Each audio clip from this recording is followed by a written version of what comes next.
What is going on? What is up, Lacey? What is up, everybody? Hope you're all doing well. I did a lot of homework last night. I did a lot of grinding. We're going to finish up these dens today. We are going to finish up these dens today. What is up, everybody? Happy Sunday. Hope you're all doing well. Let me know how the rest of your Saturday went. But yeah, I'm feeling very confident about this. So let me tell you what's going on here. Right now, we are right in front of a cottony den, which we need. I have... I'm not even sure if it'll show it here. I don't know if it's something that shows here. I have 93,000 watts. I have 90,300 watts. The point is that I have enough watts for the remainder of the 30 Pokemon that we need from dens. I also have 6 Pokemon that evolved from Friendship that are ready to evolve. I just need to level them up. So we'll be doing those as well. But let's go ahead and get started. We have a lot to do today, and I want to get it done. If we can get these Friendship evolutions I have ready to go evolved, and if we get the 30 Den Pokemon, then we just need to catch 3 Pokemon. Trubbish, Pyukumuku, and Basculin. And then all we have to do is grind levels and the digging duo for evolution stone. So that's the plan. Lacey, how was your day? How was the rest of your Saturday?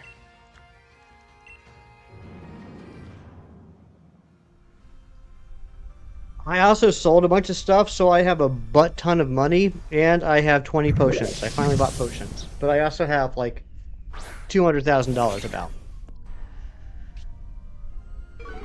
I also hatched a bunch of eggs to fill in holes. Nothing new added to the number. We're still 126, but I do have a bunch of holes filled in. It's important to get your holes filled.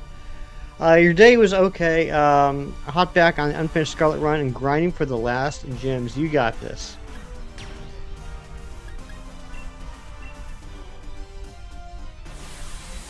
It feels extra. The game music feels extra loud today. Let me know if that's the case. Oh, don't worry, Darkville. I won't. I won't fill your holes. That's something that everyone should do themselves. No one else can fill your holes for you. You have to fill your own holes. That's right. Got to fill them holes.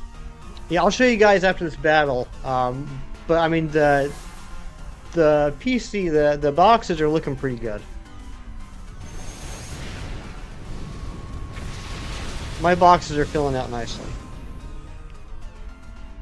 Still a lot of work to do, but I was like, well, I can get eggs all this week. I wanted to try and get all the watts for today, so that was my priority. And here we go, 127. We've already got 1 new Pokemon today, so that's pretty awesome.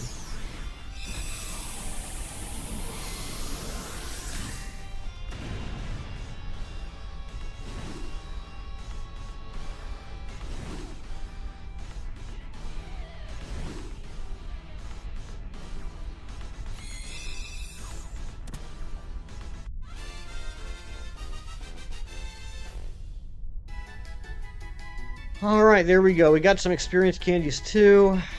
I gotta get together with Shinies and have him help me theory craft when's the best time to use the extra small and small experience candies and the rare candies that I have. Alright, this is going to be named, it's gotta be Cotton Ball. I don't know what else you can name a Cottony. Also, am I crazy? I was looking at my guide yesterday. This game has Cottony and Whimsicott, but it doesn't have Petalil or Lilligant? That seems odd. Alright, let's take a look at the boxes real quick so you guys can see where we're at here. Let's put this away. This is 262. So this one is filled up.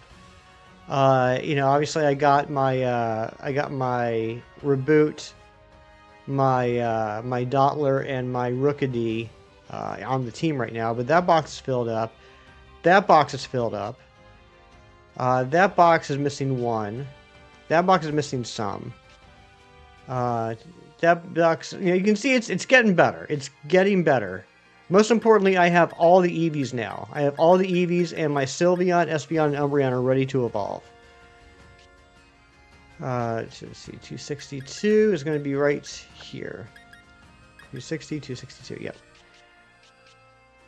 Good morning, Draconified. How are you? The only hole best left unfilled is a donut hole, but only because you're not the biggest jelly-filled fan. I like jelly-filled donuts. I like not jelly-filled donuts. I just like donuts in general, I think. Train jump up, outbreak last night. Wake up and there's these Chansey appearing. Come to your jump up gathering because a Chansey became a Chansey gathering. That's crazy.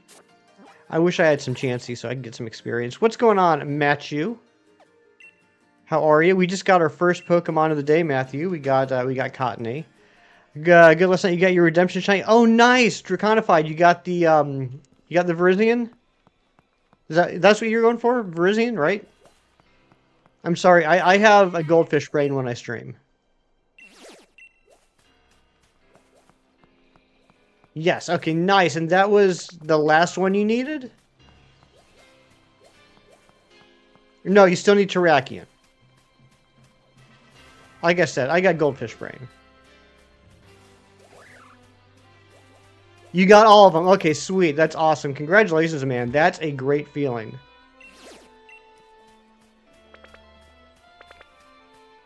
Alright, we are heading over to this den in Watchtower Ruins. There are 3 Pokemon we got to get here. We got to get an Esper, a Munna, and an Elgyem. And that's the last one. That's so cool. What's up, the real tuna YouTube? Yeah, Munna, Esper, and Elgyem. That's what we need to get. 3rd time's the charm. That's incredible.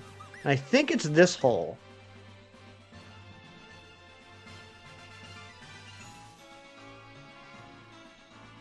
Yeah, it's definitely this one. Good morning, Razzie. We already got our first one. We got Cottony. Now we got to get Esper, Elgyem, and Munna out of this hole. Alright, hold on. I want to save. Oh, wait. We need to buy them. I didn't even buy them yet, guys. I didn't even buy them. You saw it, you saved immediately. Smart man. Good morning, Mewtwo. How are you? Or I guess good evening, Mewtwo. Good night, Mewtwo? I don't feel like I want to say good night, though, because that makes it sound like I'm saying goodbye. Good job getting your name right first try. People usually call you Tina. Tina? Your name's not Tina. Alright, here we go. We are getting 30 wishing pieces.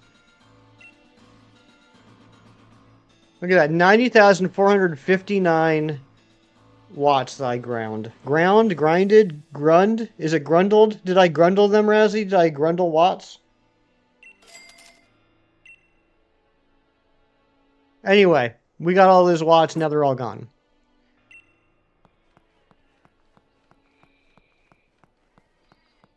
Thank you to whoever just subscribed. I gruntiled all night, that's right.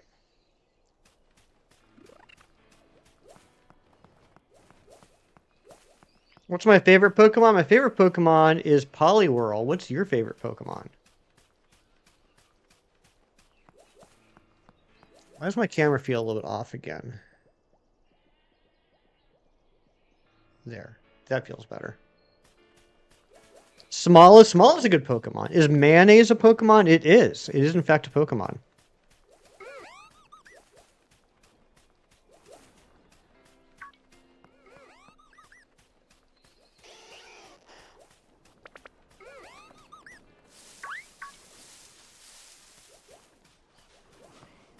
What it is? No, not really. I just like to be silly sometimes, especially on Sunday mornings. Guys, I went to the grocery store at 6:15 this morning because I would like to say because I'm an early riser and I like to be productive and I get a lot accomplished, but the truth is it's because I ran out of coffee. So I could either be miserable or I could go to the grocery store and get coffee. So I chose the latter. But I went to the grocery store. They did not have the breakfast burritos, Razzie. I looked, there were no breakfast burritos. But I walk into the grocery store and there's this big sign in the lobby. You know, like when you first walk in and that's like where all the carts are and everything. There's a big sign and it was like, brand new, we now have cotton candy grapes. And I was like, oh man, I could finally try these cotton candy grapes that everyone talks about. However, the cotton candy grapes were sold out. Every other grapes were there, but not the cotton candy grapes. I guess I could have, if I was not a moral person, I could have stolen and eaten those 3 grapes. A 64 gig. How much was that, Matthew?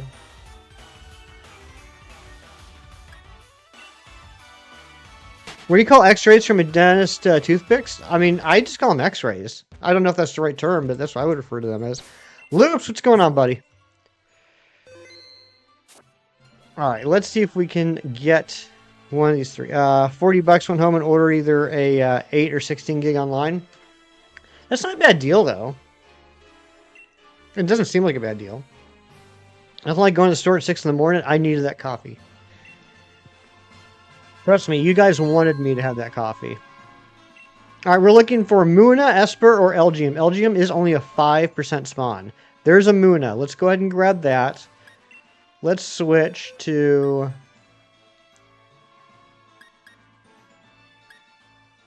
Poor buddy.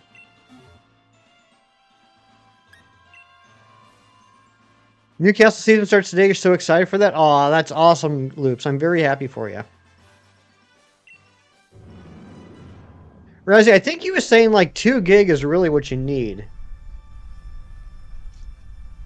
I can't remember. 32 gig for $12 is what you buy? Yeah. Okay. That... I mean, 64 is definitely overkill, but I feel like you could have that and do a lot with it, at least.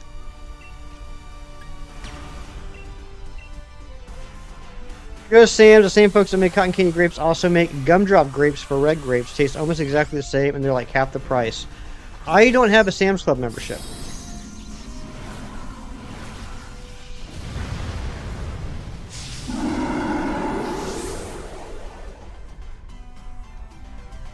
But yeah, I was excited that we finally got these cotton candy grapes everyone's been talking about for the last few years. I wanted to try them, so I could see what all the hubbub's about. And that was at our, before anyone says anything, that was at our fancy grocery store. I don't go to, like, the not fancy grocery store. If I'm going to buy food, it's going to be fancy. Like bags of burritos.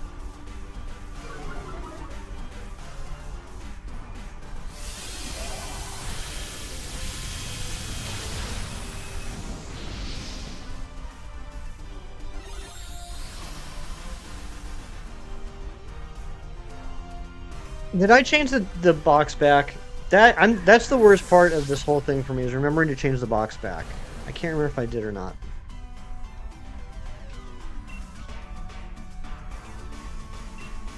Okay, so that's what it was. So you had a 2 gig, but that was just not enough because you actually had something else on there.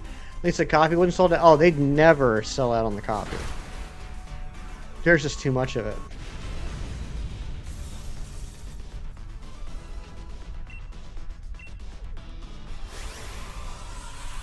All right. There we go. 2 down. 28 to go.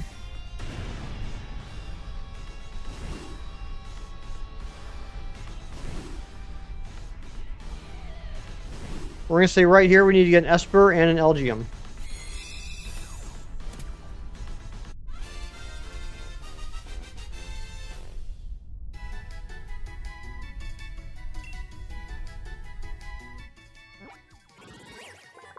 There's only one thing I could possibly name this Muna.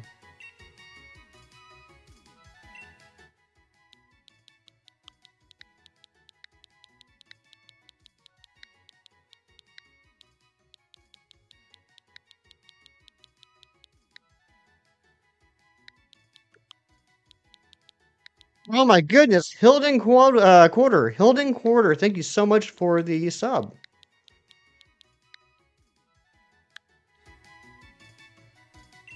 Alright, we got Carly's Bang.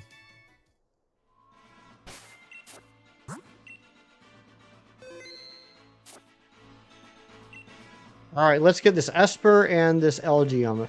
5% chance of Elgium. So my guess is we're probably going to have to reset for that one for a bit.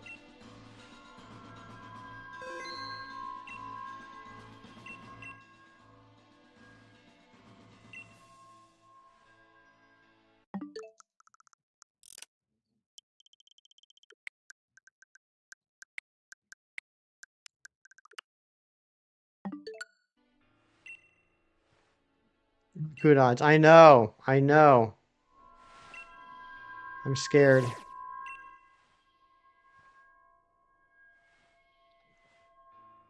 I wonder if...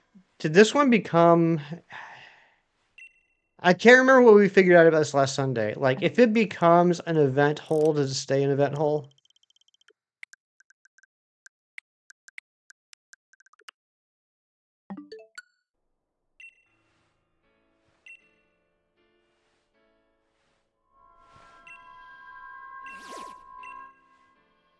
I think it does.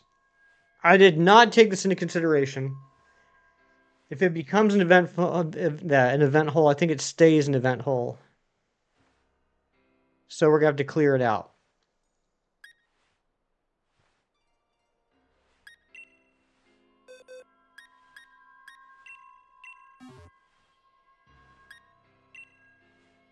I was talking to Jerry about this yesterday. Like the last 3 streams, I've come into stream feeling like I had a great plan. I knew what I was doing. I knew what the strategy was. And every single time, there's been some hurdle thrown in front of me that I hadn't considered or knew about.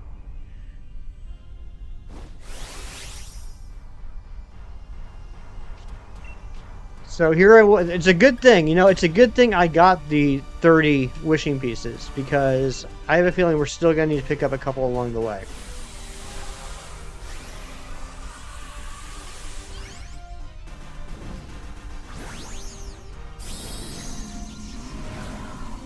Perfectly sums up every time you do a house project. Isn't that the truth? Oh my gosh. Sorry for your eardrums, Mewtwo.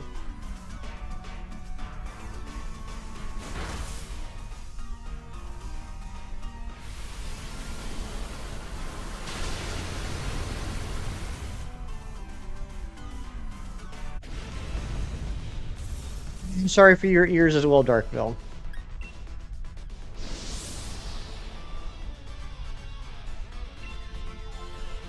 All right, let's try this again. I don't know why I save each time, but whatever.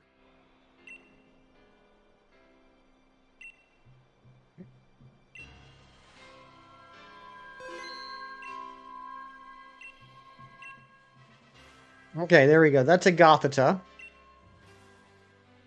which we don't need.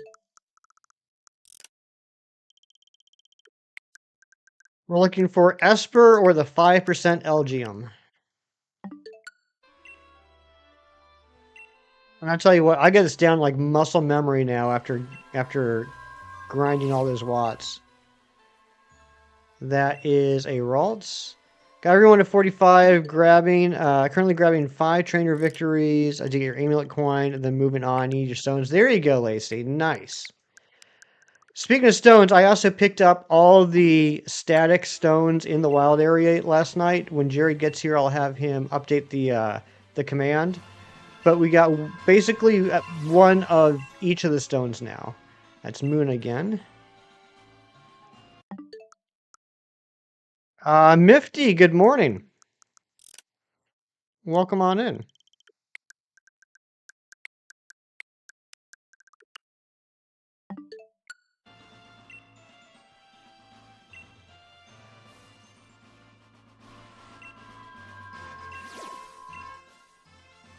So the goal today on the numbers, we want to get to 162, believe it or not. I want to get us all the way to 162.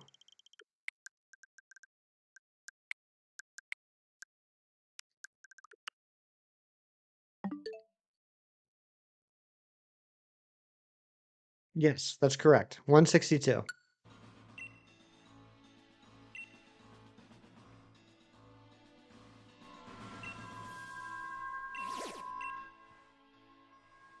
Where's Esper? Okay.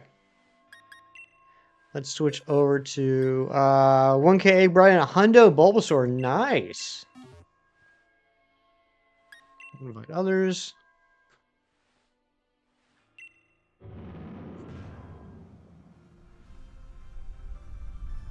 Okay, we gotta pray that the den after this one isn't an event den.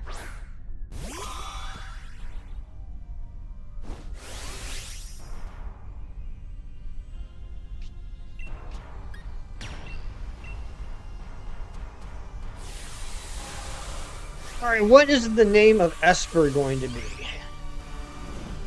Esther. Esther the Esper. Unless it's a male. Then it will be Chesper.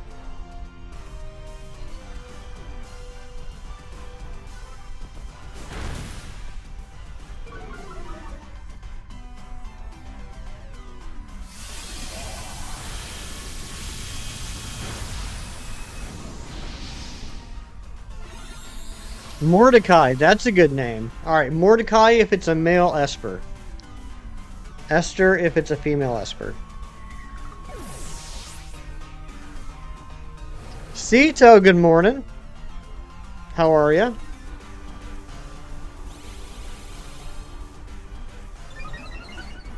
Man, Dollar is slow.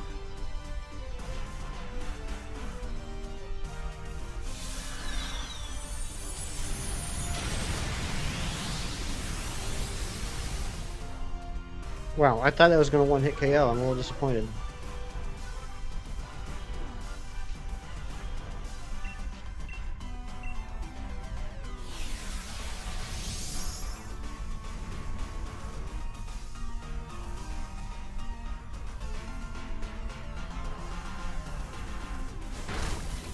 Here we go.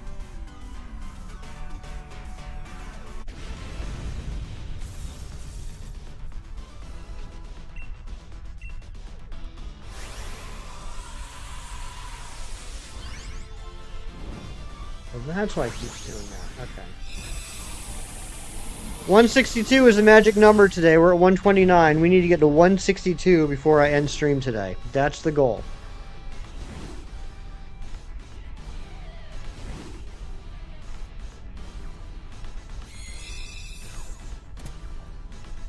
So yes, that's 33 more. Oh, we got a rare candy there. Love to see it.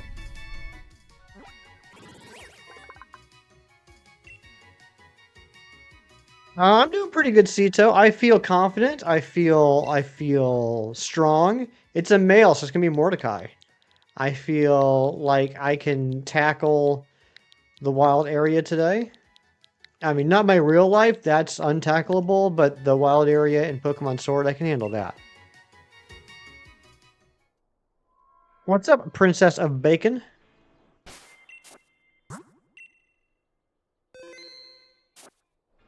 Alright, now we gotta get this 5% Elgium. Everyone cross your fingers that we do not see a Blip Bug or a Sizzlipede here.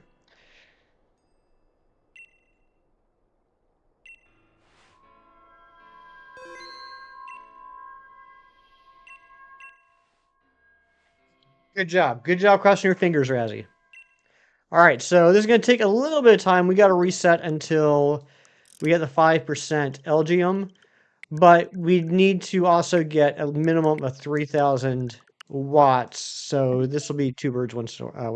Why are you saying you're sorry? You did exactly what I wanted you to. No, good job crossing your fingers. I wasn't being sarcastic. I was being complimentary and grateful.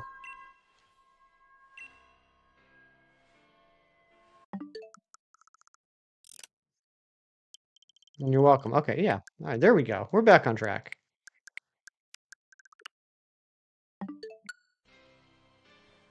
So, yeah, we discovered last Sunday something absolutely bonkers and crazy about Pokemon Sword and Shield.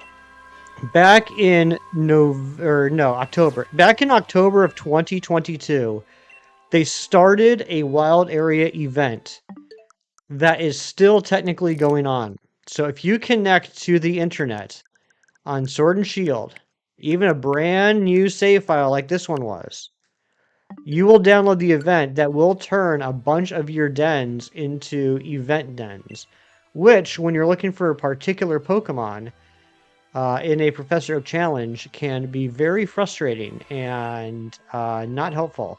Good morning, Cheese. Good to see you. So, the best advice I can give to anyone that wants to do a Professor Oak challenge in Sword and Shield is don't connect to the internet. Yeah, the event was never turned off. It's still running. And I mean, I kind of understand it. The event basically is for all the all the Gigantamax Pokemon. So like, I get that. That's actually kind of cool. Like in a way, like you can still start a new game now and find all the Gigantamax Pokemon in the wild area, which is nice. It's really unhelpful for me at the moment.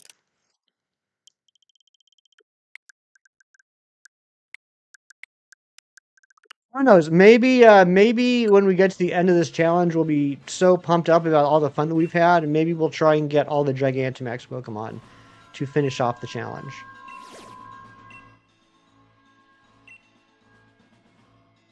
So yeah, right now I'm just looking for the 5% LGM spawn. Good morning, Lobo Gaming, you absolute legend. You thought it was a bug event? I mean, I can understand the thought process, Matthew. The reason is for whatever reason. Remember if you remember how the events worked in the wild area, there were different Pokemon available based off of whether it was 1-star, 2-star, 3-star, 4-star, or 5-star. In the 1-star dens, the only things that are available are Sizzlipede, Blipbug, and Wooloo for some reason. Someone silly, a good morning and good night to you. And Anne Marie, good morning. Furret, what's up? Furret, you missed it. You missed it while you were sleeping last night, dreaming of sausages. We did a second Guess the Pokemon plush, and it was Geodude.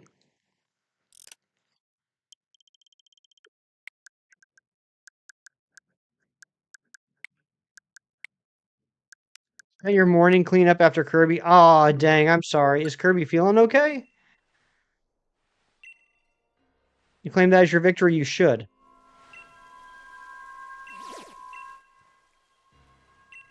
Yeah, so I know this is like the third time I said it in like 2 minutes, but we just had some new people pop in. Right now, we're looking for the 5% LGM. We're going to get this number today from 129. We've already cut 3 today. We're going to get this number from 129 to 162 before I end stream today. That's what's going to happen.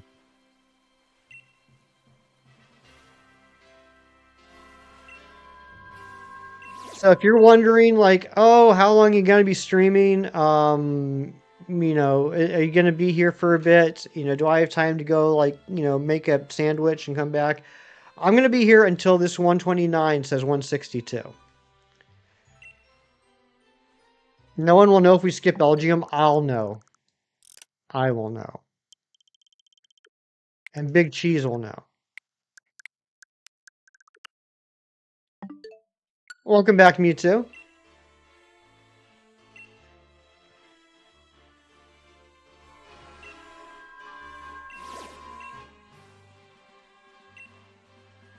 "24-hour stream confirmed." I hope it doesn't take that long. But I really want to get this part done. Also, right before stream, I had a little bit of a brain epiphany, and I didn't get a chance to look into it, but I believe it is possible to get Trubbish in the dens, in which case we don't have to do the 1% Trubbish hunt. However, I kind of want to do the 1% Trubbish hunt because I figured out the best way to do it is to go to where the 99% Roly-Poly and 1% Trubbish are, grab all my grass and water Pokemon that need experience, and then just train them up and wait until a Trubbish shows up. I feel like that's the best, I think that's the most efficient way to do that hunt. You know what I mean? And I'm actually kind of excited about it now that I think about it. I think that could be kind of fun. It'll feel like we're actually accomplishing something. I also have 6 Pokemon that are friendship evolutions ready to evolve. I grinded friendship yesterday as well. Literally just need to get them up one more level, and we will evolve Togepi, Cleffa, Riolu, uh, Eevee into Espeon, Eevee into Umbreon, and Eevee into Sylveon.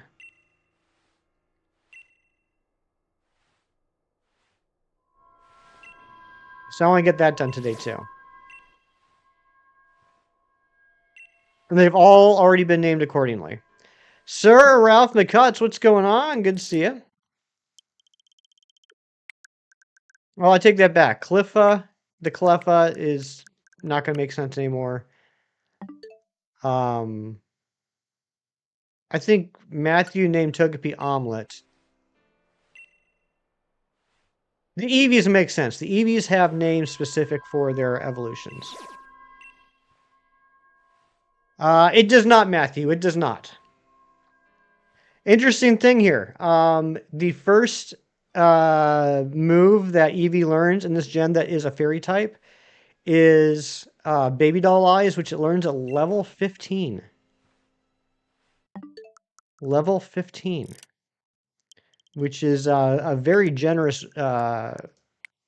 it's very generous that it's not until level 15. It makes it a lot easier to evolve your Espeons and Umbreons without having to worry about it.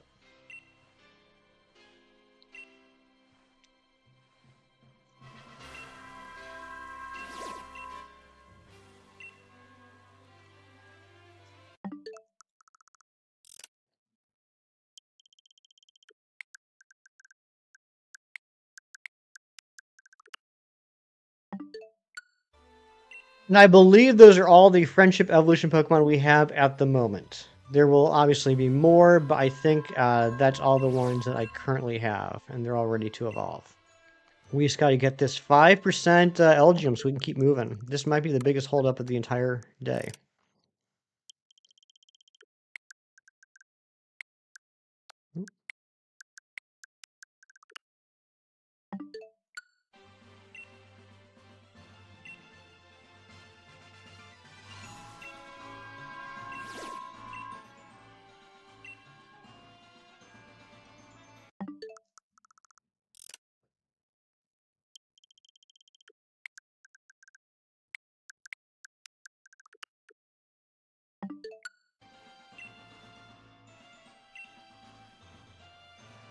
I hope Kirby's feeling better today, Anne-Marie. I hope it's just like one of those random experiences that pets have and not something else. I know at my parents' house, like it's a rare occasion that they wake up and there isn't some cat barf somewhere in the house.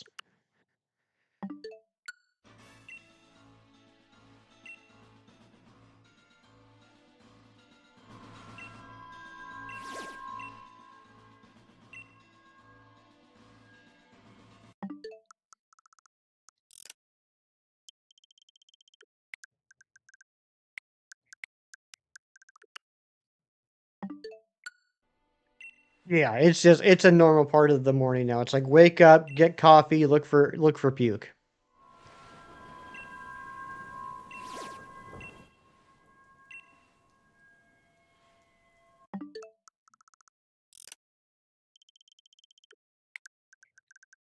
Yeah, exactly.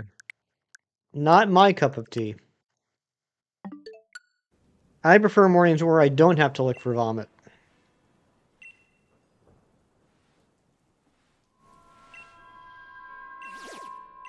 My college days are over.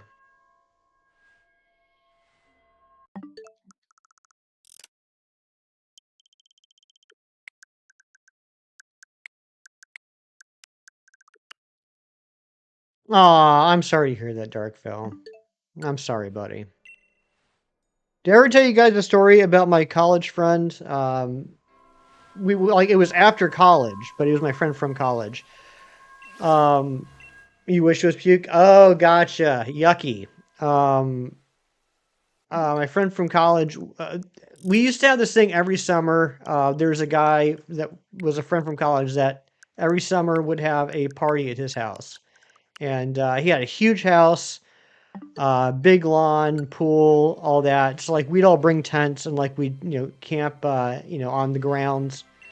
It was a lot of fun. It's exactly the type of weekend that you are thinking it is. It was like just 3 days of nonstop being outside, loud music, lots of refreshments, sunburn, etc. And there was one Sunday morning, everyone's slowly waking up, and this one guy, um, we'll call him Jim.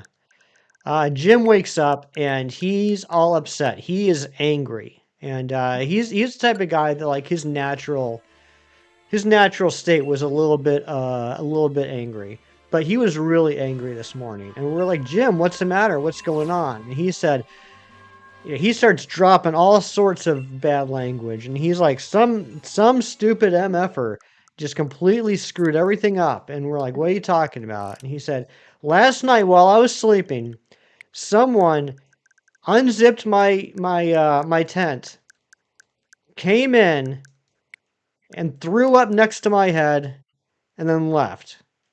So I woke up this morning, and all this grossness was next to my head. We're like, wait a second, tell the story again. And he's like, yeah, someone showed up, unzipped my tent, came in, threw up next to my head, left the tent, zipped it back up, pretend like they were never there. And we kind of looked at him for a minute, and we said, dude, it sounds like you threw up, and you just don't remember it. Because who's going to, like, unzip a tent, come in the tent, throw up, get out of the tent, zip the tent back up, without making any noise, waking anybody up? It sounds like that was you, dude. He didn't say much after that. Anyway, there's your vomit story for a Sunday morning. What's up, the real wolf? Good to see you.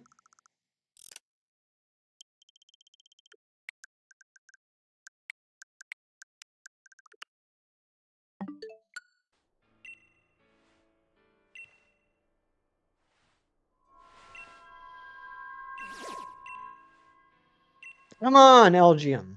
It had to have been 20 checks by now, right? Thank you for the vomit story. You're very welcome, you two. Anytime. If you're ready for a gross one, I'll tell it, but I understand. You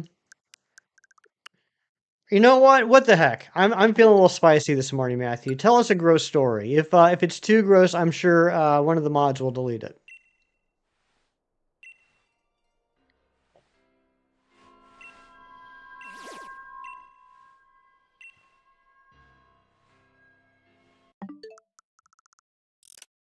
Also, I see the shields today. Yesterday there was there's no shield. Today I see the shields.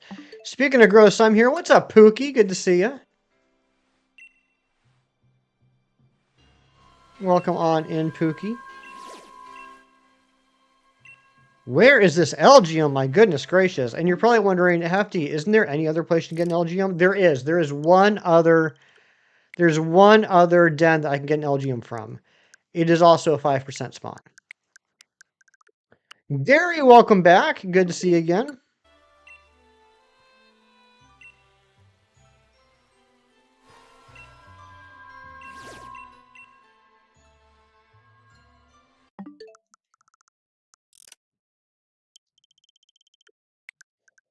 Had I known then what I know now, I probably would have kept resetting for the Elgium den last night instead of the Cottony den. Hero, good afternoon.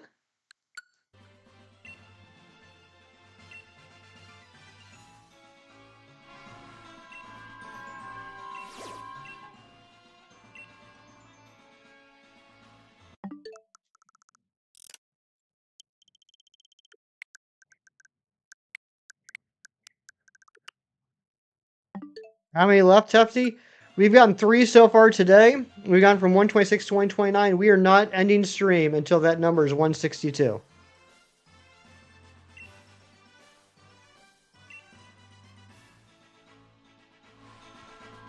Scrolls as the window misses and panorama spread. Oh my gosh.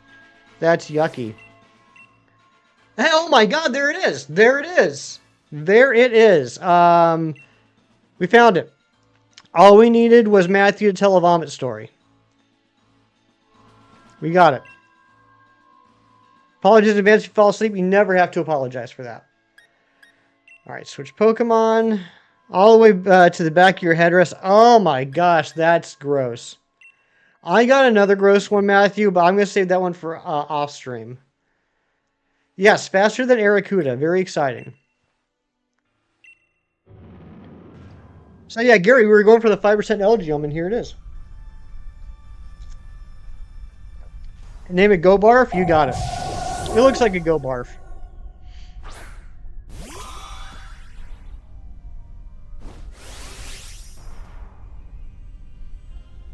What's next? Next is one of my favorite Gen 6 Pokemon. Can anyone guess what it is? When I say what I'm talking about is after this Elgium, the next Pokemon we're going to go for.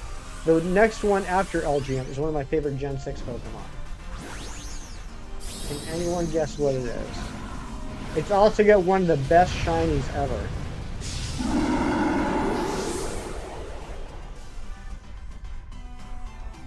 Of course it's here.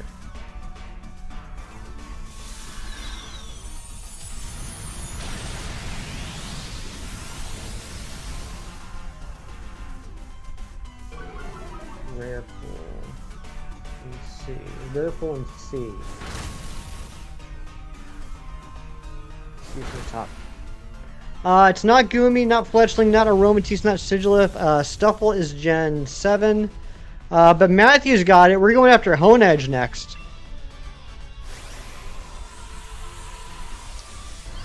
Pin message. Thank you, Draconified, for the like goal, and thank you all for the likes.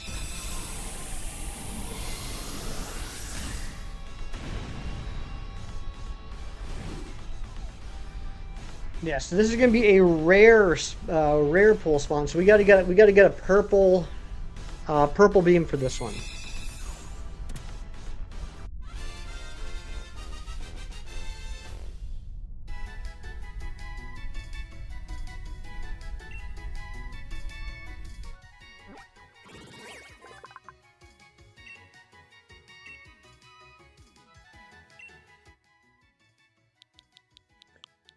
See, I've been just absolutely not picking my brain. What's the term? What am I doing? Why was I starting to type Elgium? I don't. Wow, I need more coffee. Racking. I've been racking my brain trying to think of how to make the Pyukumuku and Basculin hunts more exciting or more efficient, and I don't know how. You're on holiday right now. Very cool.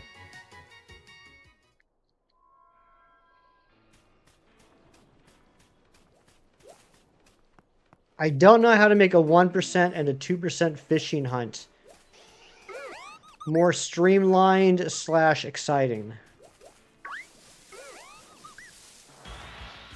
You're in Spain? Nice. I went to Spain for a week back when I was in high school. I really enjoyed it. I believe we were in Madrid.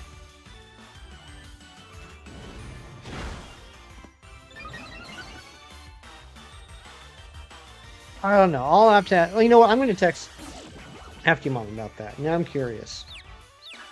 Natasha, what's going on? And Rolanda, what is up? Good to see you both.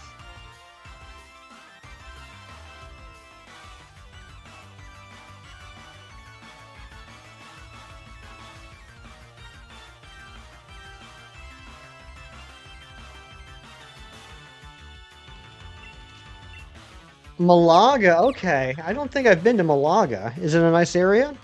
I mean, I assume so if you're there on holiday.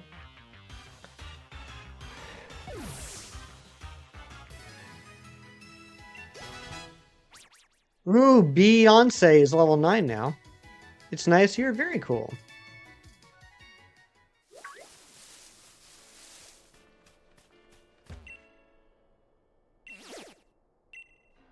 We almost have enough for 4 more wishing pieces too, so that's good.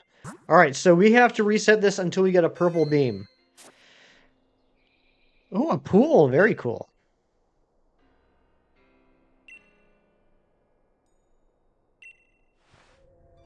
Okay, well, we don't have to reset for a beam. I'm doing well, Rolanda. How are you? All right, what are the chances for Honedge? Honedge is a 35% chance. This should be pretty quick. Pretty quick. That's a Sinistea, isn't it? That is a Sinistea. Which is next on the list. We're going to go ahead and get that. We're going to get that. You're okay? Glad to hear it. Alright, Ghost Pokemon. Let's put in Paul.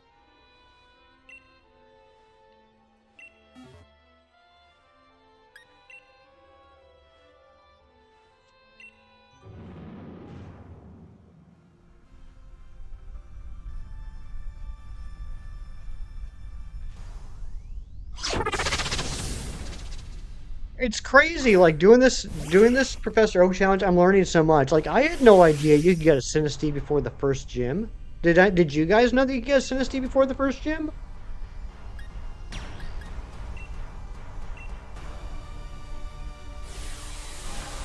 What DLC for Sword and Shield is better? Crown Tundra is better than Isle of Armor, but I do like both of them. How's the weekend? So far, so good, Natasha. How about you? I did spend a lot of time grinding off the stream yesterday to get enough watts to do today's stream, but it was productive. I also mowed most of the lawn.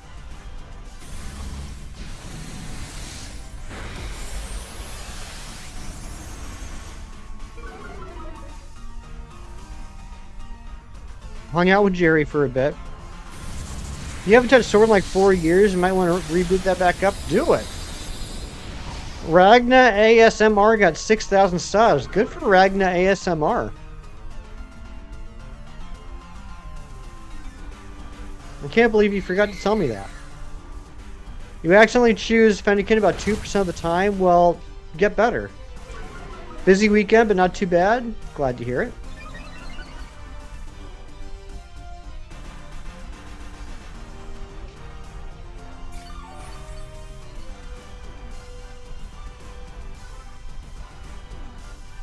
Oh my gosh, that's kind of stinky.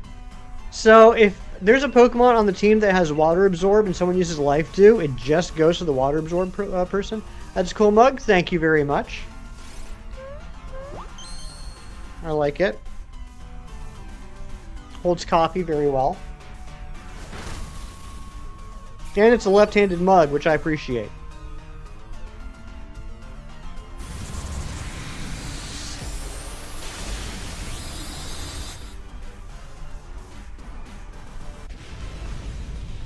Alright. This is going to be...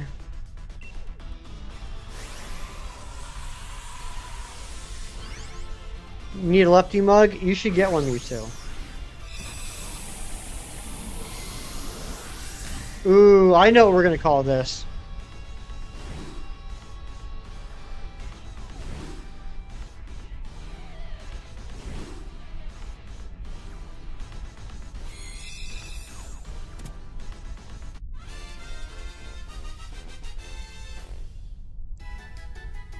Dynamax Adventures after you finish the challenge? Well, chances are that we're going to need to. Once we finish the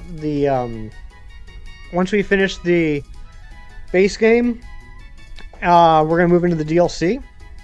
So yeah, we're gonna do a bunch of Dynamax Adventures. Fingers crossed it's an authentic cup. Could you imagine?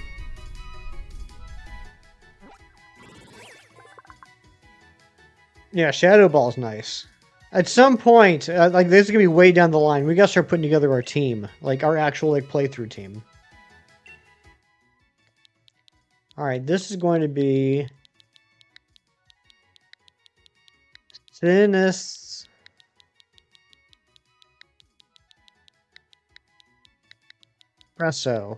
Sinispresso. Because we're a coffee house here. We're not a tea house. This is Sinispresso.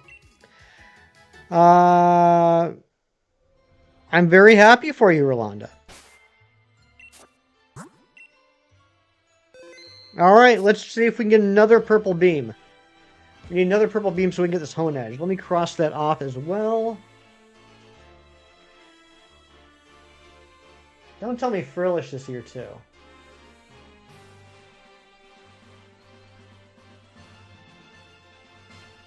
Frillish is a 5% in this one. In the non-purple. Okay. Costa Brava. It wasn't even Madrid. Costa Brava is where I went on holiday in Spain.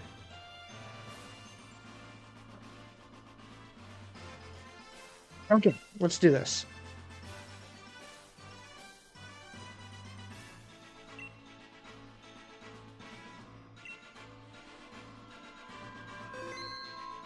We're gonna go for the Frillish here. To Drifloon, don't want that.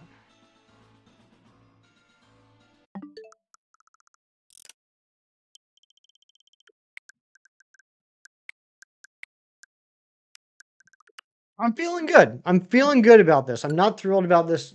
We got another 5% hunt right away, but I'm feeling good.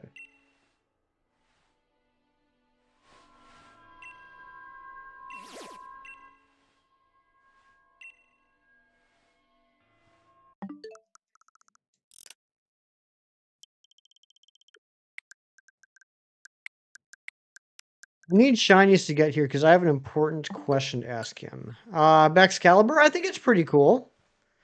I think it's a pretty neat pseudo-legendary. I will say this about pseudo-legendaries, though. I'd like to see another non-dragon pseudo-legendary. We've only had 2 non-dragon pseudo-legendaries so far, and that was in Gens 2 and 3. We had Tyranitar, and we had Metagross. I'd like to see more. Oh my gosh, Kiro, your Audi died 6 years ago. I will say this, Kiro. It's been a while since you got that one. I will say it has been quite a bit of time. We've learned a lot more about the Kiro multiverse since the last time we got that message. So that's good at least.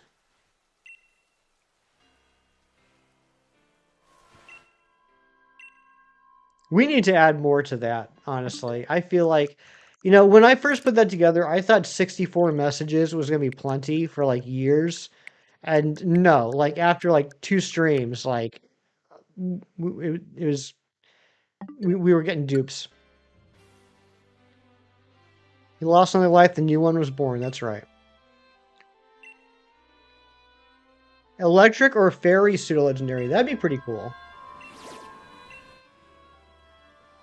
I mean, I don't dislike any of the pseudo legendaries. Don't get me wrong. I don't dislike any of them, but I would like to see more variety.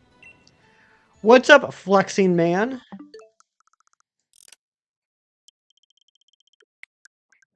And yeah, it's kind of crazy that we haven't gotten a non-dragon pseudo legendary since Gen 3.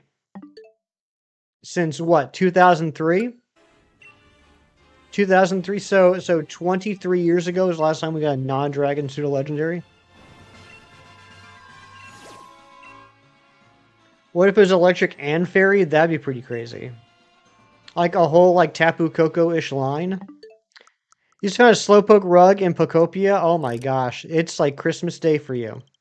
A bug pseudo legendary? That'd be neat. We also need a bug legendary. I mean, Genesect is a bug, but that's like a weird mythical. I don't think we have any just regular bug legendaries. Do we? Or am I forgetting one? Now I'm second guessing myself. I'm thinking I might be missing one. Bug is so forgotten. It really is. And I think part of it's because like in the early gens, like there weren't really any great. I wouldn't say there weren't any great bug Pokemon. There weren't any great bug moves. Um, like the bug move pool was so bad, but it has improved over the years. I mean, look at Leech Life. That's gone through some crazy changes.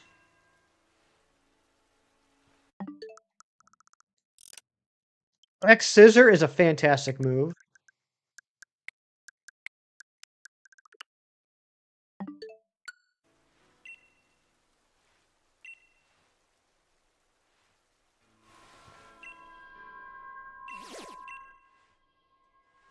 Phantom.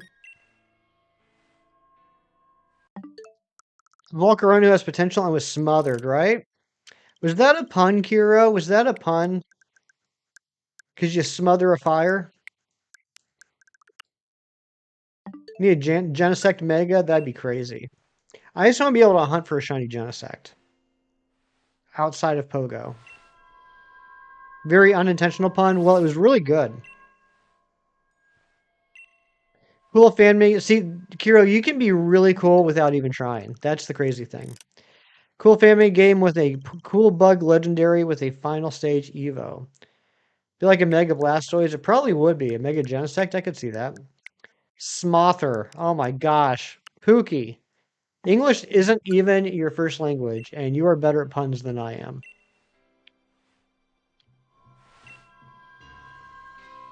Matthew, what's the deal with this new Emerald that everyone's playing?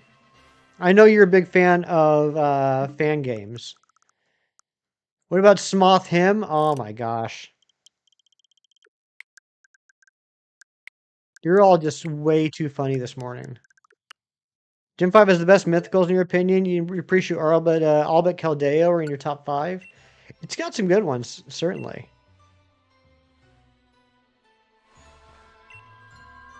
Pokemon Scarlet are your least favorite Pokemon games? Yeah, I don't... It's tough for me. I used to say the Gen 5 is my least favorite, but I actually had a lot of fun doing the Professor Oak Challenge in Black and White too. So now it might be Scarlet and Violet. But I still enjoyed it a lot. Like, even like the worst Pokemon game, I find very enjoyable. It's a 2.5D remaster of Emerald. Probably some additional content you're not interested. Okay, I was just curious because it feels like everyone's streaming it now. Well, not everyone, just some people that I'm aware of. I've seen a lot of people talking about it, so I was just wondering because I know you always got your ear to the ground when it comes to fan games.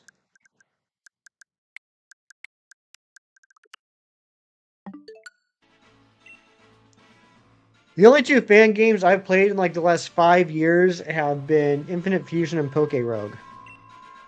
Yeah, Matthew, that was crazy. Least favorite is Gen 4. You think they're overrated? You're just really salty about the HP bar taking so long to go down. Shinies, I'm glad you're here. I wanted to ask you a question. A legitimate, serious question. Like an actual, like, I might need your help question. Only preventable if you were expecting it. Gotcha. Heart and Soul 2.0 just came out on Saturday, and you're going to dive into it soon. Let me know what you think, Razzie. Shinies, with your access to all the crazy Chatrix and Claudes and all that, I'm wondering if you can help me. Here's the deal, Shinies. I gotta pause for a second. I gotta pause so I can like focus on what I'm saying here. Once I catch everything I need to catch, and we're just at the point of leveling up and like grinding experience, since there's an experience curve where the higher the level you are, the less experience you get per battle based off of the level difference. So like a level 20 Pokemon isn't going to get as much experience from defeating a level 10 as say a level 5 Pokemon would get from defeating a level 10. Like that experience curve issue. And we have some Pokemon that like evolve at like level 54. By the time we get to that point, I'm going to have probably a couple dozen rare candies. I already have almost 200 extra small experience candies, and I'll probably have about 100 small experience candies. I need help trying to figure out the most efficient way to use those candies. Because like using like extra smalls on a level 53 is not going to be as effective as using one rare candy on a level 53. If you get what I'm saying, like I'm just trying to figure out when is the appropriate time to use those candies versus gaining the experience from battles. You and I can talk about that later, but I was hoping you might be able to help me figure out how to approach that. You rarely play day one fan-made games. They got to work out bugs like that. That's a good point. I guess having fans like play the games is kind of like their troubleshooting system. No, no, no. It does need to be known today. Not at all. Not at all, shinies. Not at all today. This is gonna be like a ongoing thing that we're probably gonna be talking about for the next couple of weeks. I was wondering if you could help me out with that.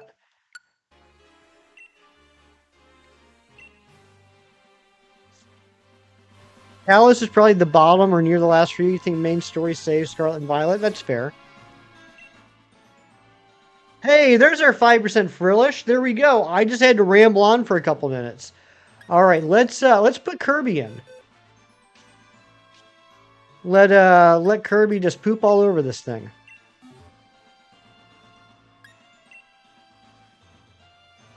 Didn't love Gen 4 either.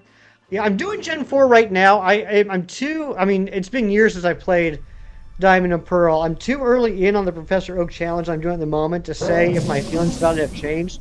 I did like it at the time, but I haven't really played through the original Diamond and Pearl since those days.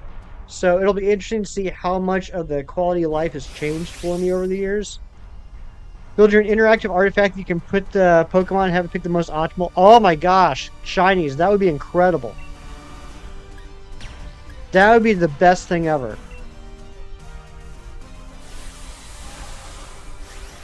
A Mega Fione would be pretty crazy.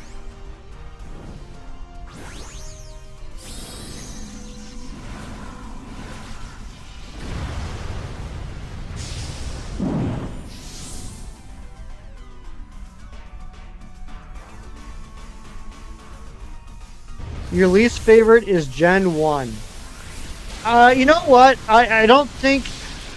You know what, Mewtwo? I'm gonna defend you here a little bit. I don't think that's too crazy of a thing to say. I think a lot of people have a lot of fondness, a lot of nostalgia for Gen 1.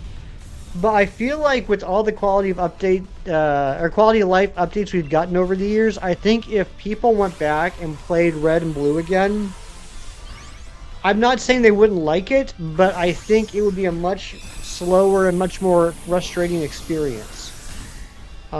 Because there's so many limitations in Gen 1. Like changing the boxes in the PC, having a limit on the number of items you can carry, no natures, no held items. There's just a lot of things that we've gotten so used to over the generations, and going back to Gen 1, and I'm not even mentioning the graphics. It's tough to play a Gen 1 game nowadays. Gen 5 Pokédex is top 5 for you? It's a good Pokédex. Alright, a male Frillish. This is going to be Blueberry.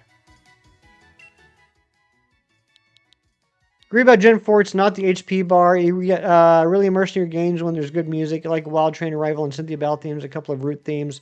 But most of the music didn't grab you. That's fair.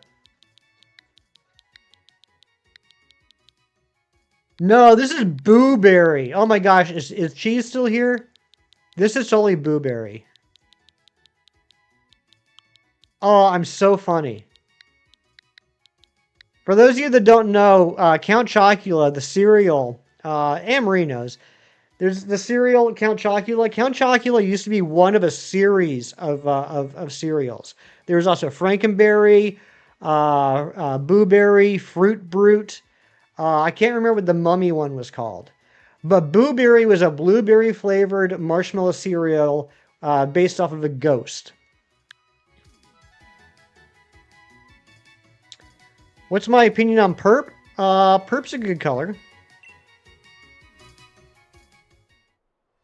What's up, shinies? Let me just double check to make sure Pokédex is correct. Yep. Do you favor? All right, what's the favor? Oh, that's right. We still got to get Honedge. Oh, Purple Cliff? I mean, he's a very popular person. He's not really ever been someone that I specifically watch, but I'm familiar with him, and I know he's been very successful.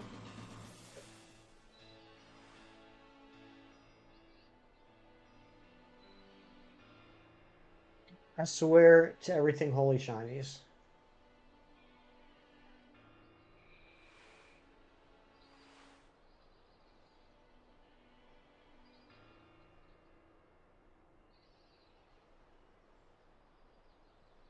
That. Oh, okay. Hold on.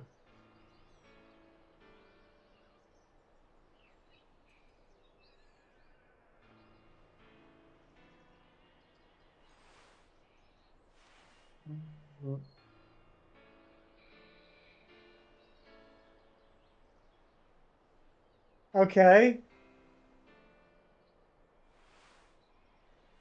All right, I'm here. He's pretty funny. He does. He definitely has some humor. Absolutely. Load all new evolutions to Gen 4 using mods you never would have otherwise to experience how they function with different teams. There's some good ones. There's a couple of ones I wasn't a huge fan of. I've never been a big fan of Rhyperior personally. Um,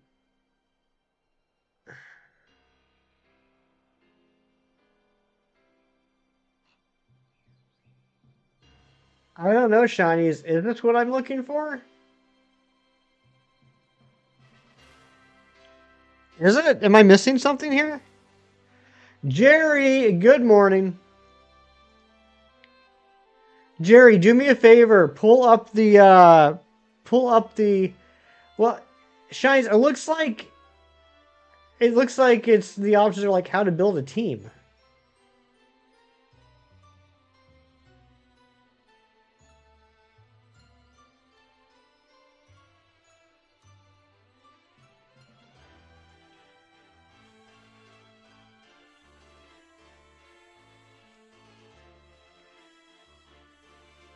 If I went to the right thing that you sent me, it was how to build a team. Yeah, just send me the link. Maybe I'm just not on the right page. Um, worst part was well back to the hotel. Yeah, I didn't like the repetitiveness. Okay, that is not where I went. That's a whole see. Okay, yeah, that.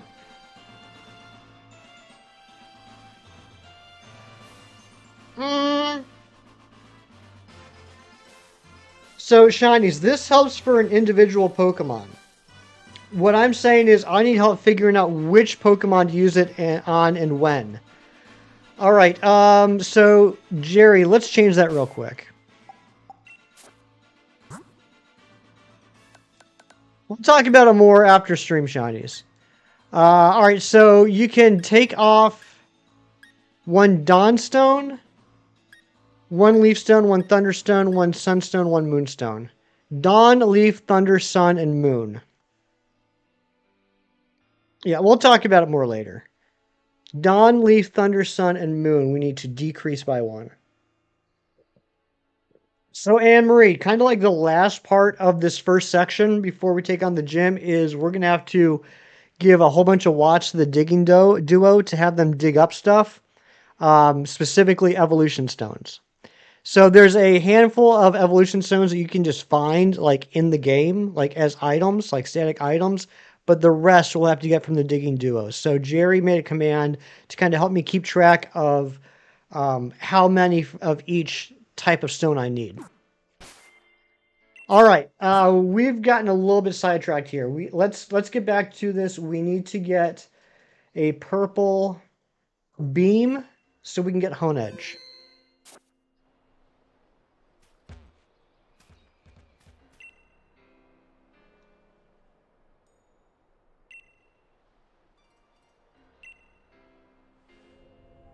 Oh, there's a purple beam. Perfect.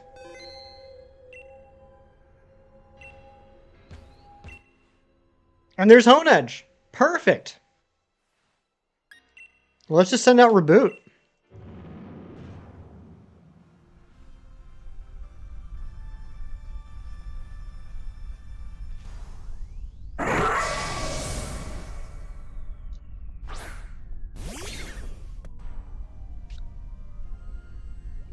Kalos is great. I really thought the DLC for ZA was going to have us go to different hyperspace locations of the region, not just the city. Wishful thinking. Yeah, that was a little wild. I didn't have any problem with the game being in Lumio City. I didn't have an issue with that, but it is a little crazy that the DLC basically took you to a half-formed Shadow Realm Lumio City. You know what I mean?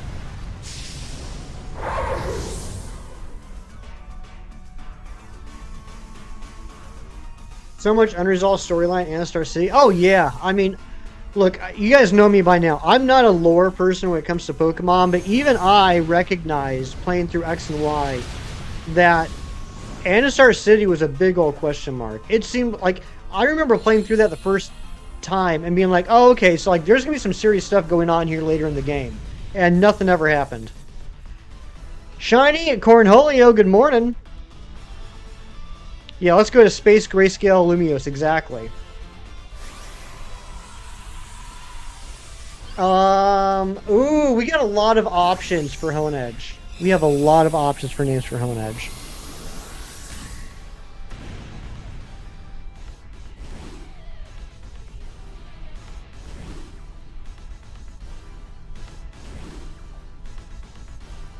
I think I have to go with my favorite sword name in this A Song of Ice and Fire. In fact, all three of them I'm going to name after swords in A Song of Ice and Fire.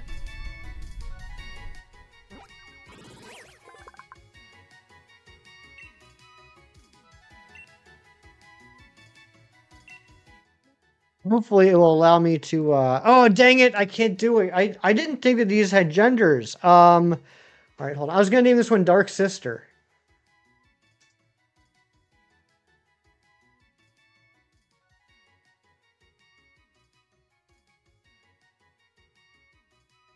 What was the one that Damon Blackfire had?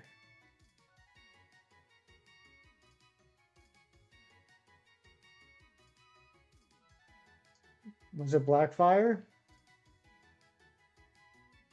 Well, I mean, Blackfire was Aegon the Conqueror's sword. We're gonna name this one Blackfire.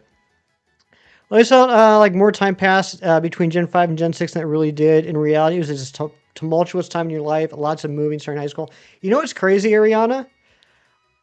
I feel the same way for very obviously different reasons, but I feel like a lot of time passed between Gens 5 and 6 as well.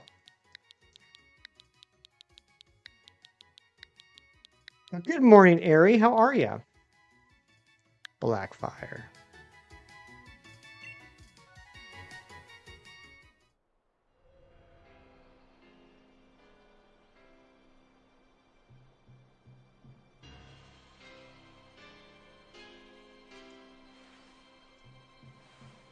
Yeah, I just overall like I felt a lot of I understand what Amory is saying. I agree with her. I felt a lot of ZA was just rinse and repeat. Like do this, do this, do this. Okay, do this, do this, do this. Okay. It felt very. I felt like I wasn't really having fun with it until towards the end of the game when it was a little bit more. I was allowed to like do whatever I wanted. Okay, who's next? Sneasel is next.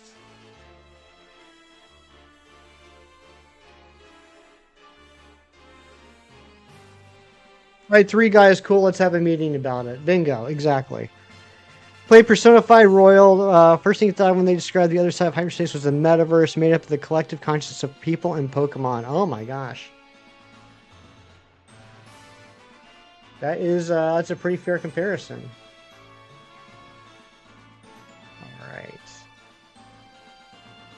Bridgefield. I mean, guess it's in Bridgefield. Alright, here we go. 10% rare pool. Alright, that's fine, that's fine. Which hole is this? F. F in Bridgefield. F in Bridgefield. Okay. PLZA had potential to become your favorite mainline Pokemon game, but the DLC kind of ruined it for you. Yeah, I was not not a fan of it. Not a fan of the DLC. Only meeting necessary for fighting Megas was a battle with the crabs. That was a crazy battle. I feel like I cheesed through that battle.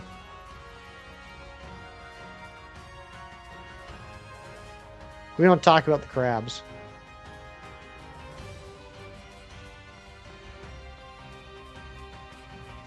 That's a crazy sentence. Alright, this is H. Metaverse had a place called Mementos, which was made up of the collective consciousness of all the people in Japan. That's wild.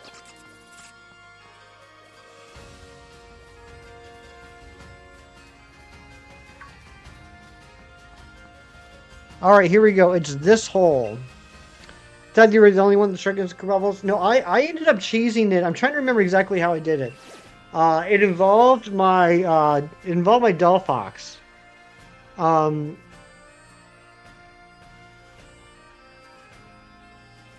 I would have them. I would send out my. How did it work? I would have them chase after me, and when they were chasing after me, I'd send out my Delphox and get off like 2 flamethrowers. As they started to chase after my Delphox, and then I'd recall my Delphox.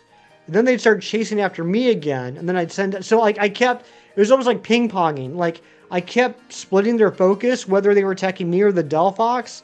That like when they were changing strategy, like okay, well now I'm going to attack Hefty. That's when I sent out my Delphox and hit them. And they're like, oh my gosh, Delphox hit us. When they would go after Delphox, I'd recall Delphox, and they'd start coming after me again. And so I just kept doing that. I kept doing that back and forth.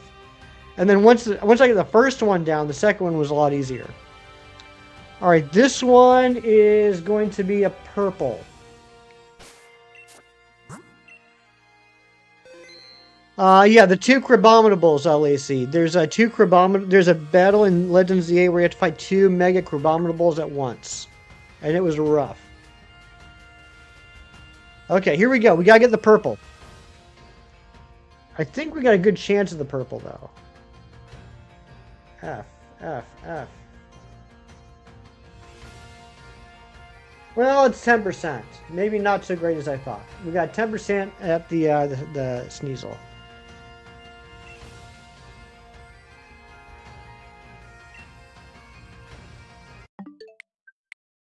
It's not your solid game, and that's fair. Like, I'm learning more and more. Like, I don't need to love every game. I can be okay if there's a game that's not my style. Like, I never even bothered to pick up Pokopia. I don't have anything against Pokopia. I just know myself well enough to know that I'm not going to get my $70 worth out of buying Pokopia. Maybe one day if I find it on sale for like 30 or 40 bucks, I'll check it out.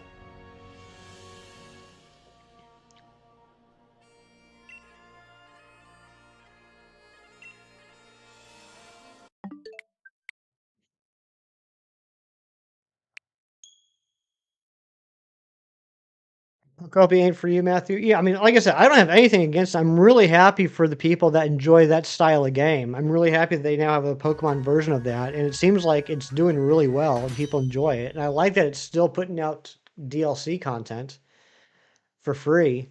It's just not my game style, and that's okay. I don't have to buy everything Pokemon, you know what I mean? Like, I have some Pokemon games that I bought just because they were Pokemon, and in retrospect, I probably wouldn't have ever bought them. Just because they're not the style of game I like.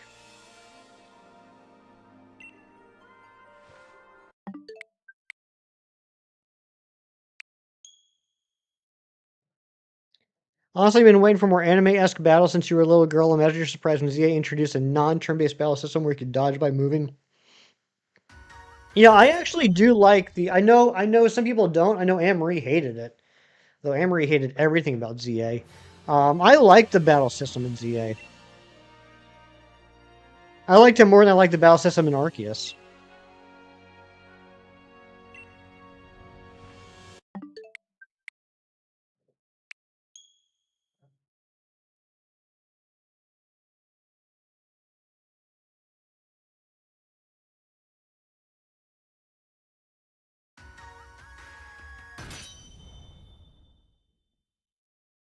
Battle system wasn't your favorite. Wasn't your least favorite thing about it? That's the nice thing. That's going to be like that's the quote. That's the quote on the Player's Choice edition of ZA. The battle system wasn't my least favorite thing about it. LOL dash Anne Marie Kirby.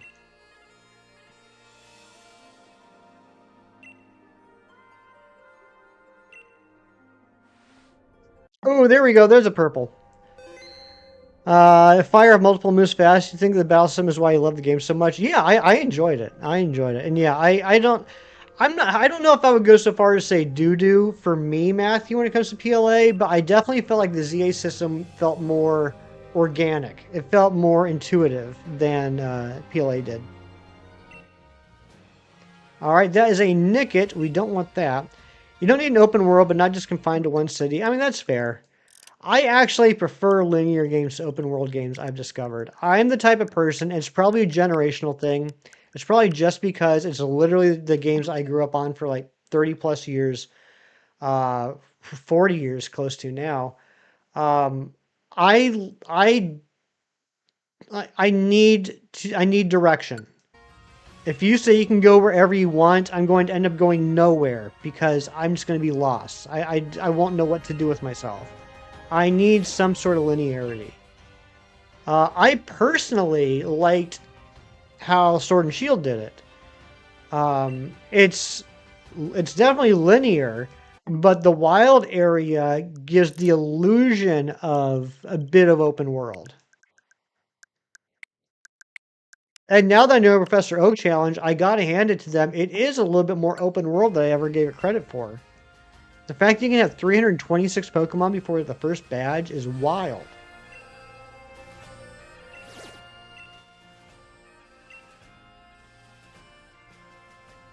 You never finished Breath of the Wild because you kept getting distracted? I did finish Breath of the Wild. I never finished Tears of the Kingdom.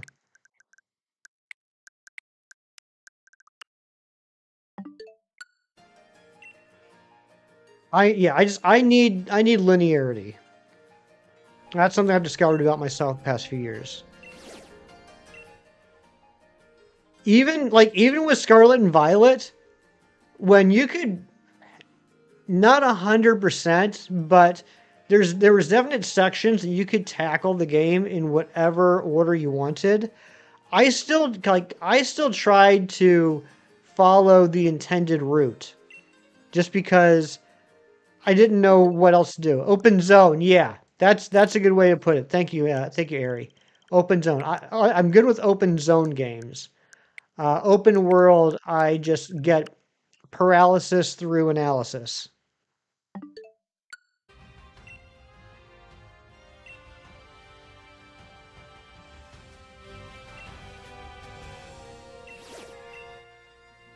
Lebao. Oh my gosh. Anne-Marie, do you want to open up packs now? I don't know what your schedule's like, but I'd rather open them while you're here. Wins and waves some sort of linearity, maybe main side missions given to you by Windy Chew and Wavy Chew. I'd be cool with that. Like, I'm fine with side quests being like more open worldy. You know what I mean? Like, I'm fine with here's the linearity of the main plot, and by the way, there's a whole bunch of side quests you can do at any time. That I'm good with. Because there will be times when I'm playing through the main storyline, I'll want to take a little break, and then I can go do those side quest things.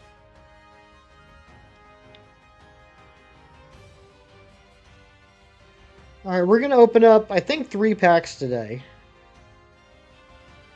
Finally starting to use a different deck in TCGP. Haven't used a new one since Mega Altaria came out. Bro, Mewtwo, I think 95% of my decks are all based off of Genetic Apex. Yeah, 1, 2... We're going to open up 4 packs. 4 packs today. Said they weren't linear, but the level caps of the enemies made it linear. That's true. Yeah, that's why, yeah, like when I was saying with the Scarlet and Violet, it wasn't exactly open world, but like there were sections of openness. And then once you finish that section, like you had to do, like, you know what I'm trying to say. Like, Here's the first area. You can handle the area in whatever order you want, but you can't get to the second area until you do all of the first area. All right, let's do this Razzie style. Type null. Pikachu. Dratini. Dragonair. And Chimecho. That was garbage. Wish you could truly play it in the order you wanted, scaling enemy levels. Yeah, and I mean, that's not anything crazy to ask for. I mean, they've been doing that in Pokemon games the last couple of gens anyway. To a certain extent. You know, once you get past a certain area, like, they all go up to a higher level. That looked vulgar? You look vulgar.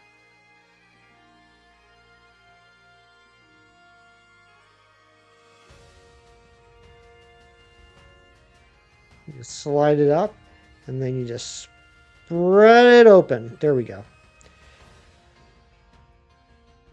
Kilowattrel, Clefairy, Mightyena, Celio, and Ambipom. Come on, Anne-Marie. What the heck?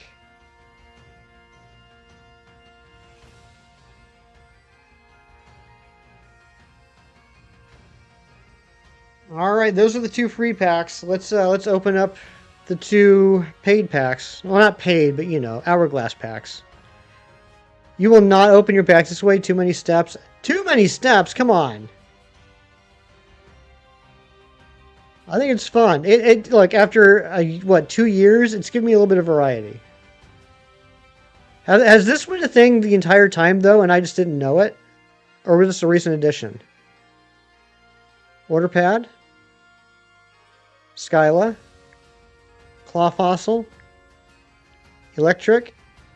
And Spheal. What the heck? Probably eat the foil afterwards. Oh my gosh. They had it like 3 sets ago? Nice. Is that something that you had requested? Did you like bother them about it until they did it? Yeah, Sir Ralph. Razzie just taught me about it the other day.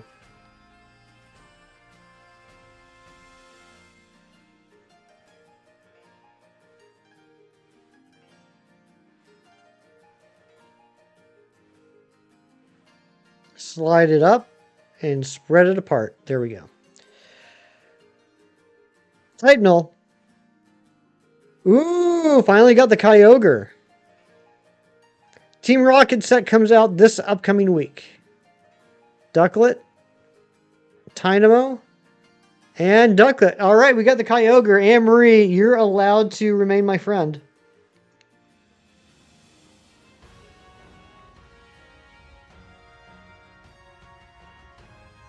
Stop doing it like that. That's how Razzie told me to do it. Like, literally, Razzie DM'd me this past week and said, please start opening packs like this on stream. And I would never let my friend Razzie down. Wednesday evening? That sounds about right. So I'll probably open up my first pack Thursday morning.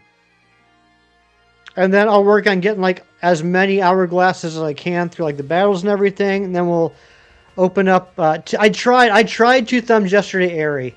You should go back and look. I struggle bust so bad trying to use 2 thumbs yesterday.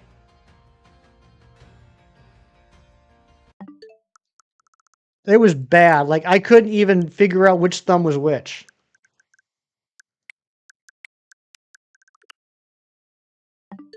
You had 10,000 cards today. Holy smokes. That's a lot of cards.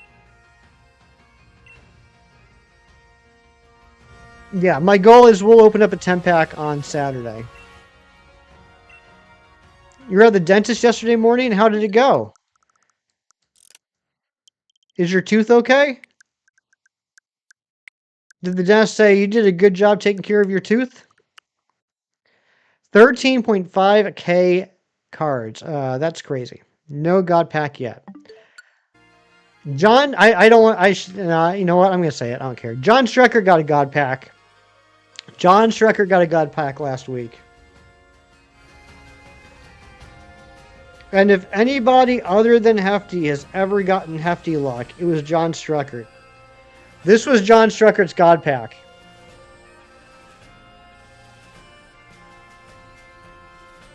4 1-star cards and 1 2-star.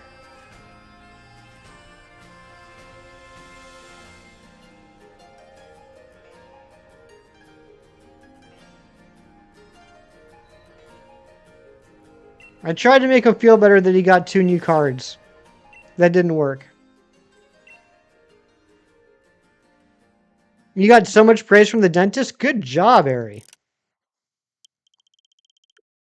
Sometimes your brain can't figure out which leg is which. Here it isn't. Yes, everyone make fun of John Streckert when you see him.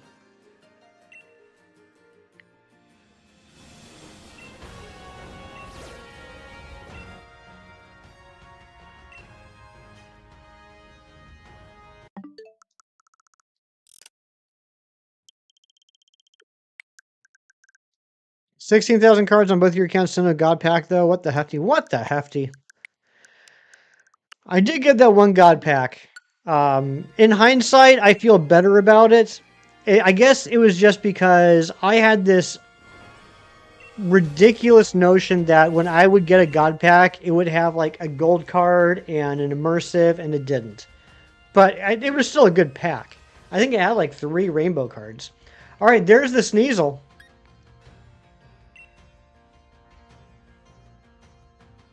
Team Rocket will bless us with God Packs. Could happen.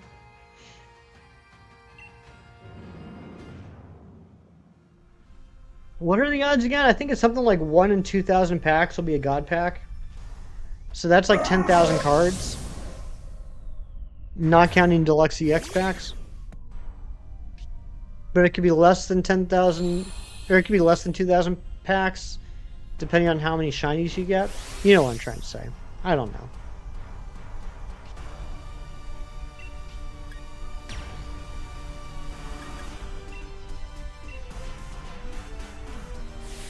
I feel like we're making good progress.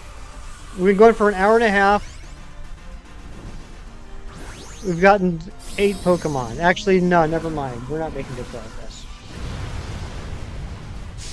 You need your Team Rocket Raticate. I hope you get it in the first pack, Razzie. I hope you get the immersive Raticate. Could you imagine if the immersive card of the set was Raticate? People would riot.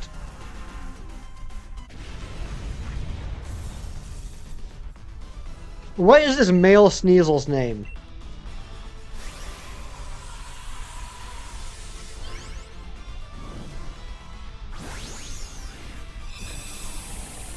Interested to see the shinies and the immersive in that set? Me too. Cam Nash with the 41 months of membership saying Poliwag, Vince Sneasel. Oh my gosh, Razzie, I love it. Cam, thank you so much for the 41 months. Can we please get some hype in the chat?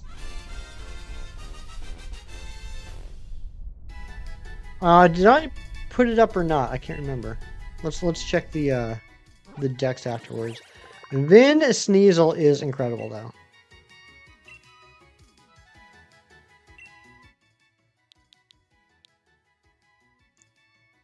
What's up, Nevin? How you doing? I think you popped in earlier. I forgot to say hello. I apologize.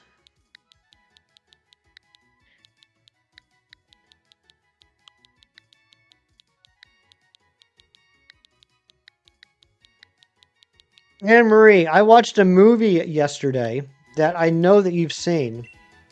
Can you guess what it was? And I've seen it before too, but I hadn't seen it in a while. I rewatched a movie yesterday that I know that you've seen. Step up your nickname gamer on Jerry and Matt. That's right. 134. Okay, I did not hit it. There we go. All right, so next one is Carablast. I feel like that one's going to be easy. I feel like we're going to find Carablast everywhere, just blasting away.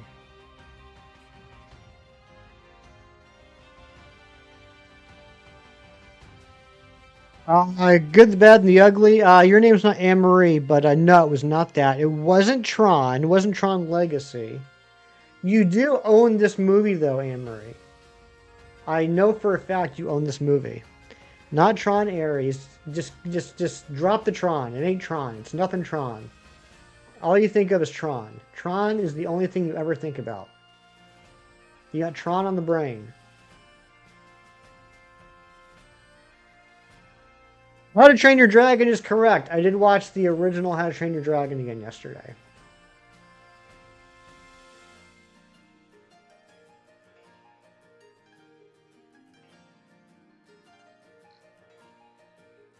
Rare pool, that's shocking. Okay.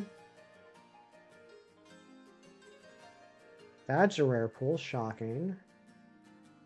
That's a rare pool. What the heck is happening here? Rare pool. Rare pool. Rare pool. Dapple Grove, come on. It's gotta be in Dapple Grove. If we know anything about Dapple Grove, it's that, rare pool, huh. And rare pool. Alright, South Lake Melock. If there's ever a place where you could find some Carablass, be South Lake Melock. It's gonna be a rare pool, isn't it? That's a rare pool. This is gonna be a rare pool. Okay. Bridgefield. Which is where we are. Can we stay here? It's a rare pool. That's a rare pool. That's a rare pool. And that's a rare pool. Wow! Wow, wow, wow. I would not expect a Carablass to be a rare pool only location. Alright, H. We need to go to hole H. H is... Okay, it's the one by the digging duo. Alright, how to Tron your dragon. Nice, Jerry. Why have you typed so many messages and you only have 5 EXP? I don't know. I don't know. I know that happened in your stream on Friday, Kim. Someone mentioned something about the experience and I went and looked. And yeah, like outside of people that donated money, like at the end of the stream, the winning person had like 50 experience. I don't know if they like redid the whole system, maybe.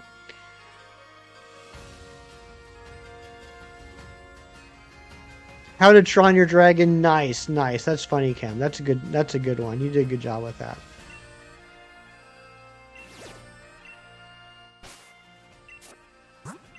All right. We need to get another purple.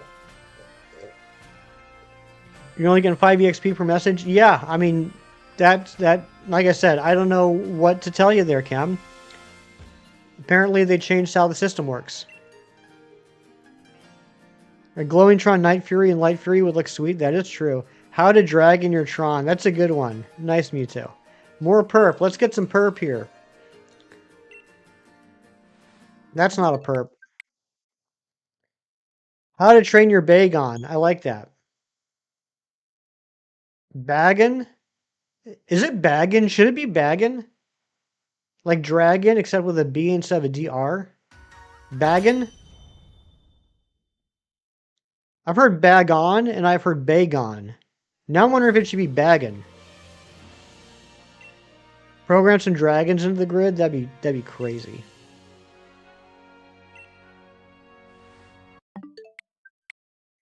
Oh, Pookie, gotcha. It's baggin, not bagon.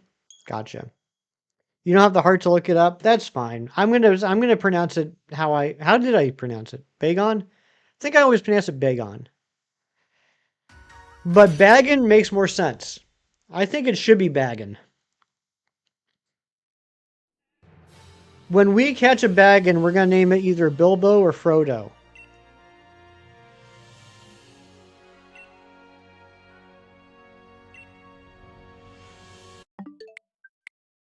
The way Pokemon trolls us with how to pronounce things, right? I'm still on the fence about... We're not talking about Elomise. Come on, Mewtwo. I'm convinced that it's supposed to be pronounced Delibird. But Delibird just feels easier to say. Delibird feels more natural than Delibird.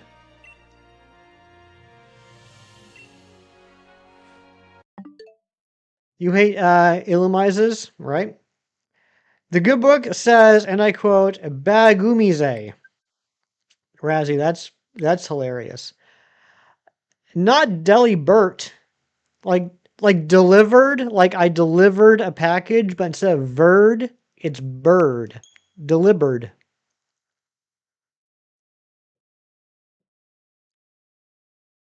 Like the first 3/4 of deliberate, but then you just put a D on the end.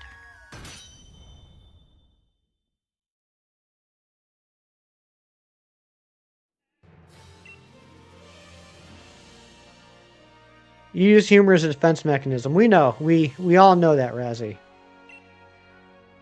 We all know. And you've been very, very funny lately, which has us all extremely concerned. You say it like Arceus. Ah, okay. Yeah, that's pretty close. I still think it should be Arceus. Rhymes with Jellybird. You know what? That is some good logic there, Chem, that I cannot argue against. Arceus is a pirate?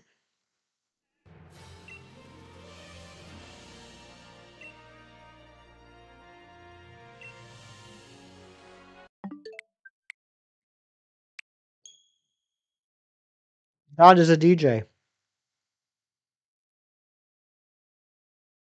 Alright, let's get this purple beam. So we can get our Carablast. We gotta get blasting. Literally, look at his belly. He's a jelly belly bird. You just got jelly beans on the brain. Be back later. Good luck. Alright, Anne-Marie. Thank you so much. If I don't talk to you, have a great rest of your morning. You would think it is Arceus that concerns Savelli is the RKS system? Exactly. Wait, what movie did I watch? I rewatched How to Train Your Dragon.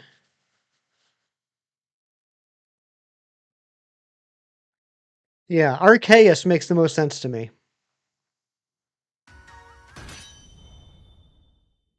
So it rhymes with Deus, the Latin word for God. Thank you to whoever just subscribed. I appreciate you. Brings us up to our sub goal, 2560. You love that movie? I know you do, Arion. That's why I love it. And also because it's a good movie. Beans was Anne Frank's nickname. Oh my gosh, Chem. Did Shinies take over your account?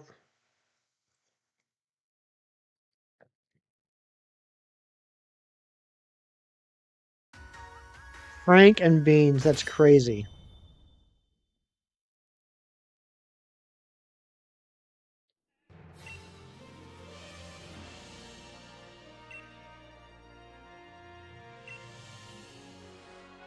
Come on, Purple Beam.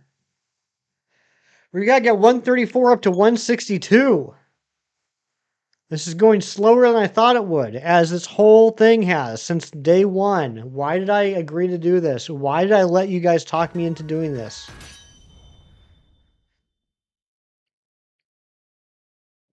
Have I seen 2 and 3? Of course. Oh yeah, multiple times.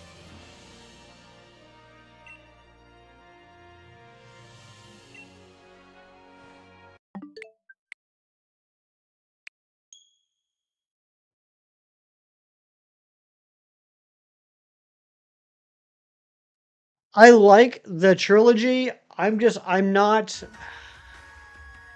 like I've always liked the movies, Ariana. I'm just not as well versed on them and the whole mythology as like say Mino was. So like I like whenever Mino was in here talking about dragons, like I understood what he was talking about. I just didn't have near the amount of knowledge that he did. Never be able to say it if you oh no no no oh no. I wasn't paying close enough attention. There's a something about Mary trilogy. No, Kim, there's not. How to Train Your Dragon. Pay attention. Yeah, 2 and 3 were great. I don't know which one I liked better either. Waking up to Hefty being live would be pretty cool. It would be.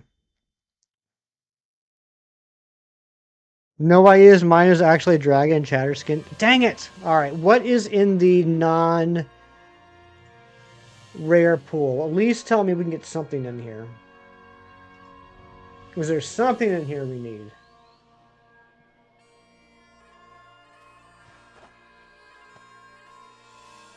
There's not a single thing we need in here. What I soft reset on, I didn't quit the game before the game saved. So now we just gotta take out this Caterpie. That's okay, we got plenty of watts now. I was trying to get a purple beam and I didn't quit the game fast enough and it saved the progress.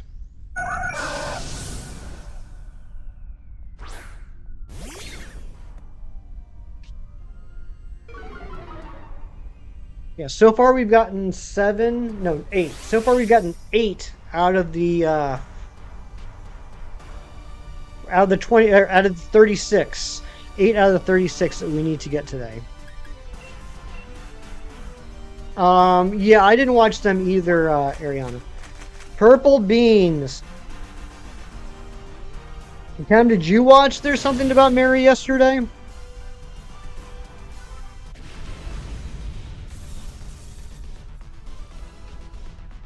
There's a lot about that movie that I really liked that, 30 years later is not something that I can publicly say I laughed at. But one of the funniest lines in that entire movie, for me, was when the one guy goes, "Coconut." I crack up every time that happens.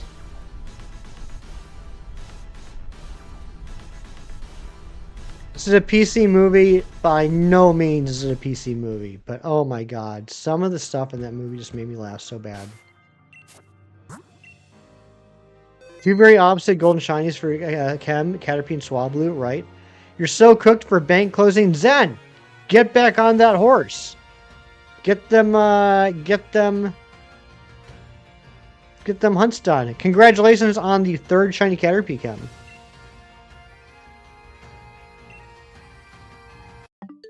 Coconut.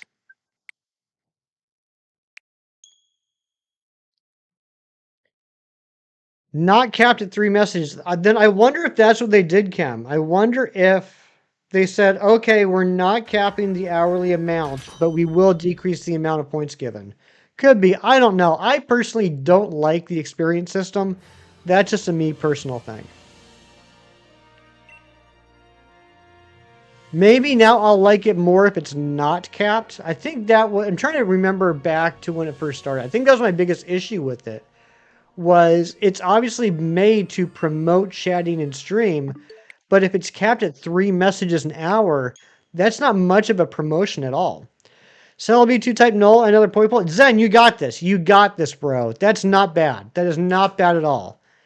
Just stop freaking out about it and just get it started. Yeah, I'm not doing Manaphy either. I don't blame you. But in 6 months, you can definitely get Celebi 2 type null and Poipole. You can do it. I'm not even worried for you. Just like I'm not even worried for Razzie.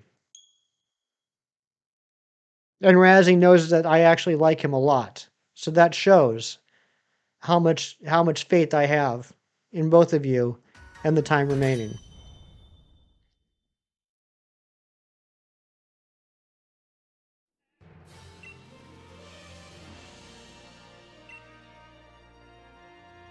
Two months per hunt. Yeah, that's not bad at all.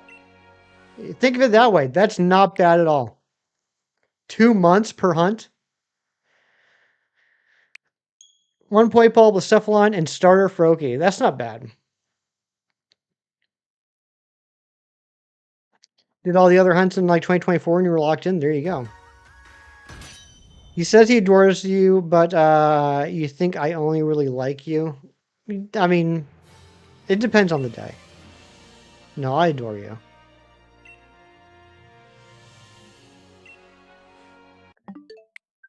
I'll be honest, I did only really like you, but then I saw you flip a sausage into a wine glass.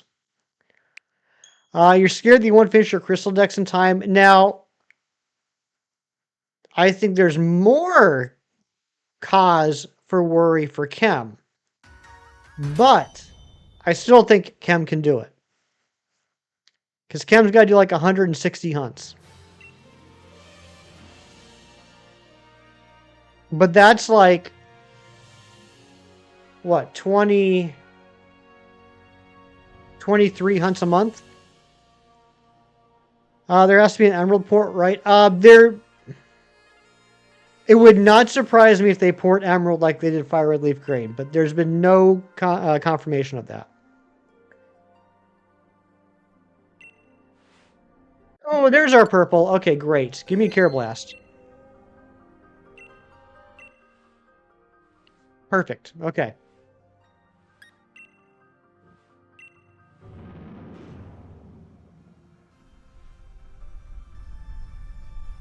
No way they don't, especially if you're closing bank.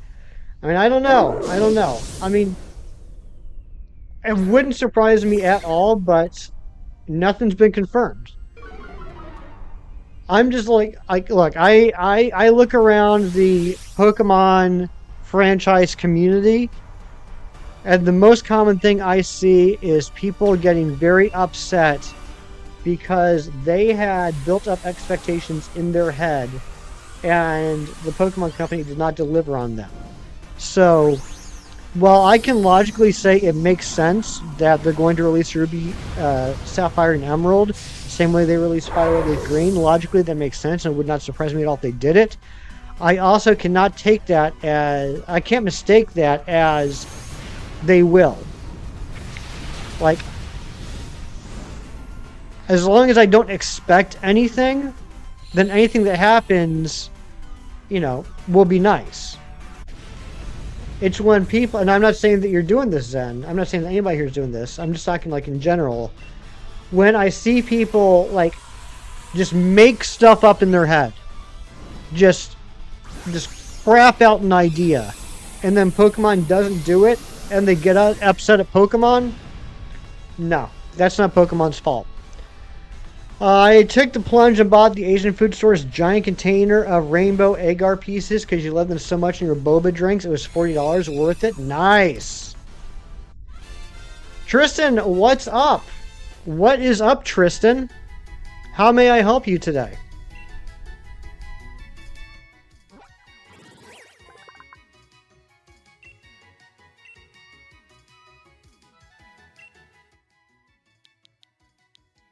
Gonna be like, let's go Johto, Pokemon Unite, 100 million dislikes? Exactly. No banning or timing out. Tristan, let's talk for a minute, right? We can talk as adults, right? You're capable of doing that? And mods, I'm going to take care of this personally. So mods, don't you worry about a thing here. Tristan, we can talk as mature adults, correct? That's something that we can do?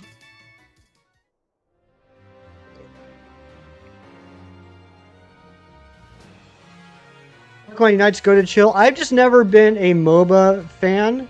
So like that's one of those things where like I don't need to, like, not every game like I need to play, but I can be happy for other people that that enjoy it.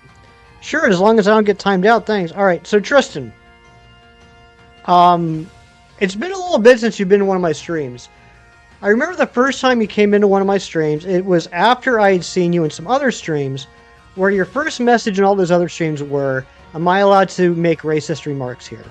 In those other streams, those mods immediately hid you. You did that here in my stream, and I didn't hide you. And you and I had what I thought was a legitimate conversation about why you feel the need to ask that. And we talked for a little bit, and if I remember correctly, you ended up hanging out and like being a little bit chill for a while, which, you know, was nice because, you know, whatever. You technically never said anything racist. It's just a weird question that I feel like you say to try and get a rise out of people. Like you want people to react to it, and I wasn't going to rise for the bait. But I didn't time you out. I didn't ban you. I didn't do anything. So the last few weeks, I've seen you in lots of other streams talking about how I banned you, that I've told you to go to other streams because those are streams that you're allowed to make racist comments in. So I'm just trying to square how it is that I can actually give you the respect that I feel every person deserves. And in return, you're going around saying things about me. I'm just trying to understand how that works. Thank you, Lacey. Thank you for the light goal. So if you could give me an answer on that, I would appreciate that. I'm wondering why it is that you're now going in other streams telling people that I said that you should go to those streams and put racist comments in. What's that all about?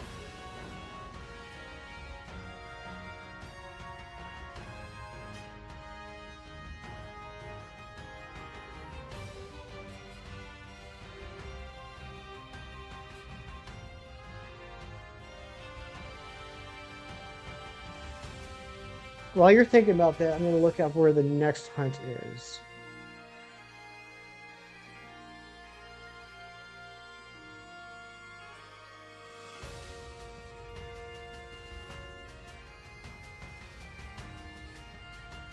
I'm sorry for bringing you up. It was wrong of me. Okay. That is an apology. I'm willing to take it at face value. But, dude, it's just like one of those things like, I don't understand why you'd want to go around and be a dick and act like I'm saying things that I'm not. It doesn't make any sense to me. I don't know what your deal is with me. Why you took my open hand and just kind of like slapped it away, whatever. But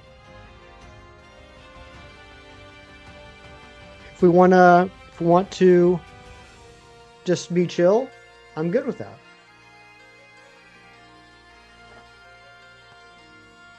So balls in your court, dude.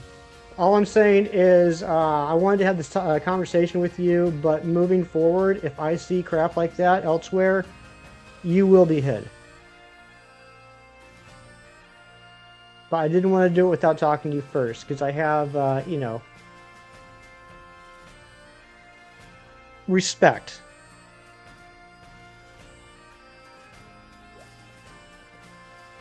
Yeah, you have been timed out on many other channels. That is true. So, I don't understand why.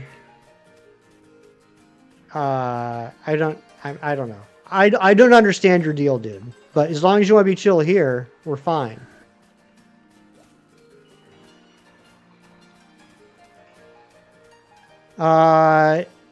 Tristan, sure, you can go ahead and do that. Just keep in mind, I'm mods on Shiny's channel, and I'm mods on Chem Nason's channel. So, like I said, you keep this crap up, I will hide you. That's right. Last time I gave you my heart, in the very next stream, you literally gave it away.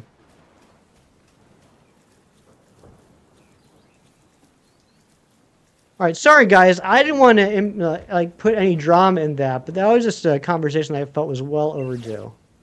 So thank you guys.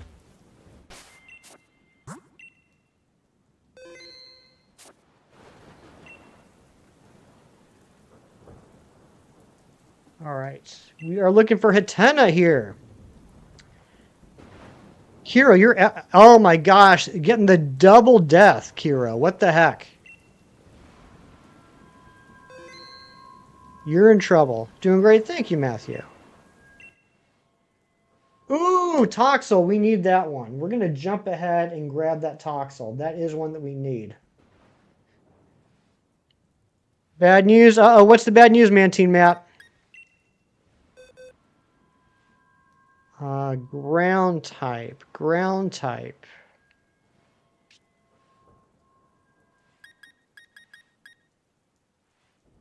You're welcome, Tristan. Now we can just move on.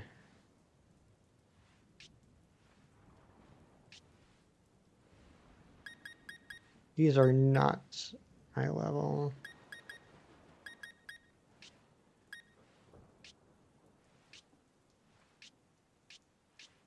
Ooh, Trapinch. Mud Slap. We'll try it.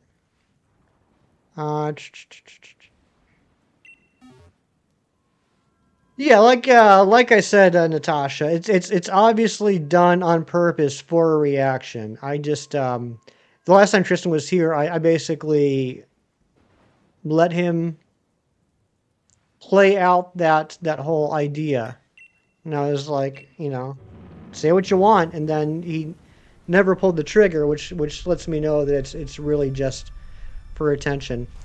Your Switch 2 was stolen by the niece and nephew playing Mario Kart World. What the heck, man?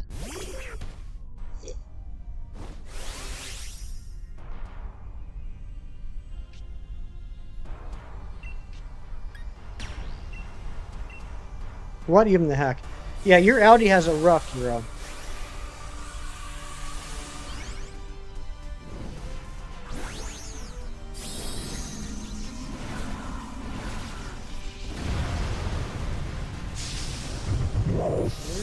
Okay, so this was number 24, so this is pretty awesome. Yeah, we're gonna move on though. We're moving on. Sorry, mods. I needed to address that, but it's over now.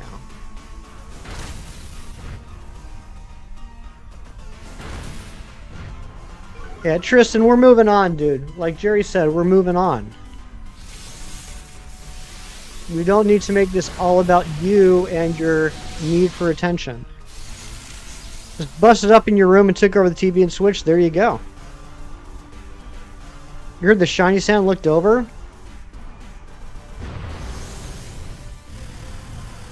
Did you really? Or was it just something that sounded like a shiny sound?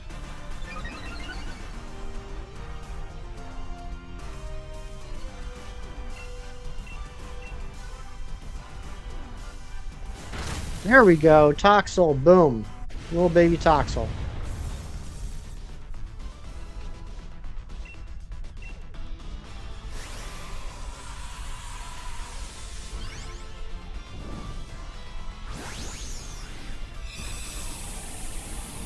Same sound used for the glare. Ah, gotcha. Okay, alright.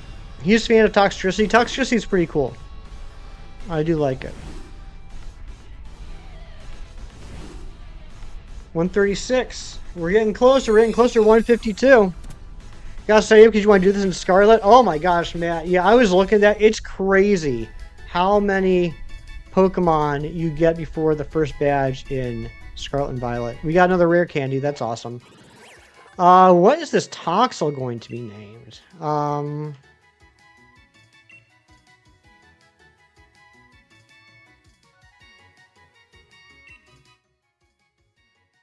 Male Toxel.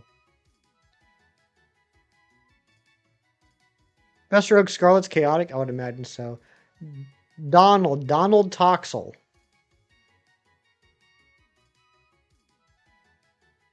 Okay, we'll name it Donald.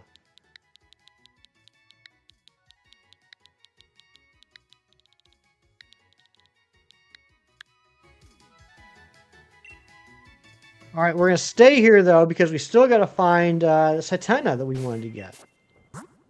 That was cool that we randomly got the Toxel though, which we were going to be getting later.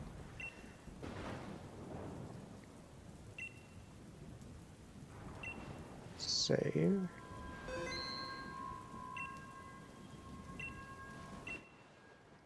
Ghastly. We don't want Ghastly.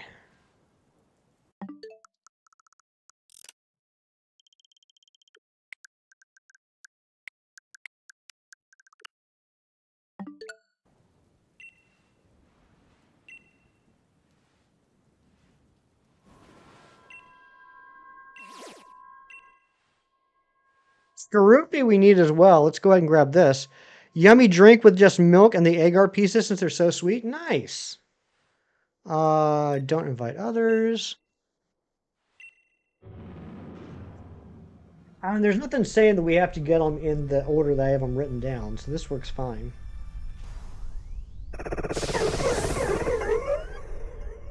That is a cry.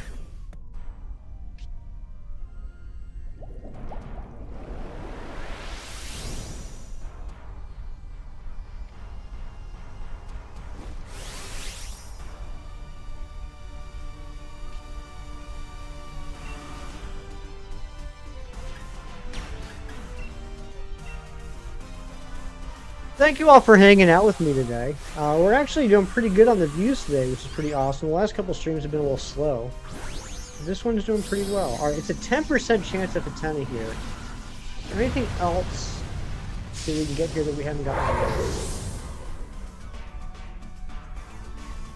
Well, this is interesting. This is not the right, this is not the right hole. I went to the wrong hole.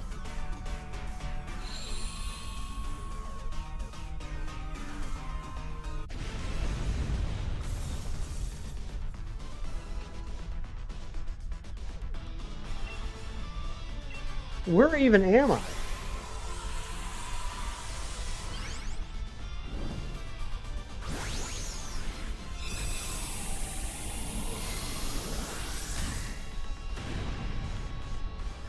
We've all done it before, Matt?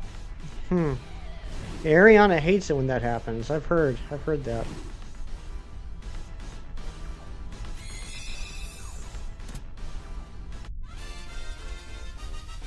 Um,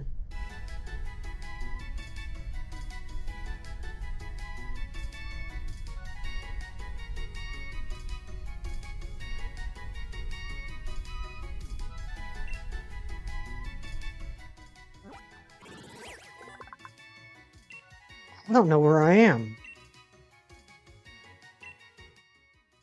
All right, this is going to be named. I can do this whole name actually. Words you never thought you'd hear me say. Your day's been made. There you go. I'm glad I'm not the only one that says stupid things. Oh, you're not the only one.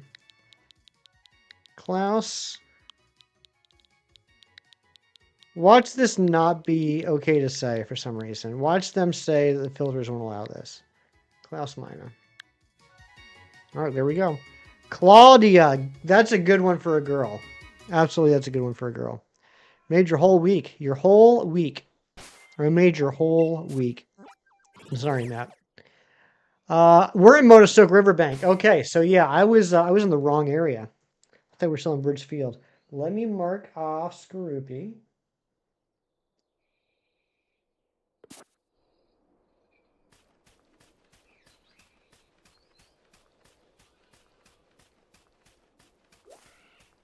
Yeah, now we're back in Bridgefield. So it's this hole. This is the right hole.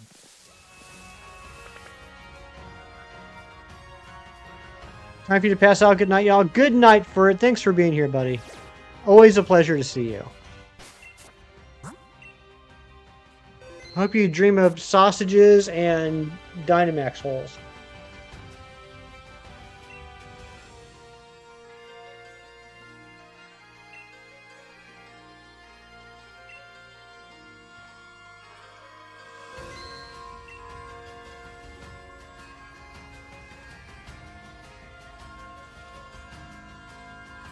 Pardon me.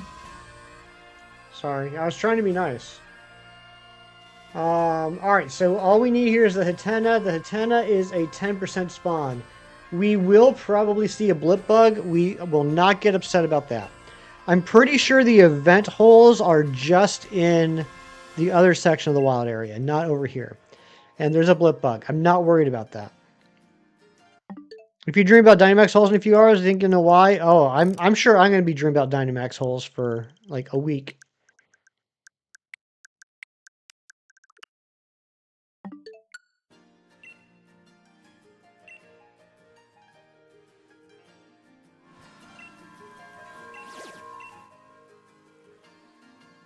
I'm not worried. I'm not worried. It's a 35% spawn. We need the 10% Hatena. Which, crazily enough, I think we saw a Hatena hole last Sunday, but I didn't do anything with it. I feel like we did see a Hatena hole. But I was going for something else, so I didn't do it. There's a Natu. Yep, okay, yep, we're good, we're good. This is not an event hole. Den, an event den.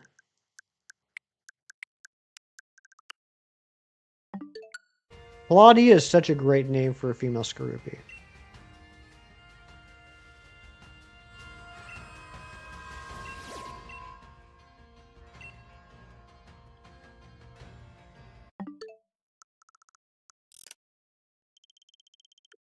I like the random progress that we made, though, getting that Skorupi and that Toxel.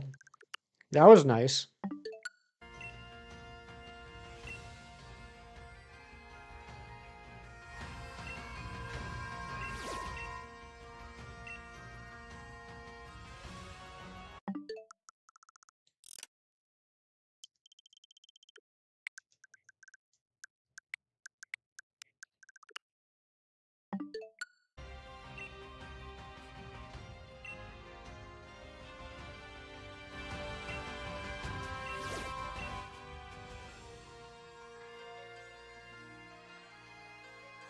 That's Mime Jr., right?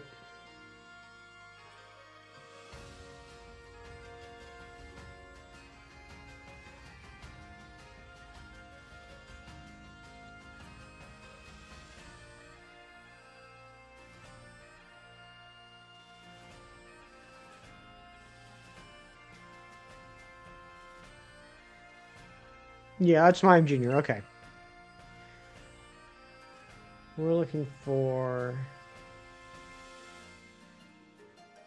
that. Okay, yeah, it's going to be very obvious.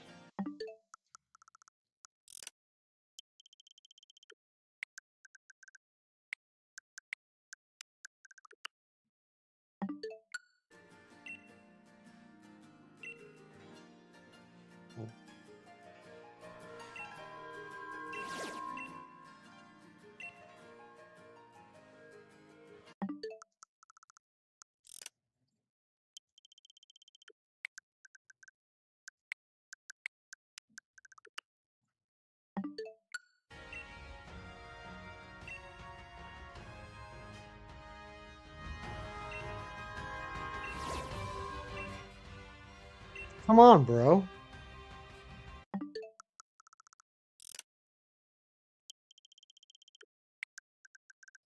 Did anybody watch Lanterns? I forgot to mention that yesterday. Last Monday, I watched the first episode of Lanterns on HBO Max, the new show about the Green Lanterns. I actually really enjoyed it. I thought it was a pretty fun show. You're so bricked out, I don't even know what that means, Link.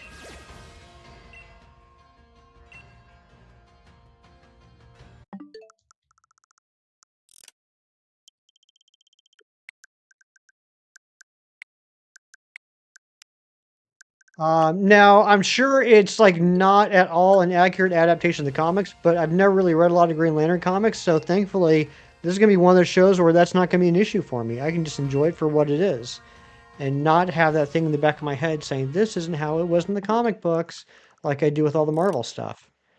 What's up, Kat? You also have strong opinions on pickles? I do too.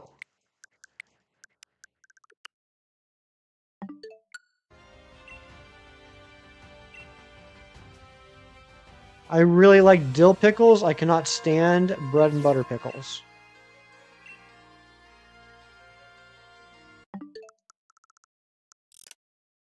You love pickles, Kat? Nice.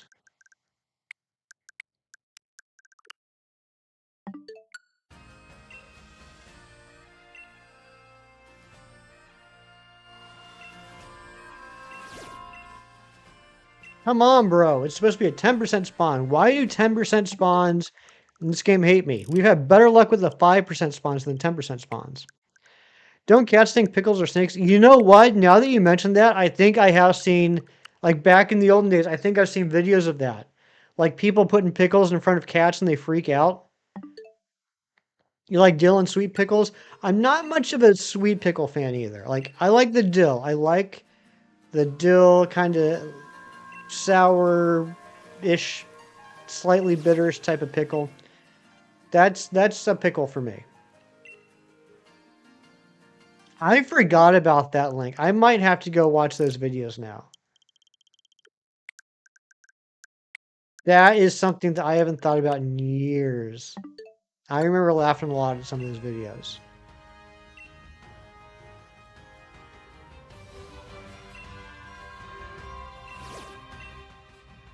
There we go. There's the Hatena. All I had to do was complain about it.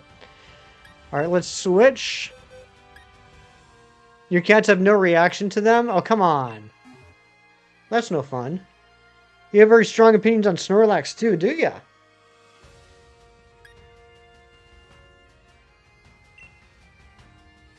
People do it when cats are eating. They get sterile because eating leaves them vulnerable. You would never do it while your cat's eating. Kira, that's because you're a good person. Another morning 8K today. Holy smokes, Steven. You've gone further this morning, or today. You've gone further today than I have in like 3 months. You never eat pickles unless it's in like tartar sauce or something? That's okay, me too. You can give me all your pickles, and I will eat them. And you can have all of my olives.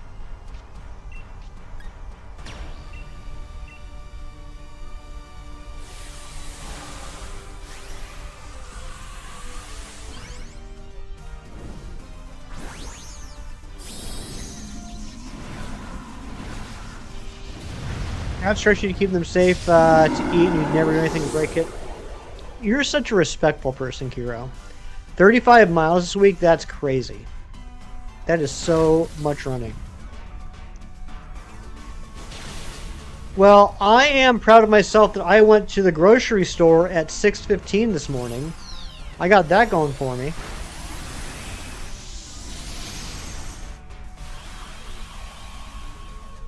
Now, someone asked me, why did I go to the grocery store at 6:15 this morning? I can pretend it's because, like, I woke up wide awake and perky and wanted to be productive and get things done today, but that's not the actual reason.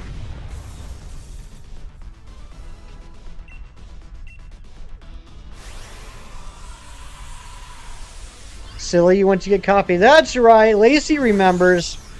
I went to the grocery store at 6:15 this morning because I was out of coffee. So it was either I would be a miserable SOB all day long, or I could go to the grocery store at 6:15 and get me coffee. I think I made the right choice. I also picked up ketchup and a little bit of salmon. Stores are open that early on a Sunday. Ours isn't open until 10 or 11 a.m. The grocery store that I go to is actually open 24/7, Kieran. It's only closed like on Christmas Day and New Year's. And 3 cotton candy grapes. That's right. Silly Ogre Boy. Oh yeah, for everyone that's been talking about cotton candy grapes for the last couple of years, I went to the grocery store today, and in the little lobby, like when you first walk in, like before you actually enter the grocery store, there's that lobby area that has like all the carts and everything. There's a big sign, just in cotton candy grapes. So we finally got cotton candy grapes at my grocery store. And I was like, you know what? I'm going to buy some of these cotton candy grapes and finally try them and see what everyone's talking about. And I walked up to this big display of grapes, and that was the only type of grape that they were sold out of. They had all the other grapes, but they were sold out of the cotton candy grapes. But there were 3 grapes that if I were not a moral and ethical person, I would have stolen. Yeah, shrimp. You can make shrimp scampi. That sounds delicious. Yeah, what time was that picture taken? I want to check that. That was, yep, that was, look, 6:15 a.m. So I actually left the house before 6. I arrived at 6:15. Alright, what's this little girl gonna be called? What's a good name for a girl that wears a hat? Some sort of like a witch hat. It looks kind of like a witch hat. What would be a good name for a girl that wears like a witch hat? Cotton candy grapes for making the processed food maxers. Consider eating something grown from a plant other than a potato.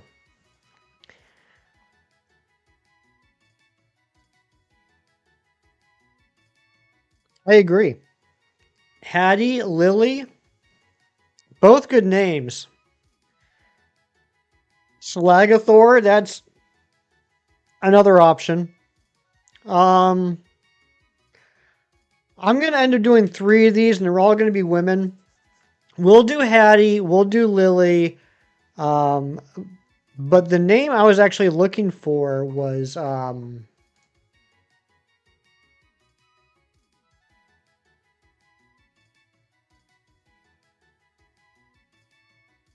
what the heck is it called? I was trying to be hip like the kids.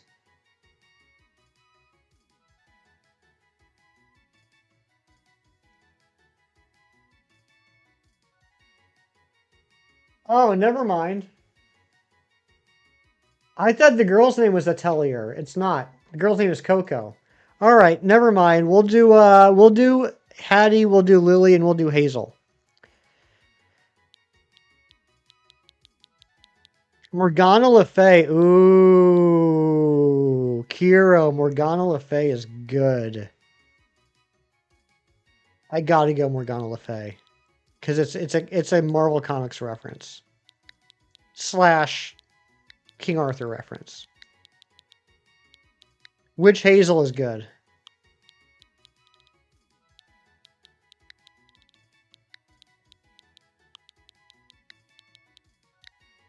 Oops.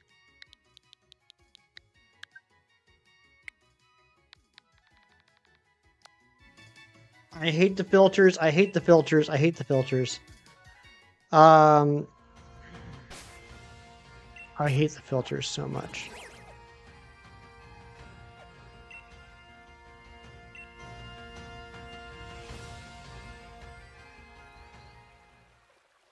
Why not? Who knows, Kiro? Who knows? I'm learning more and more words and terms that I never knew were somehow offensive through playing this game. It's ridiculous. You know, because I never nicknamed my Pokemon, so I never knew how stupid all this was. There it is. Thank you, Ari. Thank you. Ari is very good at noticing and pointing that out. It's kind of her superpower.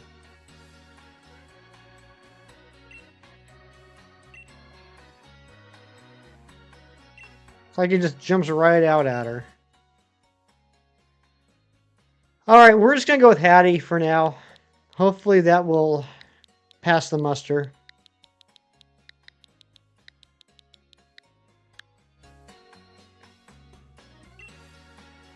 Yeah, I'm going to hatch another 2, so there will be more names. Alright, but we got Hatena. Next is Bergmite. So where is Bergmite at?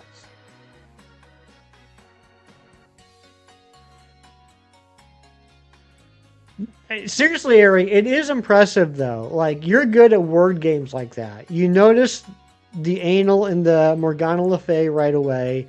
You notice the semen in the horseman right away.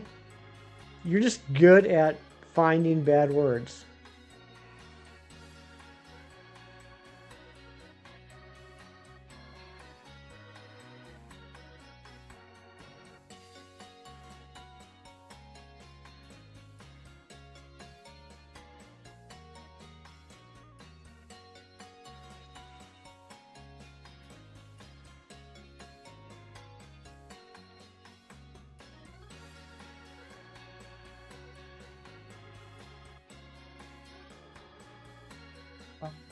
That's in Shield.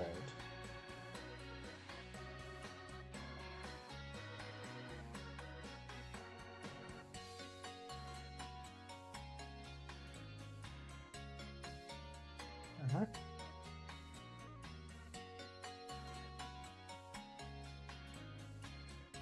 Oh, there we go.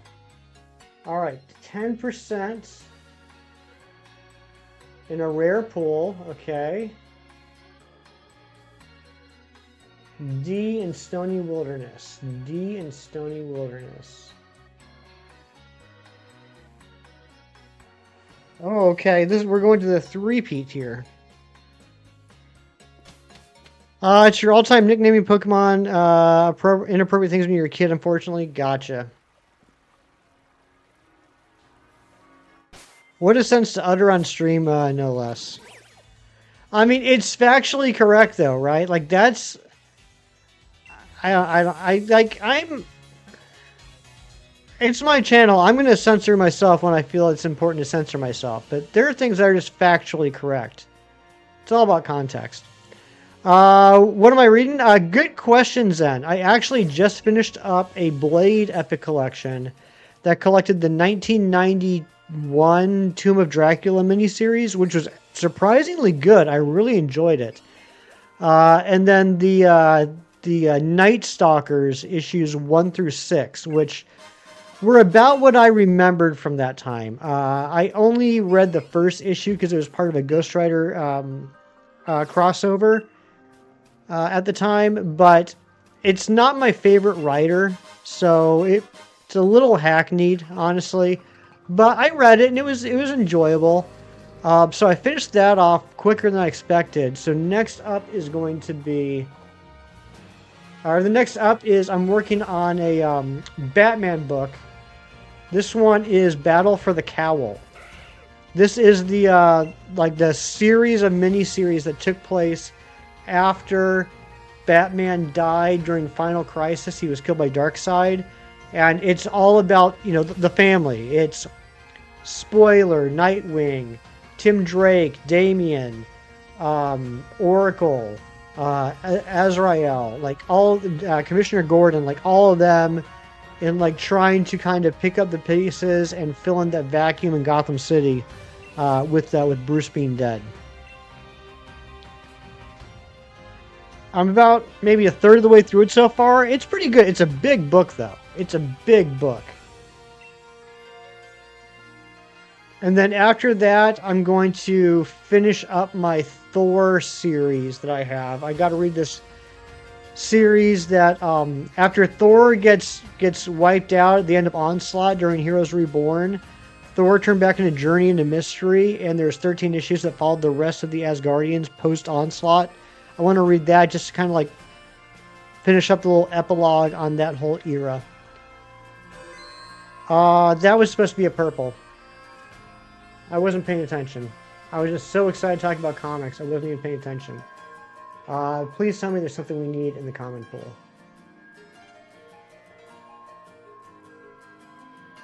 Some comics you started, didn't finish some, such as Flash runs and Irredeemable, and nothing about starting Transformers by Daniel Warren Johnson. I heard that's a good series. Thank goodness I saved. Yeah, thank goodness I saved, Ari. Ariana. Oh yes, Cubchoo. We do need a Cubchoo and a Snom. Okay, we're in good shape. We're in good shape. There's Cubchoo.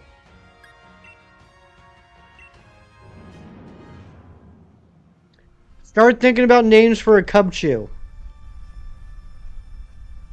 Love you some Daniel Warren Johnson. He's got some good stuff. I haven't read a lot by him, but I've read a couple of like mini series that he did for Image Comics, and he's the guy that's currently on Infernal Hulk, right?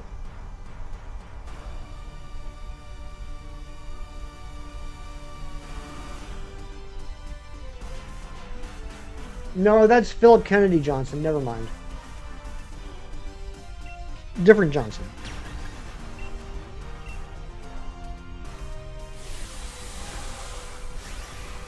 Yeah, he did some miniseries for Image maybe about 7 or 8 years ago.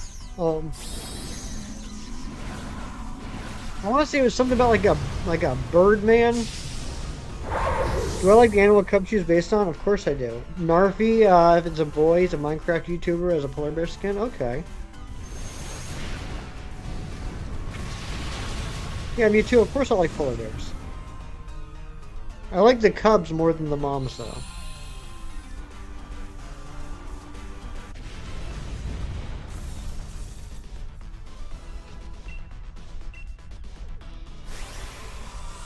Name it. Careful, Hefty.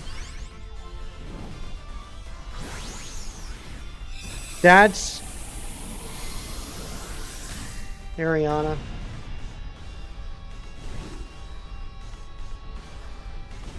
Ariana. It's brilliant. Polar bear or new Mike? Oh my gosh, new Mike.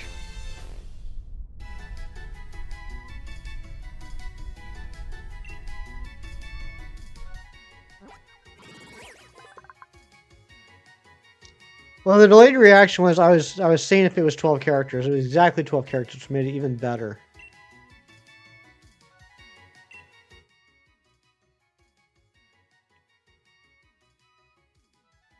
Bear Polar. What's up, Hoyla? Beta Ray Bill, yes, that's another one. Yes, I have read the Beta Ray Bill miniseries. That was really good. I gotta name it Careful Hefty.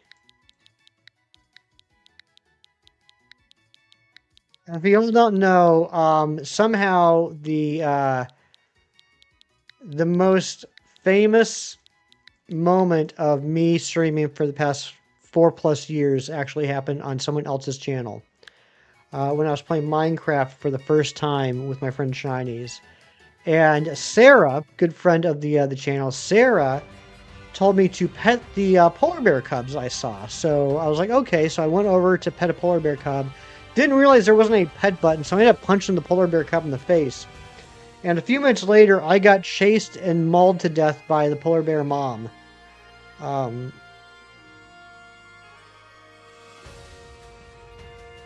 Cheese Thrifts, Big Cheese Thrifts also just sent this to me. Not just, like, not recently, but like he sent this to me to commemorate that. So now I have a Minecraft polar bear.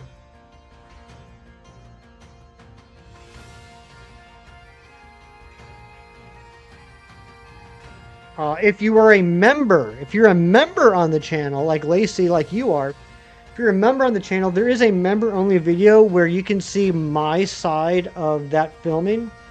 Because on Shiny's, it was Shiny's that was streaming it, but you can only hear my microphone. So you heard what was happening as I was screaming and running and saying, "Aw, crap." But then there's a member video from my game footage to see what actually happened. So if you're interested in watching that, you should be a member. Okay, let's try this again. Also, I gotta up this, I think, right? We're at 138?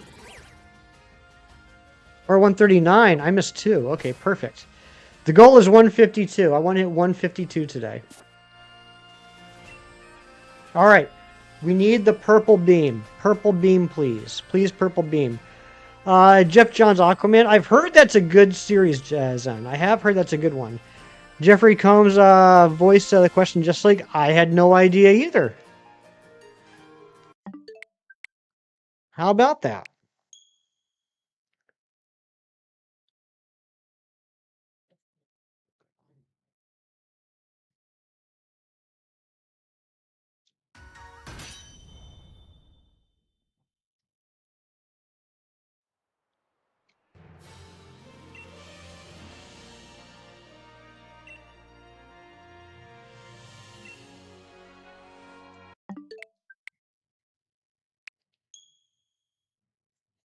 Oh, get that purple.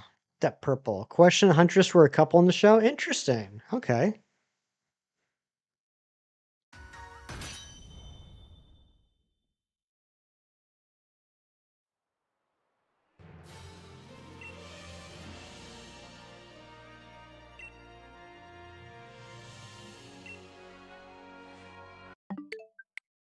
Come on, give me that purple beam.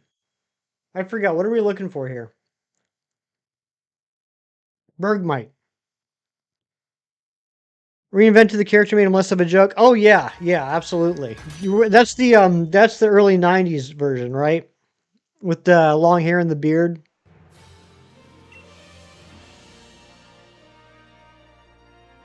Question in jail. You also found the secret 30-second flavor from Ben and Jerry's. That's pretty cool. That's that should go on the old that should go on the old resume. Super Friends Aquaman, right? I used to love when I was a kid. I used to love the Aquaman cartoon. Now I'm not that old that like the Aquaman cartoon was new when I was a kid, but I don't know where I watched it actually. I don't know if like my parents had it like on videotapes. They must have because I remember watching like the same episodes over and over. But there was an old Aquaman cartoon I watched a ton. I loved Black Manta. Black Manta was probably the first villain I really liked. I loved his look. I was like 6 years old. Welcome back, Big Cheese.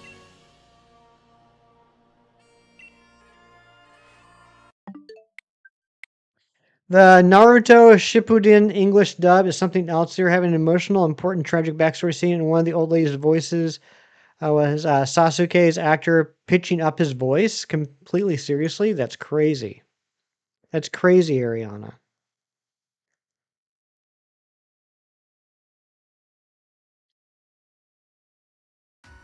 Sounds like he smokes a pack of cigarettes a day. Does he really?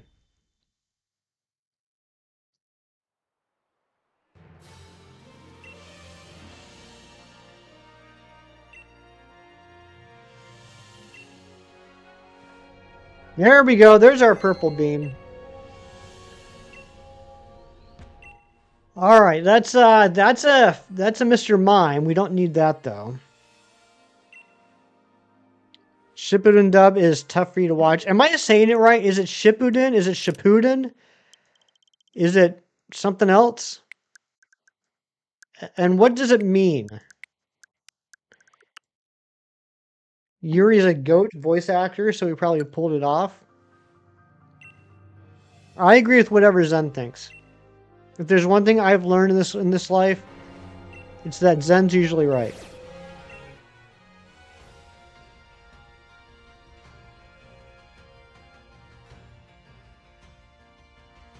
It's a 3-year time skip of Naruto. Okay. You don't even know the proper pronunciation. Okay, good. Then I don't feel so bad.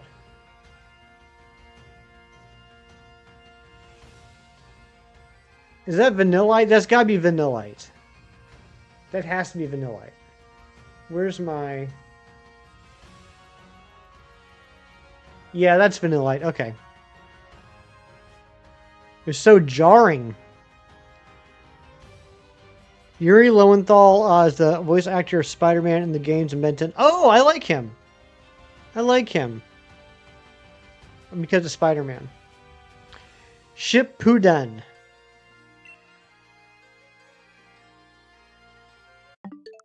Big Cheese, did you hear my big story about cotton candy grapes?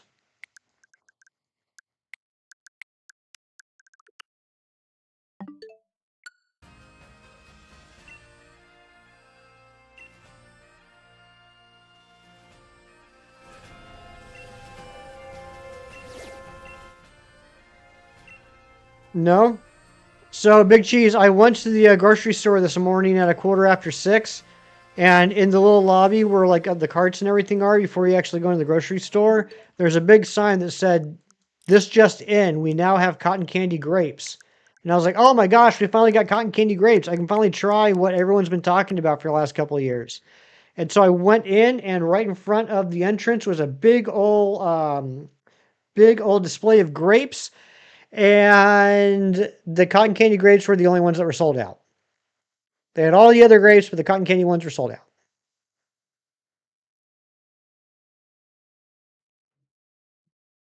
What's up, Spider Zed?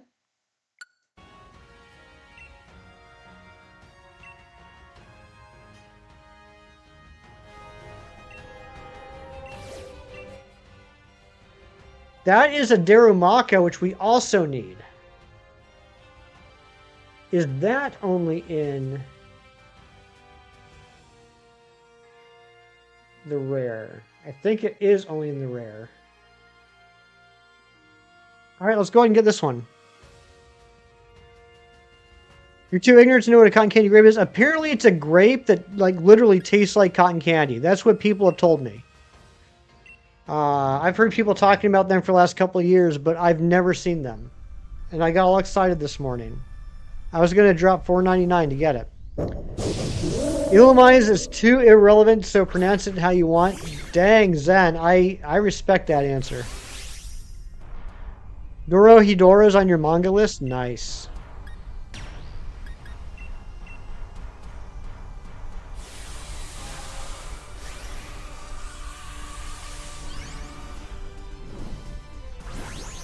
Alright, I got a name for this one.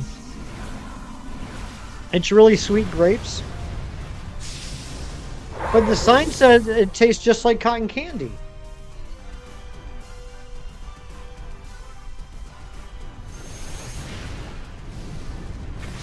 Well, that's not true. It says sweet and juicy with a hint of vanilla. I do like a hint of vanilla. Gotta go. Good luck. All right. Thanks a lot, Pookie. Thanks for being here. Owlman. Owlman. Is that is Owlman the one from Watchmen? Other than One Piece, any mangas you're thinking of getting into? Not at the moment. I still have the first volume of One Piece and the first volume of Akira, just sitting on my desk. Thomas Wayne Jr. I'm not familiar with Owlman. Basically evil Batman, gotcha. Yeah, like I've said, like I'm just now starting to read DC stuff. I never have in the past. So a lot of it I don't really know a lot about. We used to have apples that were grape flavored, did not meet your expectations. Uh-oh. Just more like artificial grape flavor, like the one they use in candies. Oh no. Alright, I got a name picked out for this one.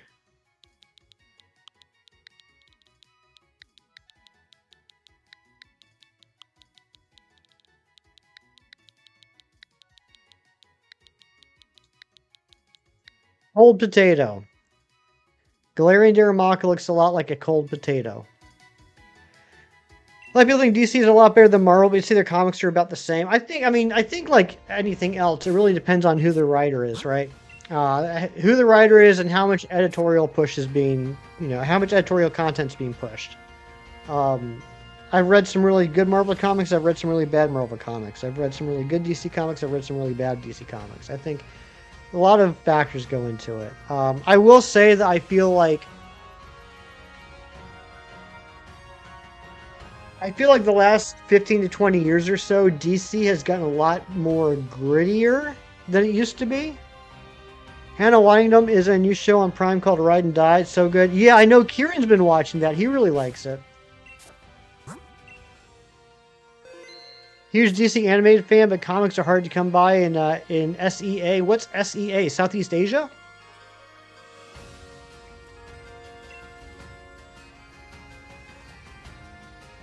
Alright. Gotta get the purple beam again. Gotta get that purple beam. Nice! I nailed it. I nailed it. Well, welcome on in. Welcome in from Southeast Asia. Alright, we're getting closer and closer. We only need 22 more Pokemon. DC lore stems from Bruce Timm. That's how a lot of mine originally stemmed too. I am so much cooler now. You usually name your Darumaka's after Gorons from Legend of Zelda, like the name Darunia for Unova and Darumaka and Darmani for Galarian. I like that. That's a good one. Yeah, Zen, I was just talking about that a little bit ago. Now granted, I haven't read a lot of Green Lantern stuff. I'm familiar with Green Lantern stuff. I haven't read a lot of it. I really enjoyed it.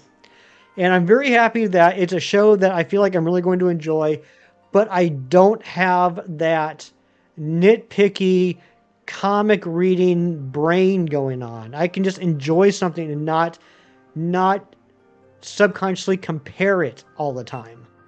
But no, I really like the first episode. I think I might have not reset that one fast enough.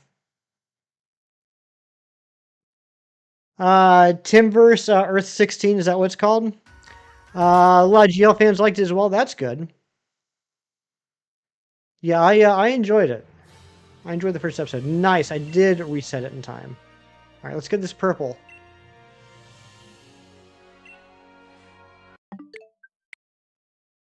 We got 22 more Pokemon to get. This is going to be crazy. Now, 6 of those are going to be real quick friendship evolutions. So we really only need to get 16 more.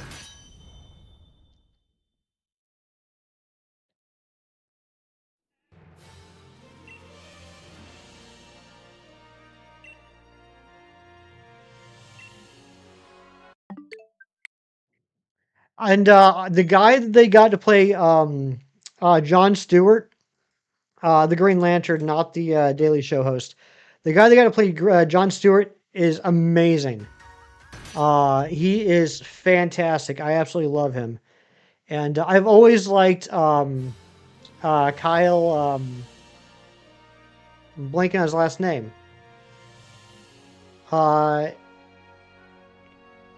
He was in Friday Night Lights. He was in that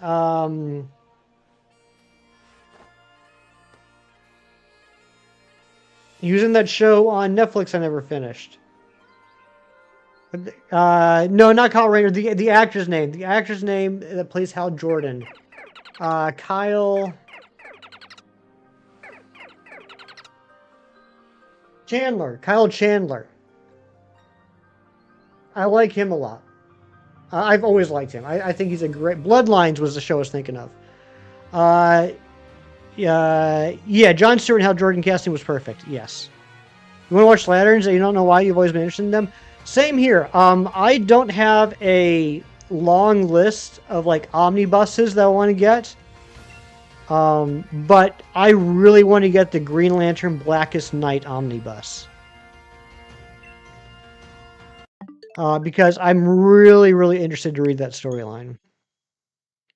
Aaron Pierre, yeah, that's his name. Yeah, he's really good.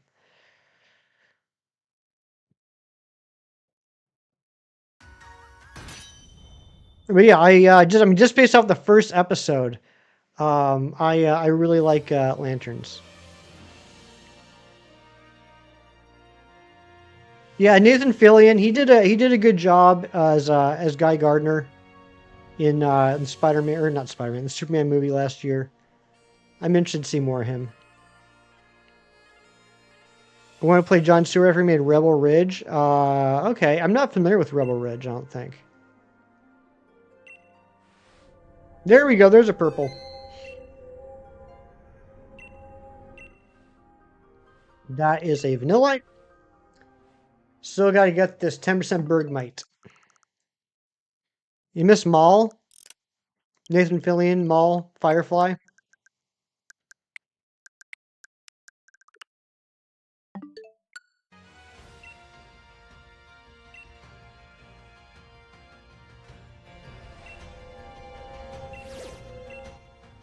Yeah, we're making a lot of watts on this trip too, which I'm very excited about. Because like even after we're done with all these Dynamax dens, we're gonna have to go to the digging duo and give them so many watts to dig up evolution stones. No, all hard A. Mal? Is it Mal? I thought it was Mal. How do you feel? How is aged up and the other heroes around his era might be the same in DCEU, DCU? How do I don't honestly I don't feel anything, Zen. That's what I'm really enjoying about going into this is um I'm kind of open for anything. I'm kind of good with whatever they do with the characters because I don't have that background experience that's going to um, color my expectations. And like here's how little I know about the specific. Like I'm aware of Green Lantern. I'm aware of the Green Lantern Corps. I have some Green Lantern comics. But here's how little I know about the specifics is I know like in Lanterns, the whole idea is that Hal Jordan is training John Stewart to take over for him. I don't know what the deal was in the comics. I don't know why we've had like 5 different Earthbound Green Lanterns. I don't know what that whole thing is. New Superman movies introducing Brainiac? Nice. Like there's like I know Alan Scott was kind of like a separate thing. When you put Alan Scott to the side, that was Golden Age. That was really before the whole Green Lantern Corps was conceptualized in the Silver Age. But we've had Hal Jordan, we've had John Stewart, we've had Kyle Rayner, we've had Guy Gardner, we've had Simon Baz, we've had the girl whose name I can't remember. So like I don't know what the deal was. Yeah, exactly. Hoyle. Yeah, that was Alan Scott. Alan Scott. It was like magic, and yeah, instead of being weak to yellow, it was weak to wood. So that was like a whole different concept. So like yeah, I don't know what the deal is if we're supposed to have like one Green Lantern Corps member per world. Why we've had so many at the same time? Each of the lantern colors like different Infinity Stone powers. I know there's a spectrum. I don't know all the specifics. I think, I mean, like green is will. I think red is rage. Yellow, I can't remember them. I know, but basically I know like there's a whole bunch of different colors. But it's like that you have to be. I don't know. I don't know. Anything I say is just going to be conjecture.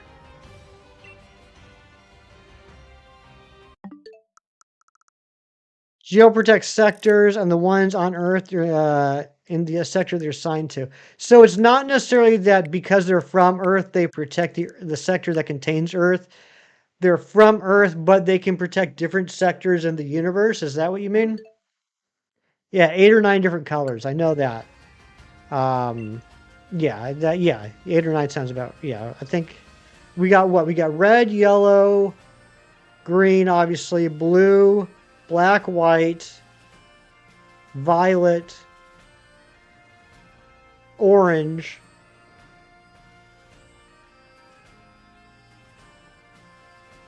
I think that's all the ones I know. Gotcha. Okay. All right. Thank you. That makes more sense, Hoyla. Thank you.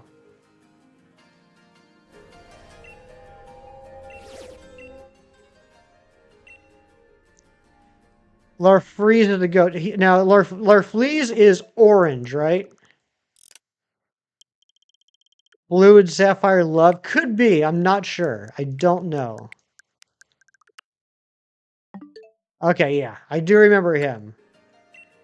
And then Atrocitus or Atrocious or something. He's red, I think.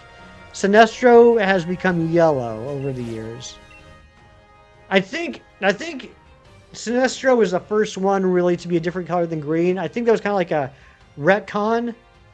I think Sinestro, who used to be a Green Lantern, became yellow, but that wasn't like part of like a whole thing. I think once they decided to have the Spectrum, then they retconned Sinestro as a Yellow Lantern. If I'm remembering that correctly. Sapphire's Passion, gotcha. Yeah, I know each color represents an emotion. Or a personality trait. Because I don't know if will is an emotion.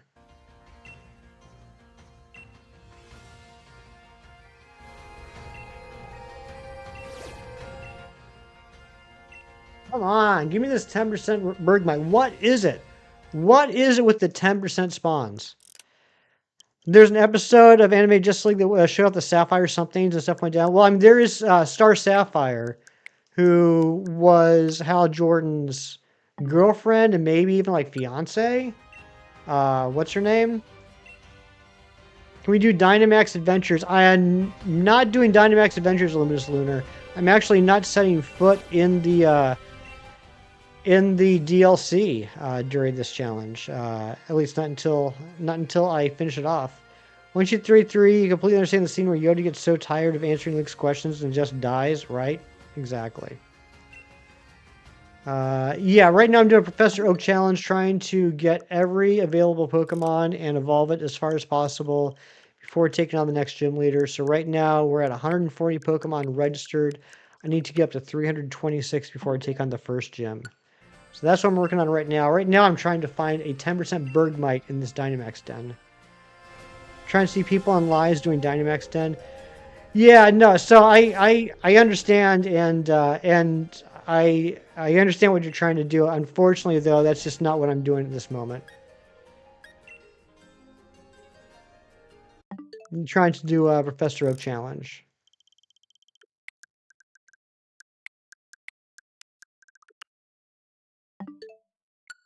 Sorry, though. I hope you do find someone that's doing Dynamax Dens that you can join with.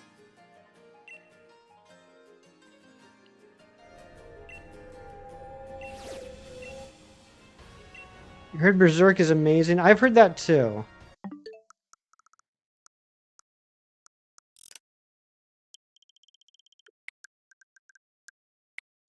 Sorry, I know you guys are sending a lot of messages about manga. I'm just kind of going in and out of those messages and trying to respond to the ones that I would have some sort of something to respond to other than just reading it aloud. I hope you guys are okay with that. Berserk is amazing. Yeah, I mean, I don't know a lot about manga, but I know that one I see recommended a lot as like, if you're going to read manga, that is a series that you need to read.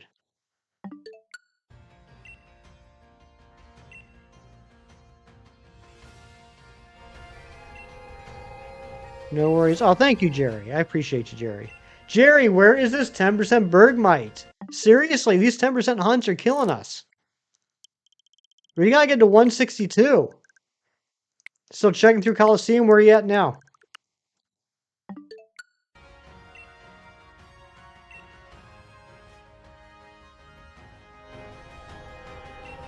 10% to 0.1%. It feels that way sometimes. Like, we've done two, not one, but two 5% hunts faster than any of our 10% hunts today.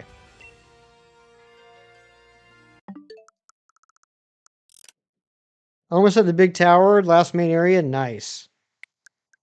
USU is colored as some of the fights are so hard to make out what's happening. Yeah, that is one of the things that kind of slows me down about reading, if I gotta be honest, is I miss reading color comics. About to go berserk if I have to read any more messages about manga. No, it's not that. It's just I don't feel like, I mean, I can just read every message out loud, but if I don't have anything to contribute to the conversation, at that point, I'm reading what you guys are writing out loud, which doesn't sound like it will accomplish anything. Oh, this date was a Vanillix event. Oh, Ariana, thank you so much. Numbers don't be numbering when you start following the math. Then your 5-year-old cousin finds 3 shiny legendaries on his first run, right? That's what it feels like sometimes. What is the 35%? 35% for the Vanillite. I feel like we're getting it like 75% of the time. What's up, Meta Champion? Any luck, speaking of Vanillite, any luck on the Vanillux?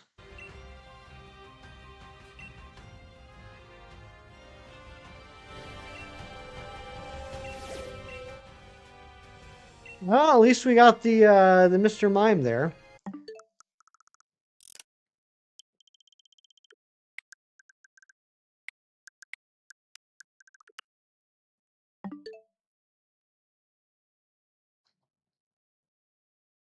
That's 20%.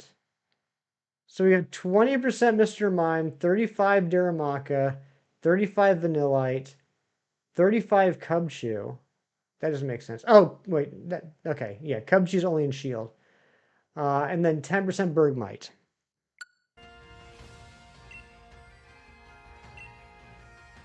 Mothers lock up your daughter's Metachamp is on the town. Oh my goodness.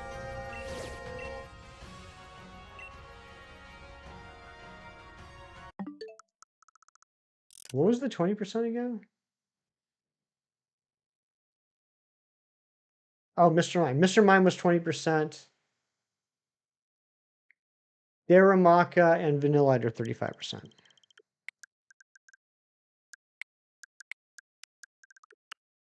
Recommend the Pokemon manga. You know, it's crazy that for someone that is a huge comic book fan and a huge Pokemon fan, I've never read the manga. And it's my understanding that, at least in the early days of the manga, Poliwhirl was like one of the main characters in the manga.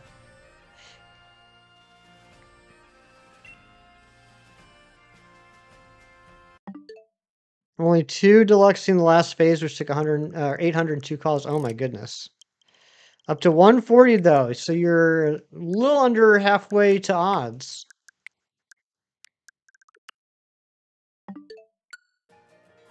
Pokemon manga is amazing. You love all the gens of it, and yes, he was Red's ace for a while. So, I mean, you'd think that I would have read it by now, right? Let's go Poliwhirl 1. That would be crazy. Can we just have a Pokemon game where, like, you just start off with Poliwhirl? And everyone you fight is, like, either a rock, ground, or fire type? Can we do that?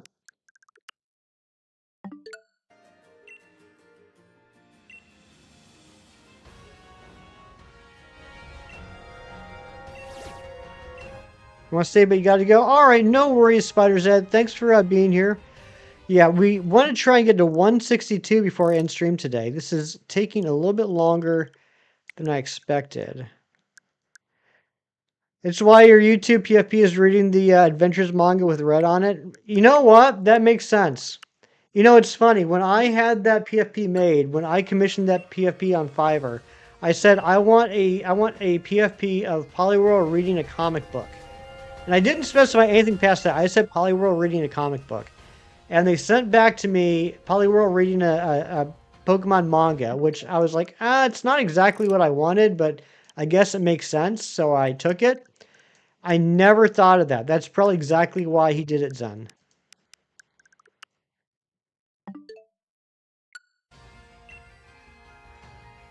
It's the first Pokemon Red had in the story. That's awesome.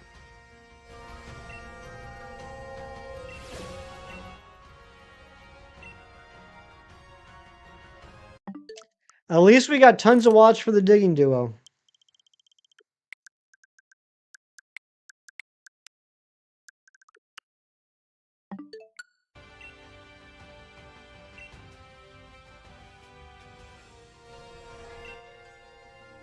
Hear that? It's How to Read by author Chem Nation. That was hilarious.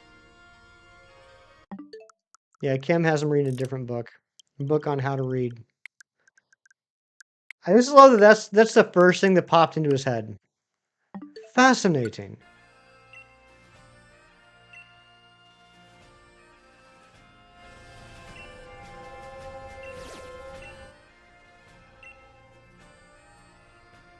What is going on here?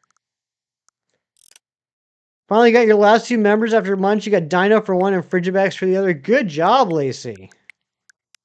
Very proud of you.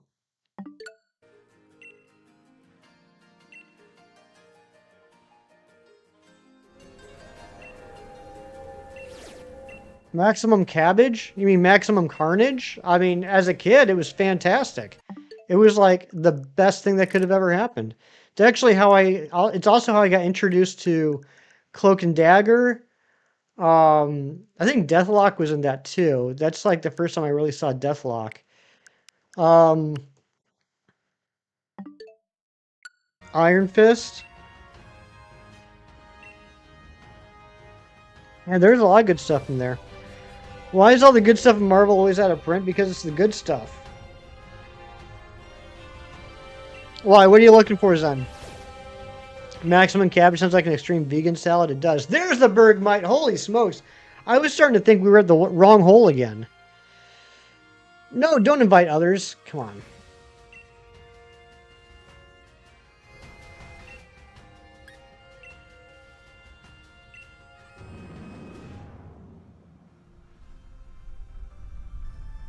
Then what is there something in particular you're looking for? I'd be happy to keep an eye out.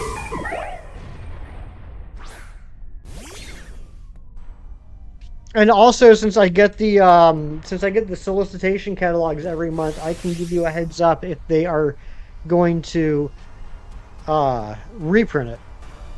Maximum Cabbage is one of your favorite autocorrect mistakes. It's a pretty good one. Maximum Cabbage. Whoops. There we go.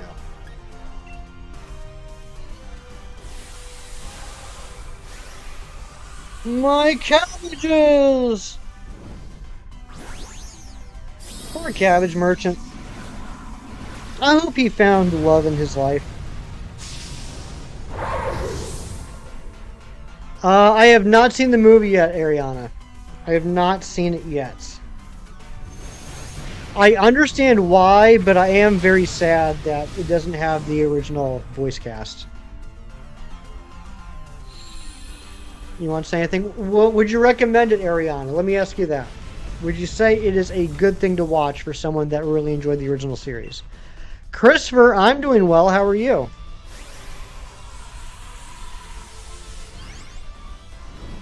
Cabbage Merchant was actual Fire Nation Spy and Cabbage Bender. Could you imagine a Cabbage Bender? I love that idea. You hate the movie Slam, or the move. Why does it read movie? You hate the move Slam and misses so often. Yeah, what is that, a 75? You heard they're considering recasting the voices? Like, wait, for the movie that was already done? Like, I understand, and I find it, you know, very honorable that people like Mae Whitman were like, you know, after all these years, going back and voicing, you know, as a white girl that I am, you know, voicing someone that is, you know, supposed to be based off of, you know, the Inuit people, is very disingenuous, and you know, it's not something I want to get involved in. And how, you know, the other actors were also saying the same thing about voicing Asian Pacific people. I understand that. I get it. But it doesn't change the fact that I fell in love with those voices, and it feels weird not hearing like Dante Basco voice Zuko. Like putting new voices in it. Interesting. YouTube theory showing the cabbage merchant being a cabbage vendor. I like that idea. I like that theory. All right. This Bergmite's name is going to be.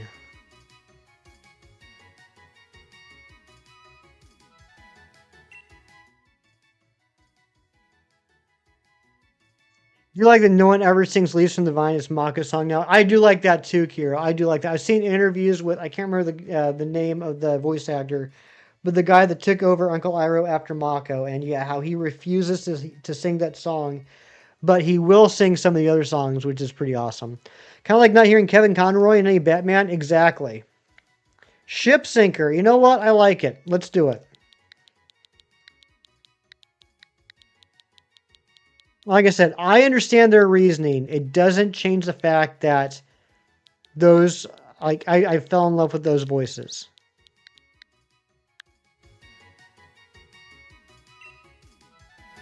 Really come far in this challenge? I'm trying my best. I want to hit 162 today before we end stream. That means that we'll be done getting things out of Dynamax dens. All right, next up is Marini. Marini, let's see what Marini's got going on.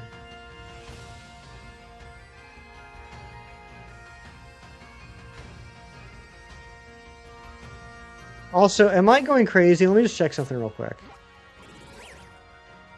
Nothing specific, but you always hear people complain about stuff being out of print. So you think Marvel horribly advertised the comics to get into, like Doomsday's coming up, and any casual fans want to read Hickman's run, they'll have no clue where to even start. Yes and no, Zen. Yes and no. I'll agree with that. They just, I'm 100% convinced it's because of Doomsday. They just released the premiere collections, like the digest versions, premiere collections of Time Runs Out, which is the end of Hickman's Avengers run, that leads into Secret Wars, which they also released in Premiere Edition. But if that is something that you're interested in, if you're interested in the Hickman Avengers run, I will keep an eye out for that. And I will also let you know if there are plans to reprint it. Okay, I'm just going crazy. I thought we already had it, maybe. No plant or nature benders. That's because you imagine what you could do with being able to control plants. Well, actually, Lacey, there was... Yep, I just actually...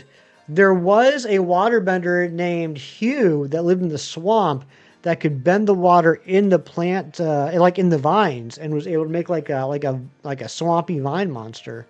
And then he was able to do the same thing with seaweed, which I recently found out is not a plant at all. Bone benders, earth benders are equivalent of blood bending. That would be pretty crazy. I guess technically, yeah, that would make sense because of like all the calcium deposits and stuff. I don't know. I'm not a science person.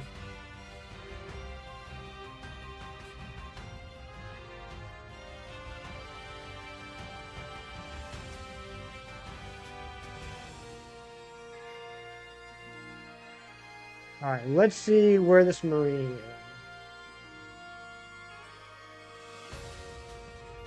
Not that one. So we can cross that one off the list. Give me a second, guys. I can't read chat at the moment. All right, 10% there. What is that? That is Common Pool. We like that. Ooh, Common Pool, and I know exactly where that is. Yeah, okay. Another 10% though. So, yeah, no problems, Lacey. It was pretty neat. It was a pretty neat episode. Apparently, the mineral content in bones is organic, and earthbenders can only bend inorganic compounds. Oh, okay. Airbending the air in the lungs is pretty horrifying. You can't bend if you can't breathe. Yeah, that was pretty crazy, because that has happened. Airbending is pretty OP. It really is. As soon as you turn 30, Avatar Aang took away your knee bending, right? Where is this? Here it is. Okay. This should be it. You started the chain for deluxe on the 22nd of July. Not done that bad to get as far as you have so far. Yeah, that's pretty good. That's pretty good progress there, Meta Champion. All right, and this is a common pool. It is 10% though. And there is always a possibility this turns out to be a event hole. Hopefully it won't. Spirit bending kind of ruined the lore for you.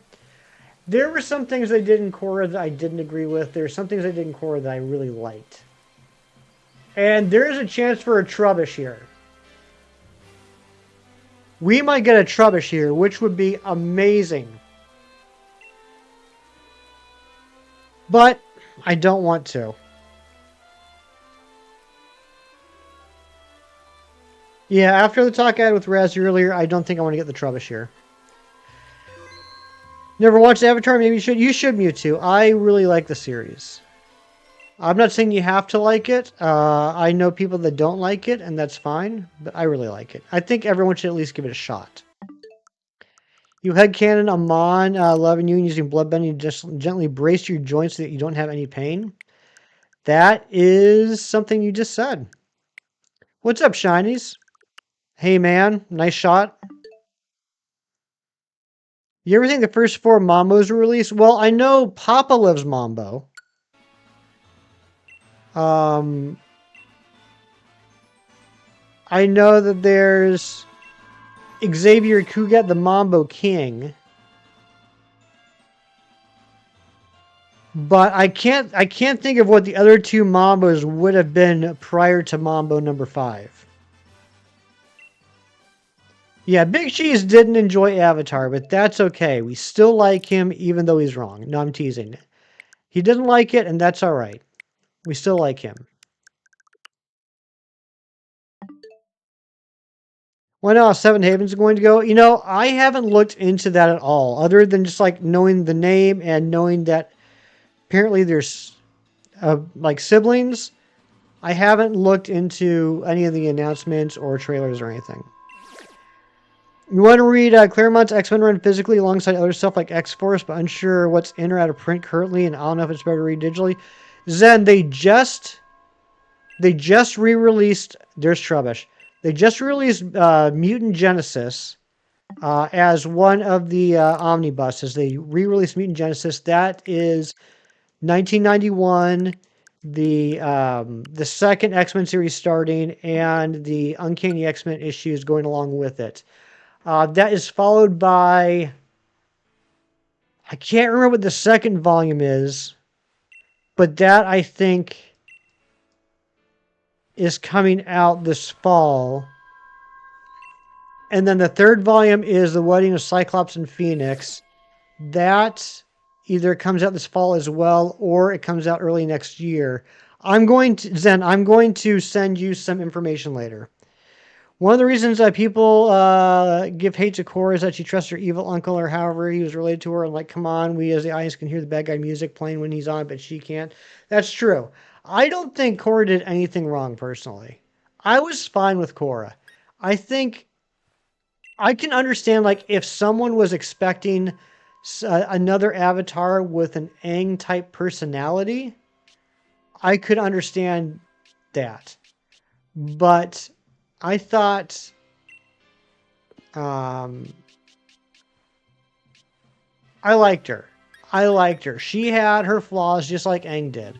I think there were certain things that Korra was better at than Aang.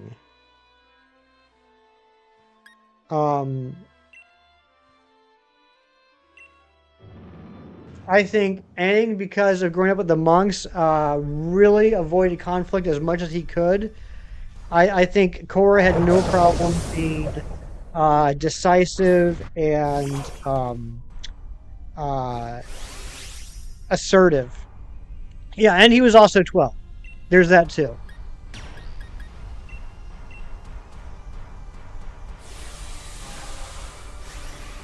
Good afternoon, Raphael. How are you?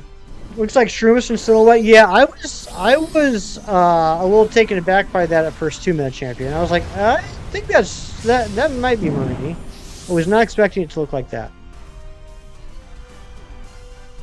The writing was rushed. Well, the other thing is, I mean, it's not a... I can understand the rushed writing feel. It's not a justification, but it is an explanation. Unlike with Avatar, Korra was only renewed season by season. So every time they started a new season, they had no idea if the show was going to end at the end of that season. So it was really hard for them to do more of an overarching story. They had to have every season be its own beginning, middle, and end. Which I agree, like for a serialized show, that is definitely a hindrance. But I would prefer that as opposed to the show not getting picked up and being left on a cliffhanger. Any places outside the U.S. that I would like to see someday? Yes. So my bucket list would include Japan, Australia, Scotland, and I'd like to go back to the UK. I went to the UK twice for about 4 or 5 hours each time in London Heathrow Airport. I would like to explore the UK outside of the London Heathrow Airport. Yeah, Prague is a beautiful city. Whether to continue Claremont's run and grind out the 80s and 90s stuff, or just go straight to Grant Morrison's 2000 run. Yeah, we can talk about that, Zen. You know me. I'm not going to make it a quick conversation piece here in the chat, but I will definitely be DMing you later about that stuff and maybe some suggestions. Where have you left off, Zen? Where did you leave off with Claremont? Marini is going to be named... I don't even know if this is going to make it through the filters, because these filters are so stupid. Okay, made it through. It's Pokey. You're in Japan right now? Nice. Alright, Cheese. Enjoy the rest of work. Alright.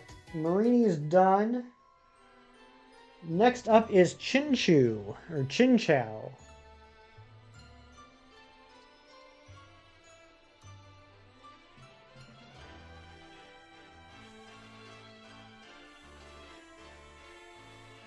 Kind of surprises me that we can get this one in a den that has to not be water.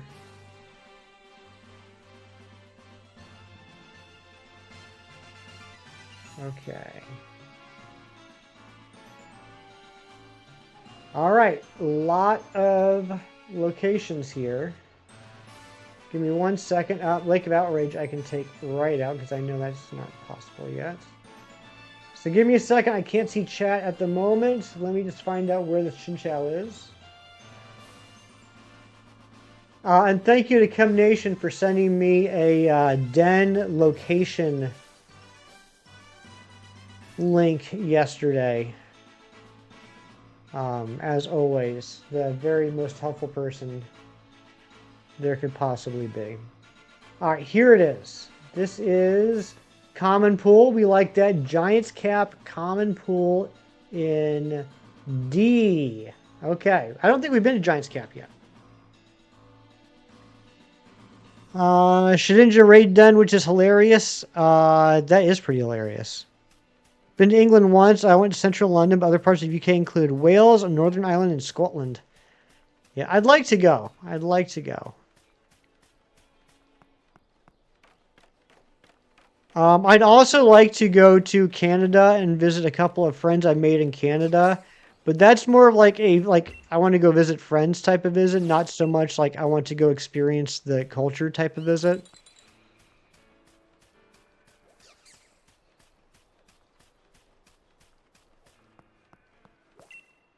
I have a good Scottish accent, thank you. The one word that I've said.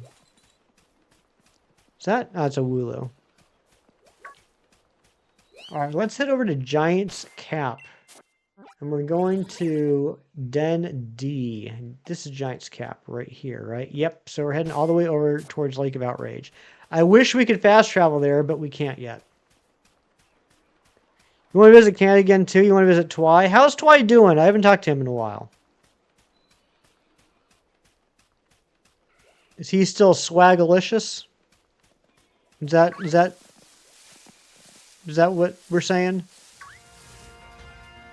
Try the jellied eels. I don't know about all that. The province of Ontario is located in central East Canada. All right. So anything like last trip, you get to stop in New Jersey and maybe visit a Razzie. What? Visit a Razzie? You're going to make a trip to Toronto for coworkers, now just go for the sights?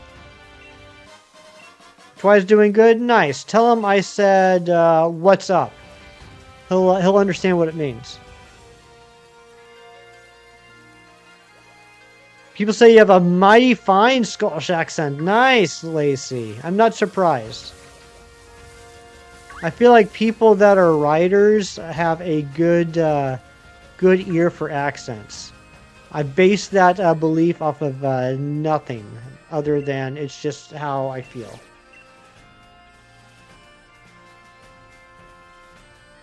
All right. It looks like I think I can't tell if it's a big tree or a rock. I think it's the big tree.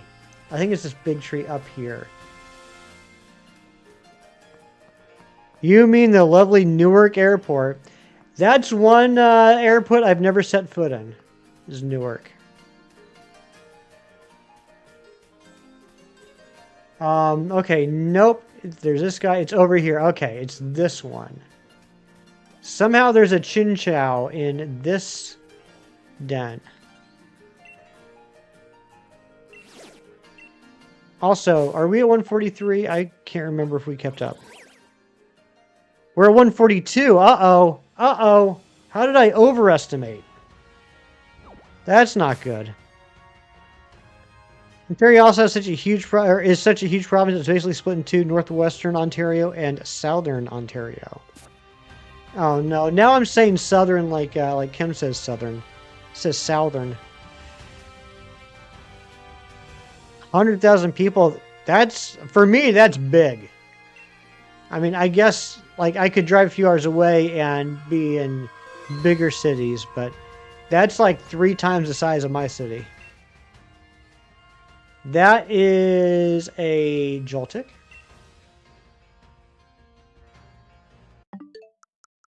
You just ate a whole bag of popcorn chicken, and Kiro, you didn't share any of it with me? What even the heck, man? How rude.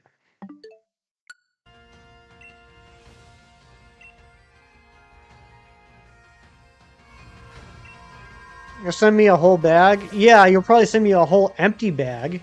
There's Pichu.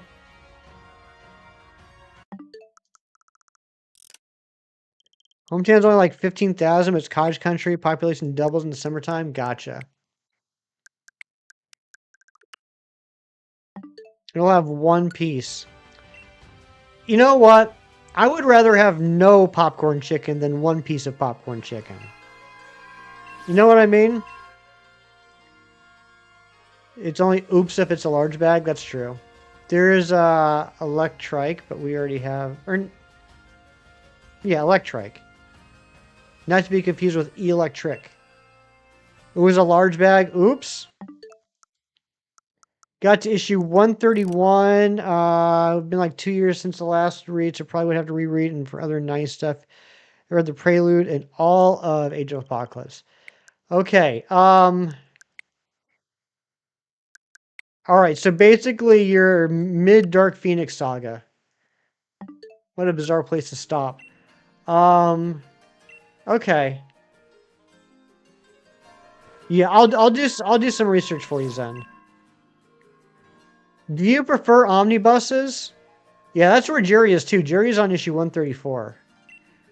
Do you prefer like hardcover omnibuses, or would you prefer like trade paperbacks?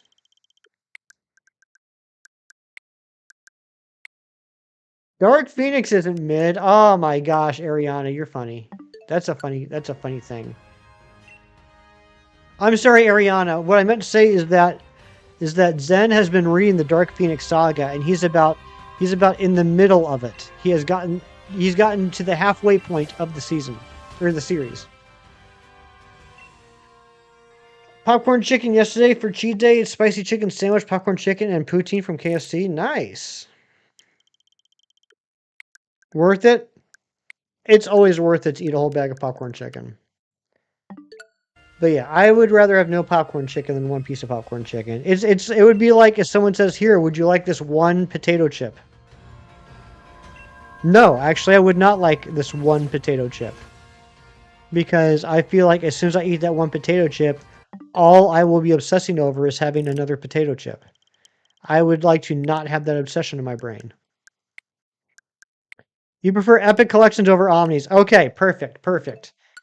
We're gonna have a little bit of trouble.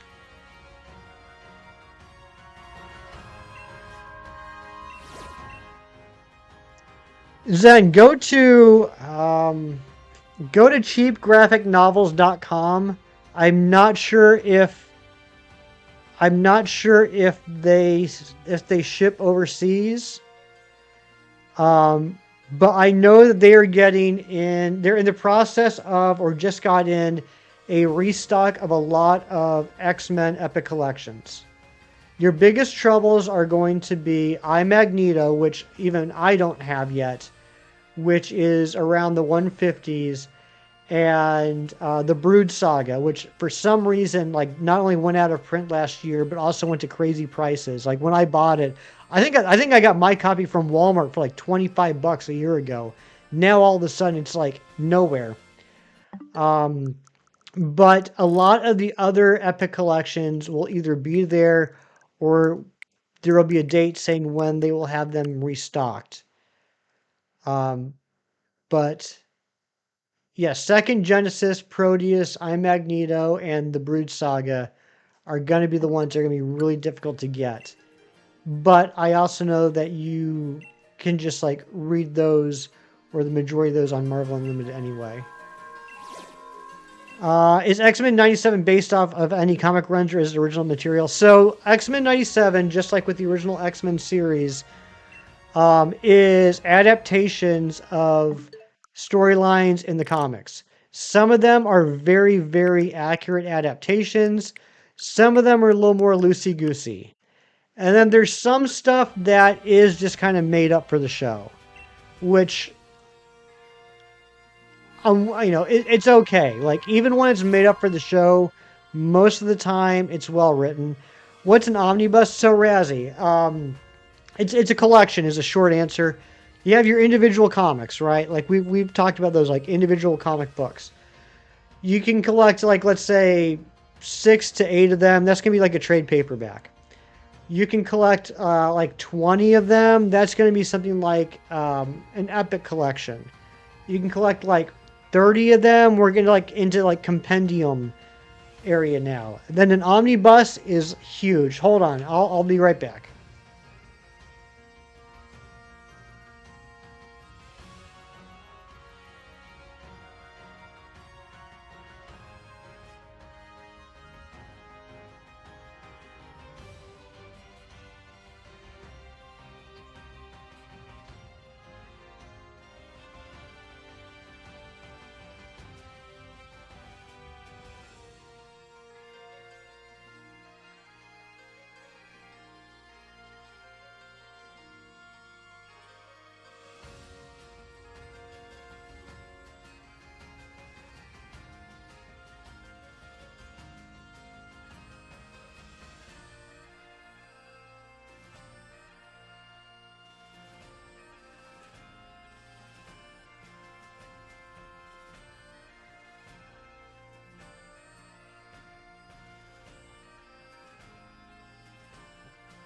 Okay.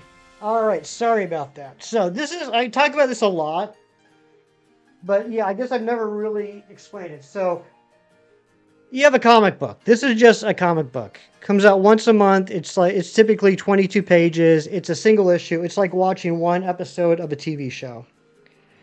Then you have the trade paperback. This is the first trade paperback of Invincible. It has the first, I think, 6 issues. It's got the first 6 issues of the series, or is it 4? 5? Is it 5 issues? First 4 issues. It's the first 4 issues. It's basically the first storyline.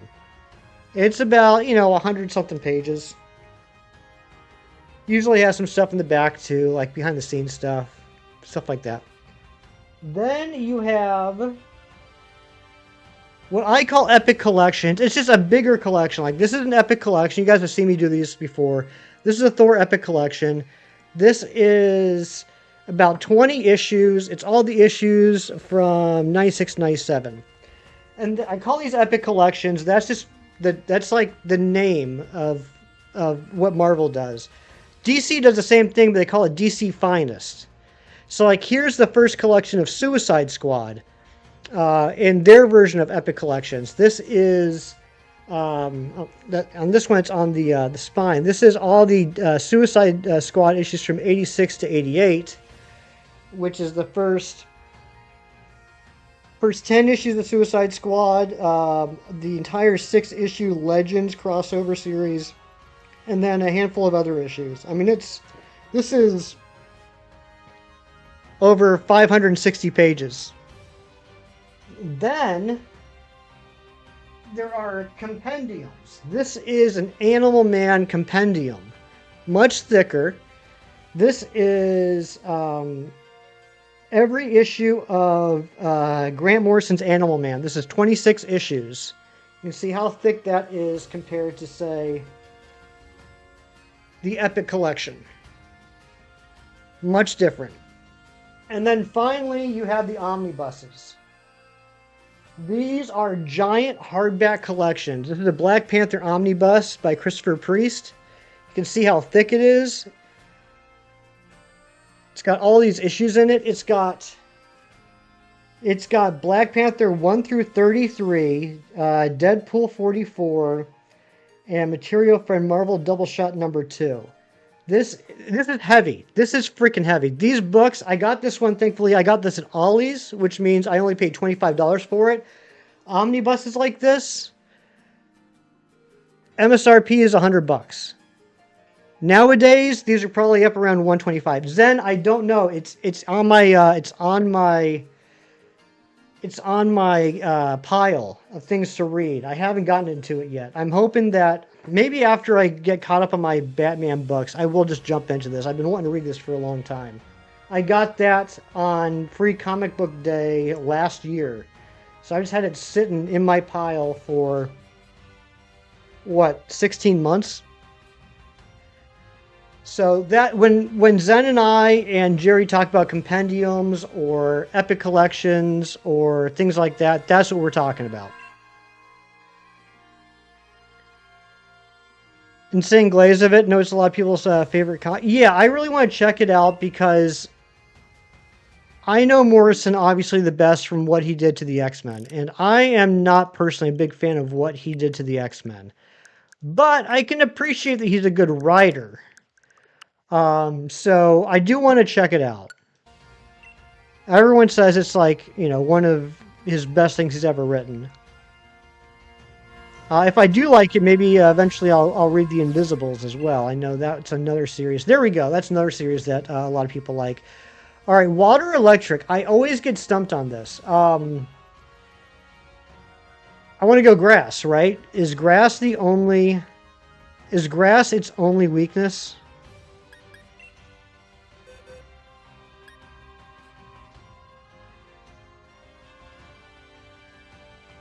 I don't even have a good grass Pokemon right now.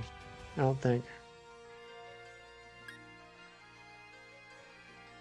And ground. Okay, it is weak to ground. Good, good, good. Who do I have that's ground?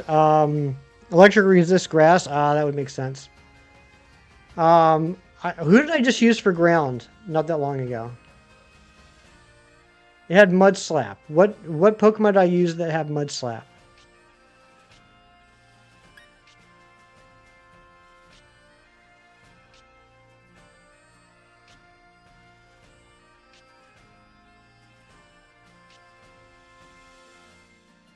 Trapinch, that's right. That's how I ended up in this box. Grass, ground, and freeze dry. Okay, gotcha. I did not see the Constantine movie, Scrobo. I didn't see it.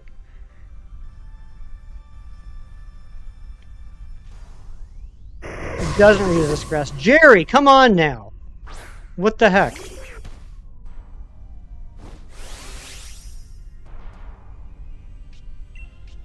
Now, the only bad thing about me putting Trapinch out here is that it's a ground type.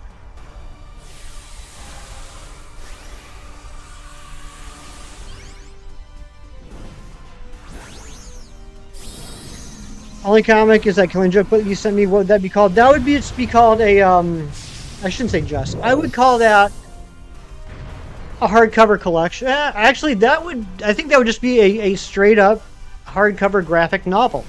Because if I remember correctly, and Zen, correct me if I'm wrong, I don't think the Killing Joke was like a limited series or something. I think it was just a one-off graphic novel, right? So yeah, that in that case, you could actually call that a graphic novel. It didn't resist it in Gen 3. Just be nice to you. I always try and be nice to you, Jerry. It's just sometimes you make it more difficult. Yeah, because I'm pretty sure Killing Joke was just released as a one-shot. Long Halloween was a limited series. Long Halloween was 13 issues, once a month, which is really cool because it was tied into the holidays. So, like, it started in October with Halloween. Then in November, they had the Thanksgiving issue. In December, they had the Christmas issue. And it went all throughout the year and finished on the following Halloween. Okay, yeah, it was. So, yeah, graphic novels is one of those terms that like gets thrown around a lot. I think sometimes just to kind of fancy up the fact that you're saying comic book. But a true graphic novel would be like a comic that was only ever released in that one form. Like it's a long form comic book. You have the Long Halloween Compact? Nice. So yes, Raz, you can tell people that you own a hardcover graphic novel. And that hardcover graphic novel is The Killing Joke. Sin City, or is that a comic series? That was a comic series.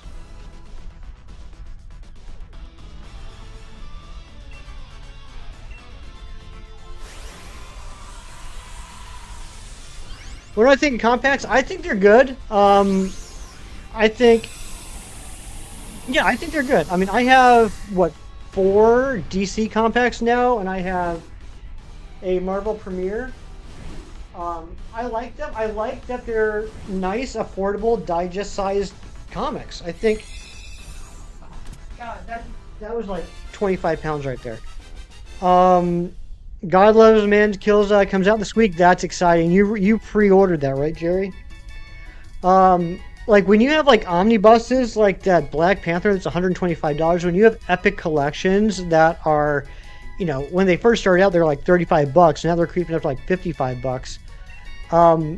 To walk into a store and spend $10 or $15 and get an entire comic book storyline, like, I like that. It's nice. I feel more comfortable recommending to people, like, hey, if you're really interested, go check out this compact book or this Marvel Premiere book, because I know at the end of the day, even if they don't like it, they're just set back like 10 or $15. I would feel really awkward being like, oh yeah, you should totally check it out. Drop $75 and buy this book. You'll probably like it. I mean, that would be like 2.5 steel books just to find out whether or not you like it. I feel like $10, $15, that's a reasonable amount of money to say like, yeah, give it a shot, see what you think. I think it's really good to get people into the like into the community. Get people to try it out and see what they think, and if they like it, they can, you know, move on to the next one. Me personally, I prefer the regular sized collections. But yeah, like I said, I bought a few compacts just because, like, Superman Red Sun, I want to read it. It's easy to just drop $10 and boom, I got it. I can read it whenever I want. I mean, really, ultimately, I want to have all the original comics. But that's a little hard. I know this isn't a Honedge, but I'm also going to name this after a sword.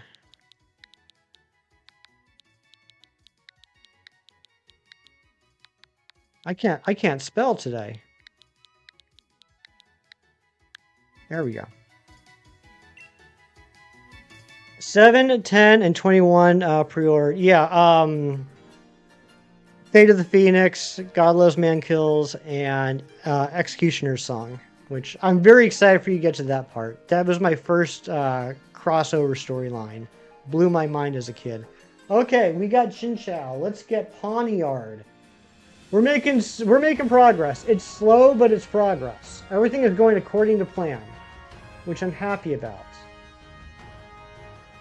It's just these 10% hunts are killing us. I do want to get this finished up today.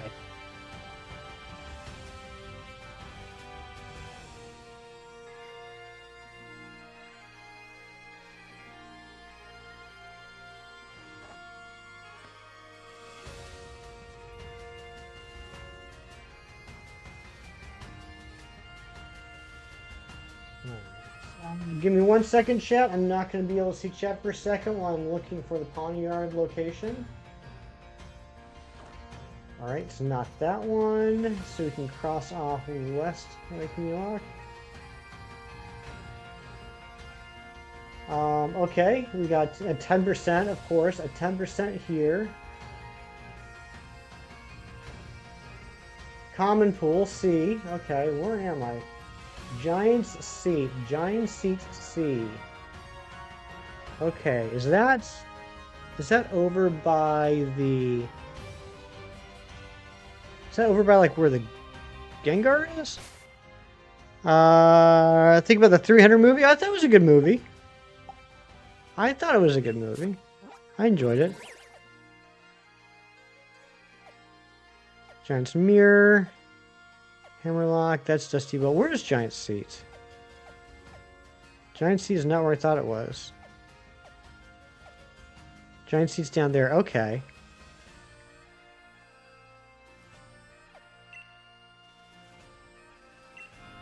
Not where I thought it was. Wish I had a bike. That'd be pretty nice. Hopefully we don't get an event den.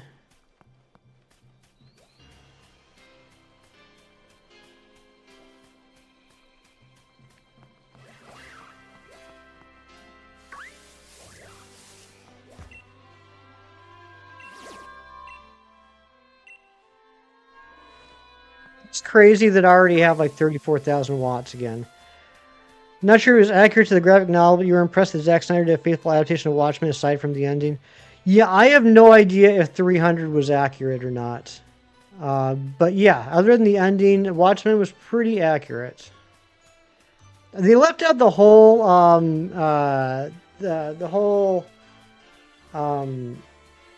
subplot or sub-story about the book with the pirates and all that. But I can understand why. Yeah, the Black Freighter story, yeah. I can understand why they left that out. Rain, good morning. How are you, my friend? Am I in the right place yet?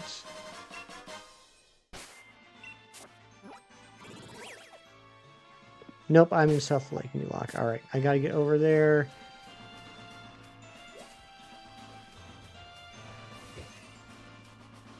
I think it's best if I go around. It is, it's rain. We are blessed with rain's presence. Are you having a good Sunday, Rain? I can't go this way, can I? Nope. Alright, only 19 more to get, minus 6, only 13 more to get. 13 more, and then we're going to do a quick evolution of 6 friendship Pokemon. Black Freighter Stud is in the director's cut of the Snyder movie, but didn't really add much. Huh. Or stuff. I didn't know that. Yeah, I haven't seen the director's cut.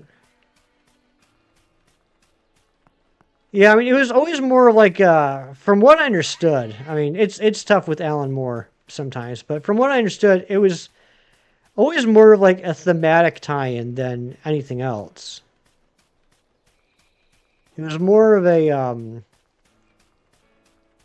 it's like a metaphor. And I'm not good at literary analysis. I don't typically read digital comics then. I used to have Marvel Unlimited, and I'm a big proponent of Marvel Unlimited. But I am a big fan of the printed medium. So I currently don't read any digital comics. But I certainly do like and endorse Marvel Unlimited and any other such service. Is this?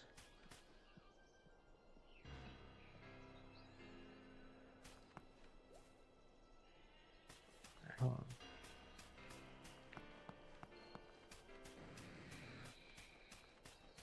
I think it's here. Is there a person down here? Oh, wait, now we're in Giant Seed. Okay, all right, now we're good. Now I know where we are. Okay, here we go. I just didn't go down far enough. It's just kind of jarring because it's just anime comic panels with the voice acting. Gotcha. All right, yeah, this is it. There's Bronzor. Do we have Bronzor yet? I can't remember.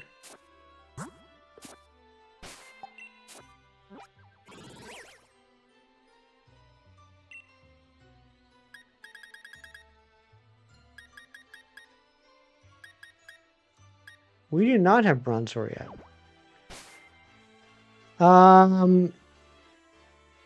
Ariana, I appreciate that you wanted to get that off your chest, and now you have.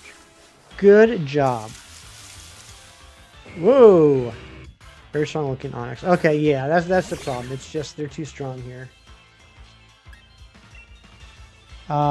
Yeah, I didn't understand when we were first discussing Ariana. I didn't understand that it also had an anime. I thought it was just a manga. But now you have gotten it off your chest. You've made it clear, and I am no longer misled.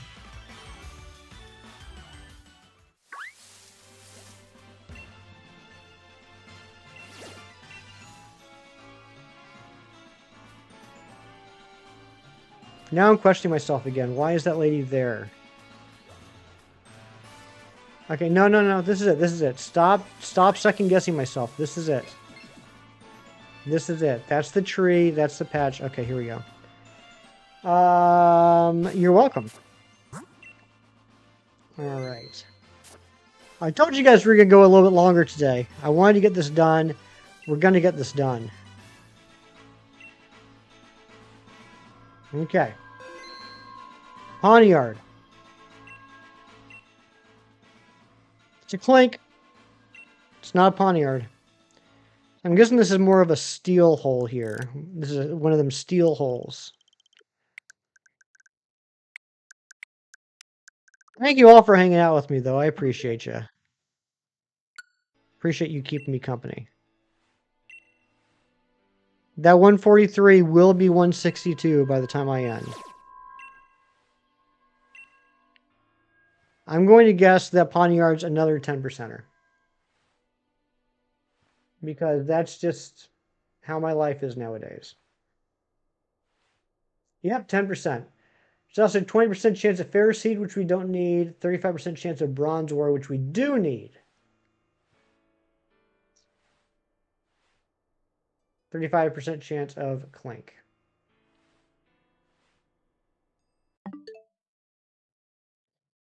You opened a Naruto blind box the other day and you got a character you wanted? Nice!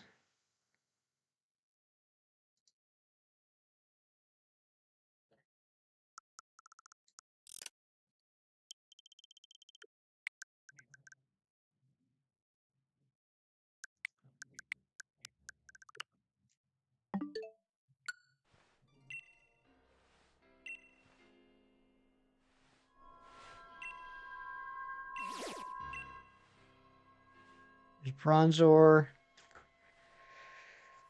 We'll go ahead and get it. We'll go ahead and get it. We gotta get both anyway.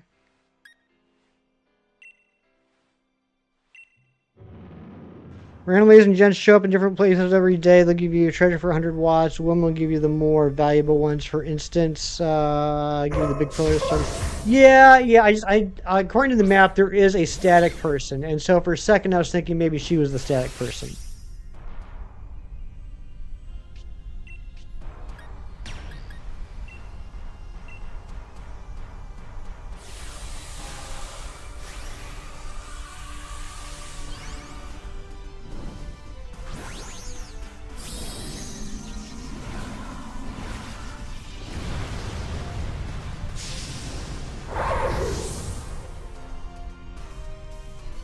League guide, probably so. That would make sense, Lacey. I think you're probably right. But yeah, I mean, I was in the right spot, but when I saw the person, I saw there was a person on the map. I got scared for a second. Jerry said hi. Hi, Jerry.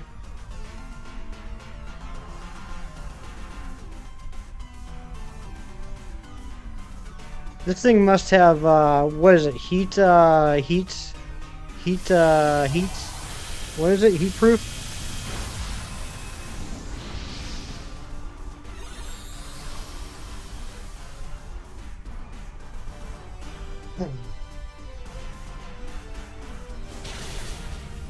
Nice, that was good.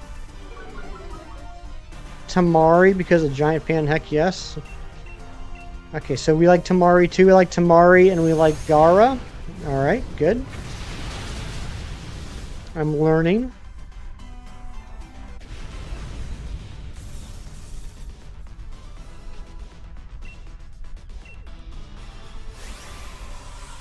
Alright, we got ourselves a Bronzor. Tamari is Gara's older sister. Ah, the lore is all coming together now.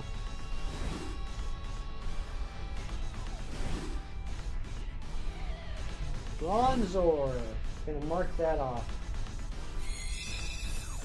Okay, I don't know if anybody knows this. I feel like if anyone would know this, it would be either Jerry or Matthew. I don't know if Matthew's here, so Jerry, this is all going to be on your shoulders. Zen might know it. I feel like this is one of those weird things that Zen might know. Can Cute Charm affect Dynamax Dens? Do you have much experience with Battle Train Gen 7? Some, because I forget what it is. There's something you have to do, and you don't have to, but like you have to do something in Battle Tree for something. I can't remember exactly what it is.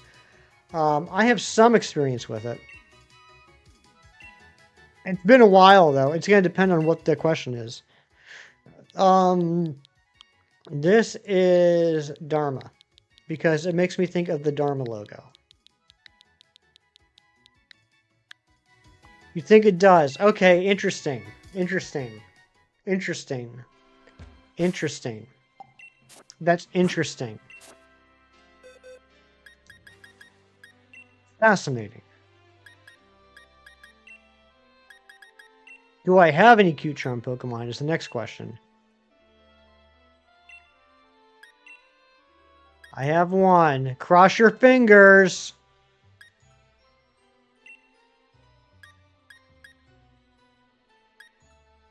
It's a female. Well, Kim, you might be right. Either way, it doesn't matter because I need a male with cute charm for it to work. Dang. Okay.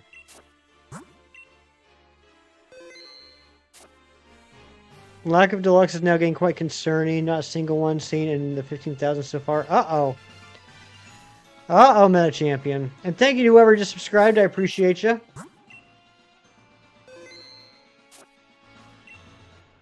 Alright, let's get this 10% Pawniard. Because everything we need is 10% pretty much.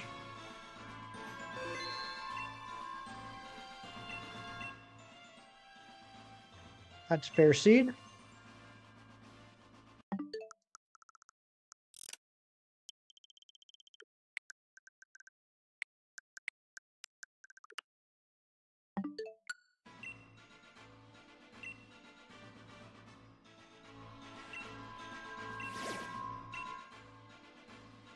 That's another Bronzor.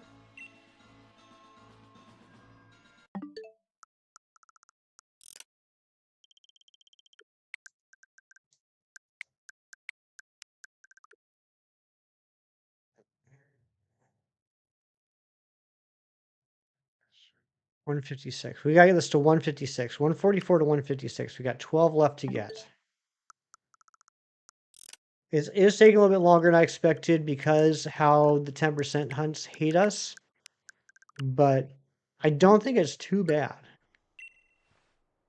Q-Charm does not affect raid dens, IMAX dens. Alright, thank you, Lacey. Thank you for checking. It doesn't surprise me that Jerry would give me wrong information.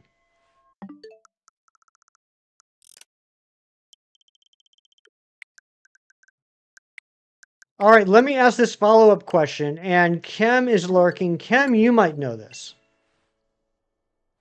Let's say I have a den for Pawniard.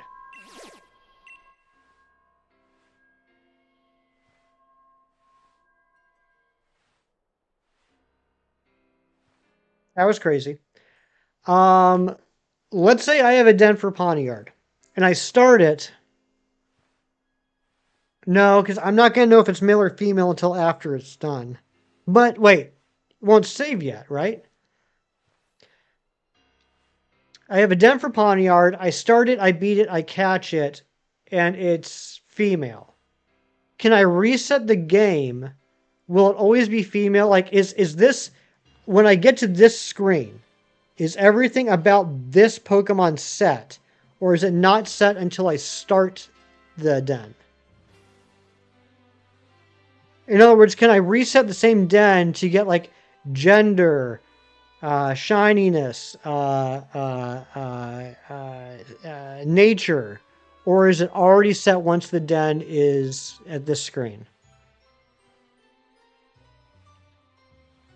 2 classroom 7 to 9:40 at night. Oh my gosh, Jerry, that's so late. You think it's set? Okay. When you choose your target for the attack, it'll show the enemy's enter. Oh, that is true too. But yeah, if it's set, I guess it won't really matter. The reason I'm asking these questions is one of the last den Pokemon we need to catch is Salandit. If I need to get the Salazzle through breeding and hatching eggs, that's fine. But if it is possible to get the female by resetting a den, I would do that.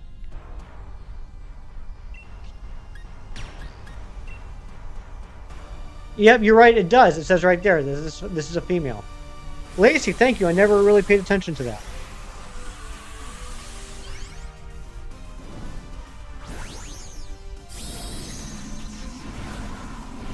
Gender is guaranteed. Yeah, that female had battled on Den ages ago, never changed. Okay, gotcha. Thank you, Meta Champion.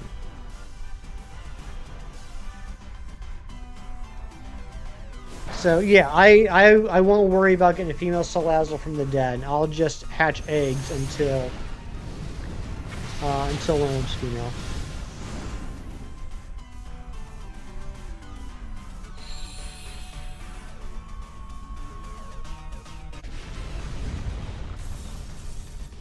Lacey's so smart. Never noticed that either. I know Lacey is very smart.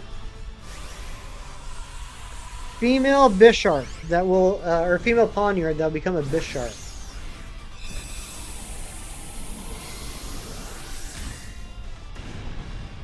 I know. I know I'm gonna name her. And I think some people in the chat are gonna groan over this name, but I like it. And as long as I'm happy, that's all I care about.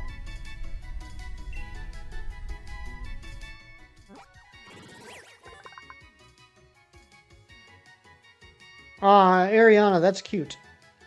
That's very cute. Yep, Slagathor. I'm going to name her Slagathor. Jonchi, what's going on? Good to see you. Been a while. This female Pawniard that's going to be a female Bisharp is going to be named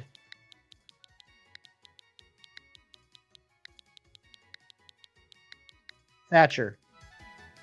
After the Iron Lady.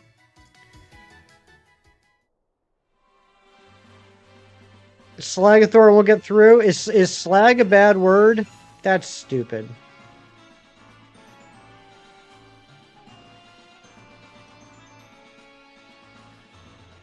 Alright, are we at 145? Yep, we are at 145. Okay, next up is Clobopus. Yeah, I've determined that I'm never, after this challenge, I'm never naming Pokemon again. Out of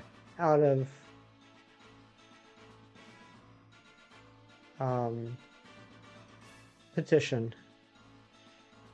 Got something for the sensors? That's what I'm saying. You just know loads of Pokemon stuff is all everyone says you're smart, but sometimes you feel very smart because your brain malfunctions a lot. Lacey, don't sell yourself short. I think you got a good brain on you.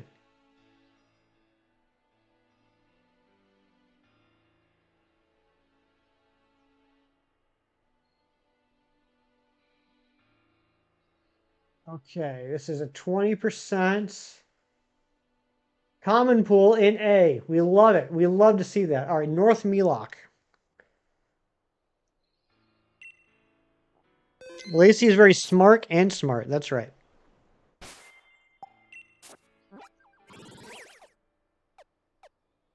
This is North Melock, right? Yep. All right, we're going to A.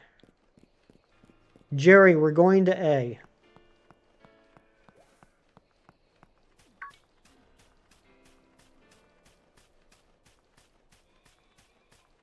Hey, so all we gotta do, literally all we gotta do is just follow the shore. Smark, the combination of smart and snark. I like that, and I think it's very, very appropriate for Lacey.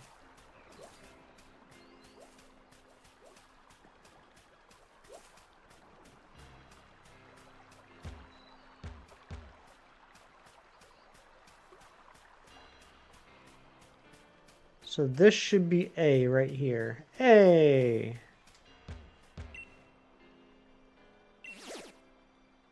Am I familiar with the term LARP?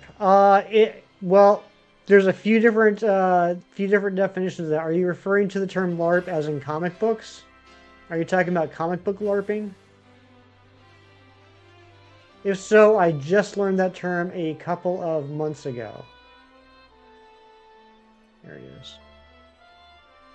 I don't play Pokemon Park because you shiny hunted too aggressively and low-key lost interest in the hobby. That's fair. I've gotten a little burnt out with shiny hunting just because there's not really anything left for me to hunt. So I've been doing a lot of Professor Oak challenges this year.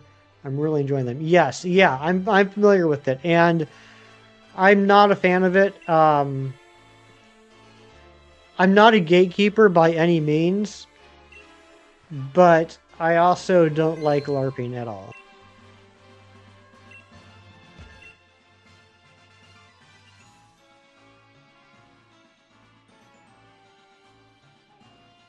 How am I so terrible at silhouettes?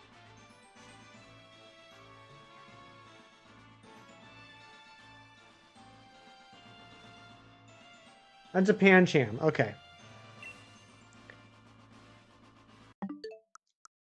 LARP as an insult is just so annoying. It's another way to make fun of people for not enjoying the things the way you do. I when it comes to like the way I've seen it used to describe like with comic books. It's like someone that doesn't read the comic books, but tries to position themselves as an authority.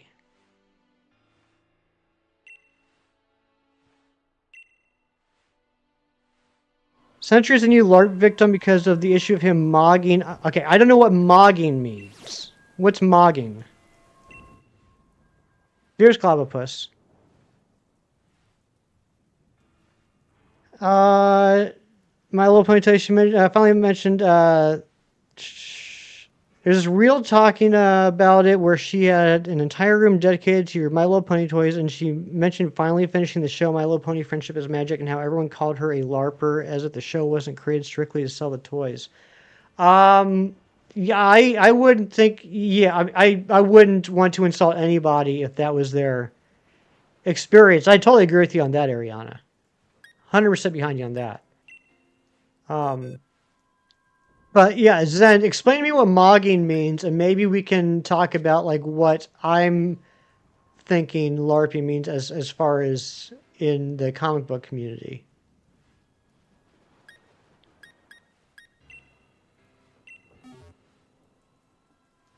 Who's more better looking?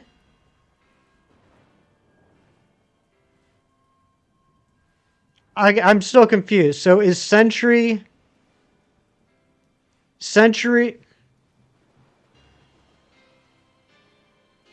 What? Sentry is the LARP victim because of the issue of him mogging Norman Osborn.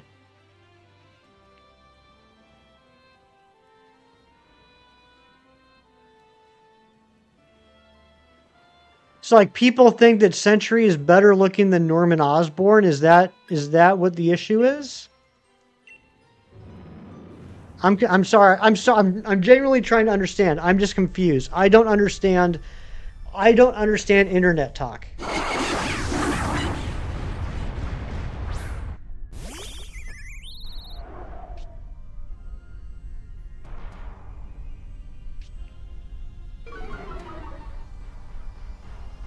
I still don't understand. Zen, I'm sorry. I still don't understand.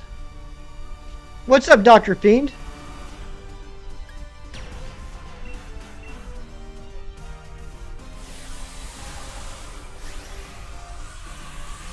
How your friend prepare for a move? You're a good friend.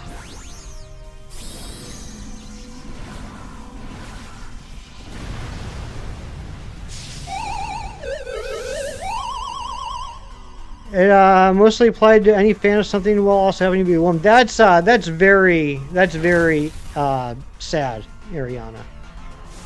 The fact that people assume that someone can't like something just because they're a woman is a stupid, stupid thing.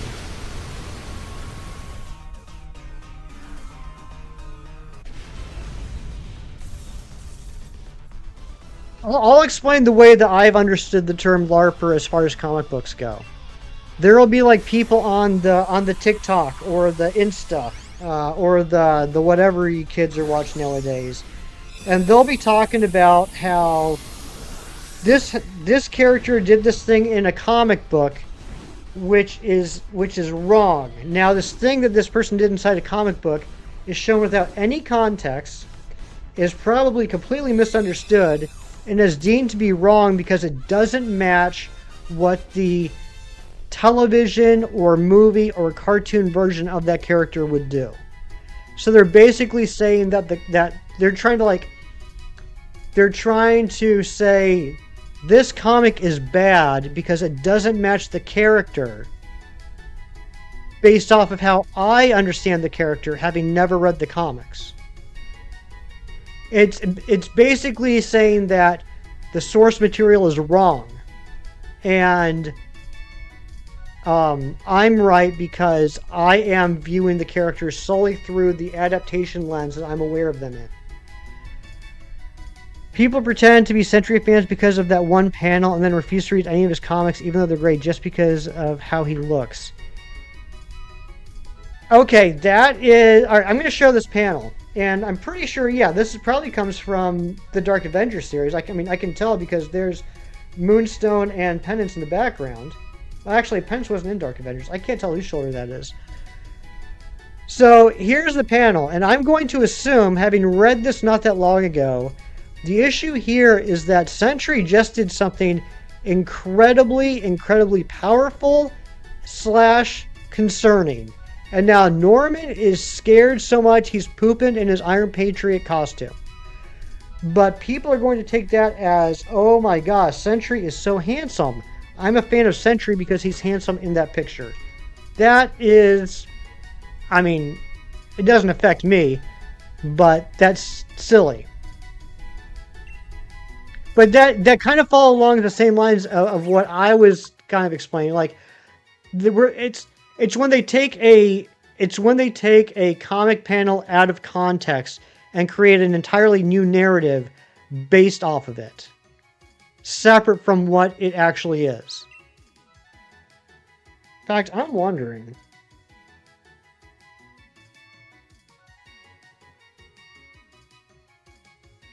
Let's take a look. By the way, holy crap, I'm so happy I bought this when I did. This is so out of print. You'll be lucky to find this for like 120 bucks. Now they hate his MCU actor because of it, even though he also portrays Sentry Gray, just isn't as good looking. So they hate the movie Sentry because he's not as good looking as his comic book counterpart. That is... Not surprising. That's not. I'm not saying anything about Century. I'm just talking about people in general. I'm just talking about how people are in general. That doesn't surprise me too much. I'm going to guess that's actually towards the end of the Dark Avengers run. Let me end this music. I'm sorry for you guys. Yeah, I thought the actor did a pretty good job. If I was going to give any sort of critique, and it would be a very slight one, is I feel like he should have been a little beefier. But it didn't affect anything. It didn't bother me at all.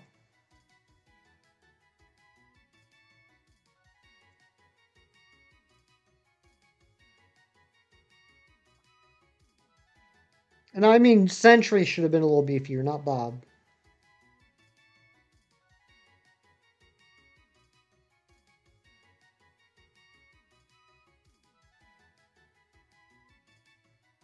It might be from the Siege storyline.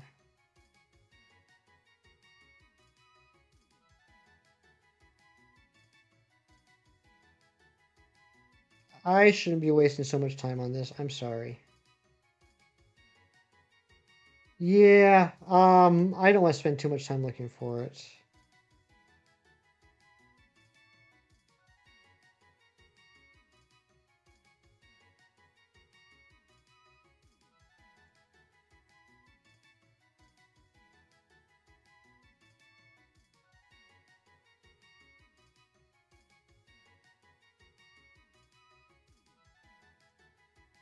Oh man, I can't believe Bullseye did that.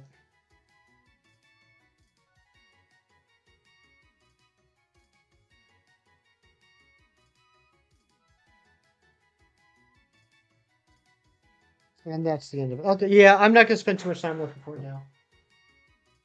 I'm gonna see if I can find it. Sorry. You think you prefer how the Void looks acts in the MCU compared to the comics? Um, you know what? I didn't think about that, Zen. I think I might agree with you. Um,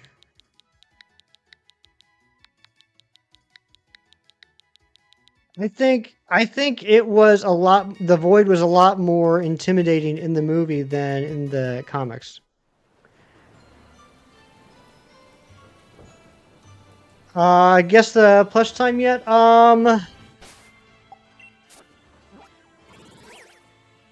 146, 146, yes.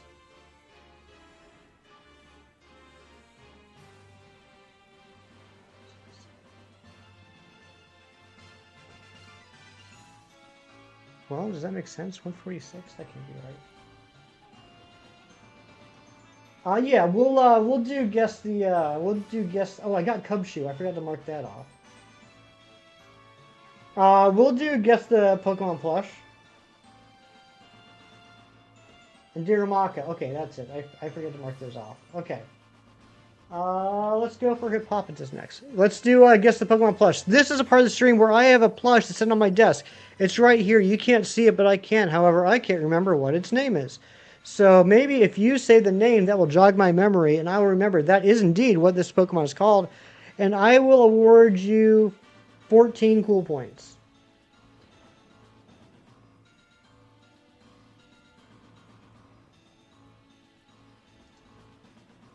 You love the movie, but you can't compare it to the comics because you never read them. You just love him as a movie character in the movie itself. Oh, yeah, absolutely. And I'm going to say this until I'm blue in the face because I just want to make sure there's not any misunderstanding. Because there's a lot of people on the internet, particularly on YouTube, that are going to talk trash about comic book movies and say they're woke and they're stupid and they're terrible and all of this. There have been very few Marvel movies that I thought were genuinely bad Marvel movies. My issue is there's a lot of movies I've seen where I'm just like, this is a good movie. I just wish it was closer to what I've read in the past. And that's a me thing. That's totally me thing. I'm never going to say, that was a stupid movie. I can't believe you liked it. Just because it's different from what I was hoping for doesn't change the fact that it's a good movie. You know what I mean? I'm going to say that till I'm blue in the face because I think it's a very, very important distinction to make. Now, that said, it's not Giratina, it's not Trevenant, it's not Citadel, it's not Gothita. I would love a Gothita plush, Rain. I would love it. I just don't have one.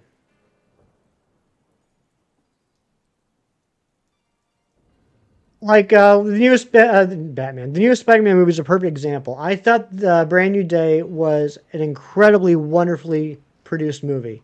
I thought the I thought the effects looked great. I thought the cinematography was great. I thought the action scenes were amazing. I've never seen better web swinging through the city in any movie.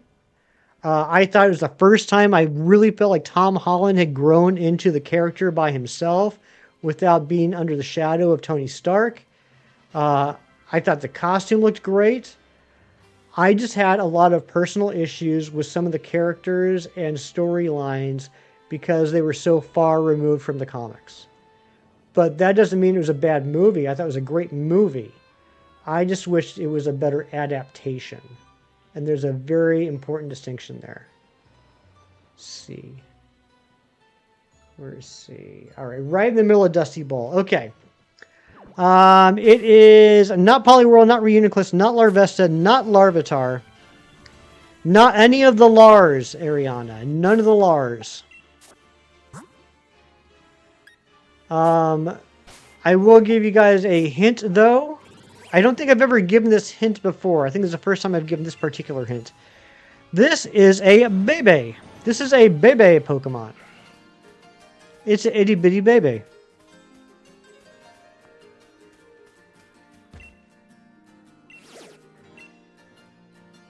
Even though it's actually one of my...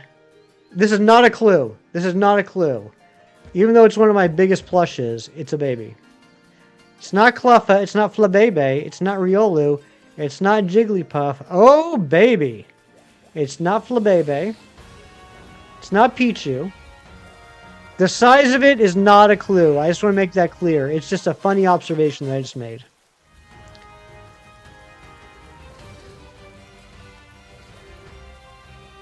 It's not Mime Jr.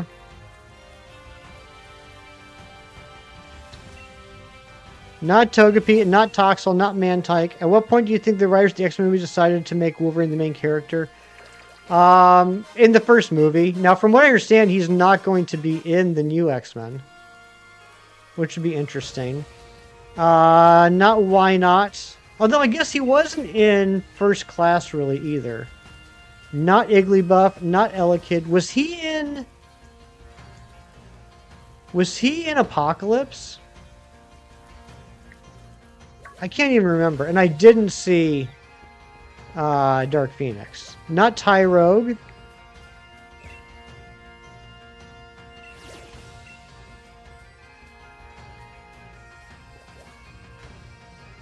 Not Magby. Where am I? I feel like I might have passed it. Let me go back to the beginning. Going back to the start. Not Smoochum, not Azurill.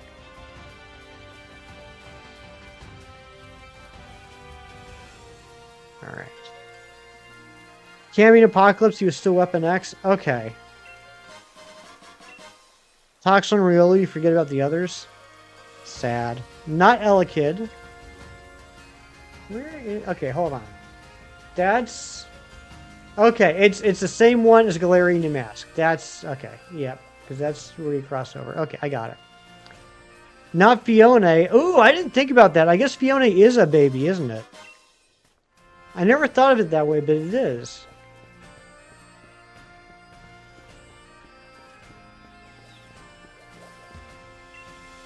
Here we go.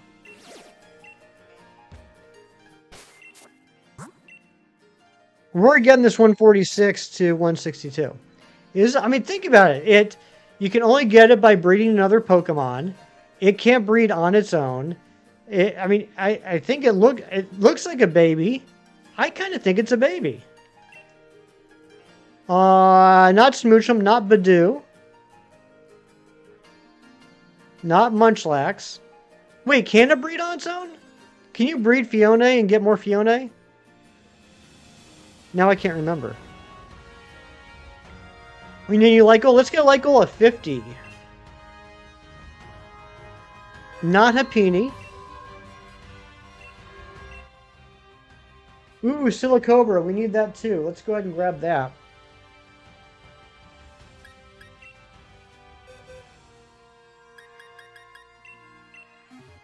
Is Carbink also a baby? I don't know. Not Chingling, but it is, in fact, Bonsly. It is Bonsly, everybody. Good job, Meta Champion. It is, in fact, Bonsly. Good job. 14 cool points go to you. Oh, I know he had I know he had 3 movie scroll though. I do know that, but I mean that's just always been the case with Wolverine, basically since he joined the X-Men back in '75. Bonsly butthole, exactly. Does it have a hole in the bottom? Chemnation, please.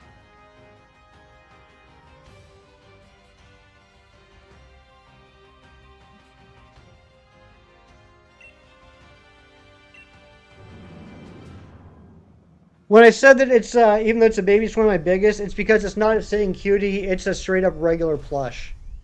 Not a sitting cutie. So, even though it's a baby, it's one of my biggest. Which, again, it was not a clue. It had nothing to do with the Pokemon. I just thought it was kind of an interesting observation. Thank you, Lacey. Like the bonsai planter. Exactly. It is pretty cool. Like, it's funny, but also it makes sense. I do like it. It's a funny attention to detail.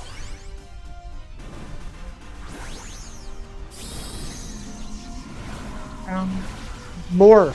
You're more interested in him and Morph. Gotcha. No, it's not a true hole. No, it is fabric. It is fabric. It's not an actual hole. I always thought it was completely random, senseless, and weird. Now it's only a little weird, right. You literally thought it was his butthole. You did not, Chemnation. You did not.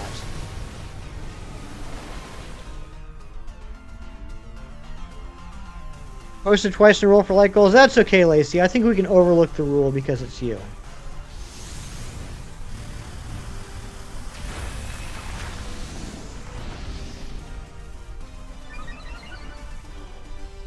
Enjoy that little bromance with Wolverine and Morph. Yeah, they just seem to be pretty good friends in the cartoon.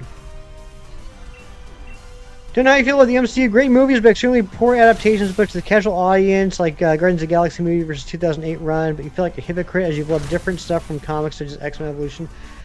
I totally get you, Zen. I totally get you. I completely understand that. I don't know where... Like, here's the thing. Well, I don't know. It's funny that you mentioned Guardians of the Galaxy, because this just, like, popped in my head the other day. Guardians of the Galaxy probably has one of the craziest separations from reality of any of the movies. But I seemed to have no issue overlooking it.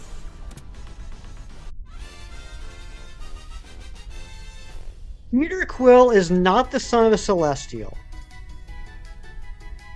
Ego is not a Celestial. Ego is not Peter Quill's dad. Also, Ego had absolutely nothing to do with Mantis. So, like, all of that lore was completely changed. But for some reason, I didn't seem to care that much at the time. I don't know if it's because it just wasn't as rampant as it is nowadays, so I was more willing to overlook things like that. Happy birthday, Jess. Good to see you.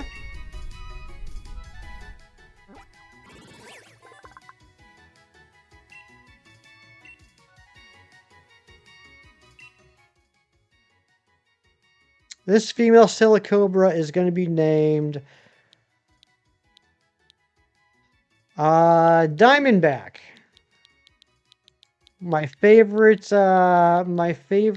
Serpent Society member from the Captain America comics.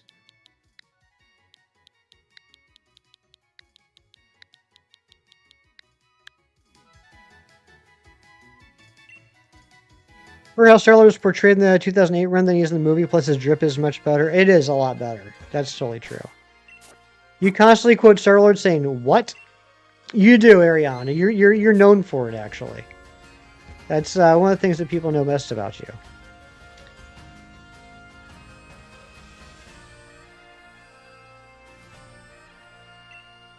It was a crazy scene. Oh yeah, yeah, yeah. Yeah, the Guardians of the Galaxy soundtracks are incredible too. I mean, Brand New Day soundtrack was great as well. All right, here we go. We're trying to get a hippopotamus. Hippopotamus. That's a Sizzlipede. I'm assuming that is a regular spawn here, not an event spawn. We're getting so close, y'all. I can taste it. Can you taste it? Ariana, can you taste it?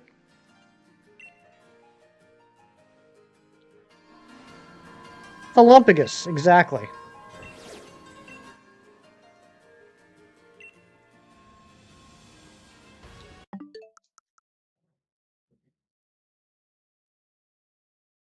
Oops.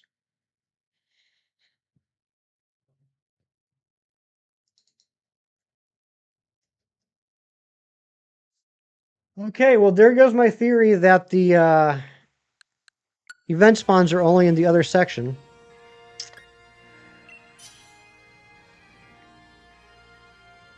You and Ricky watched the first and second Guardians of the Galaxy movies for the first time together, and it was only at the end. It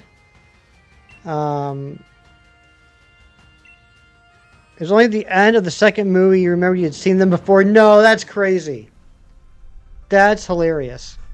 You can't taste it. All you can taste is steak and mushrooms that you cook for lunch. Oh my gosh, Rain, that sounds delicious.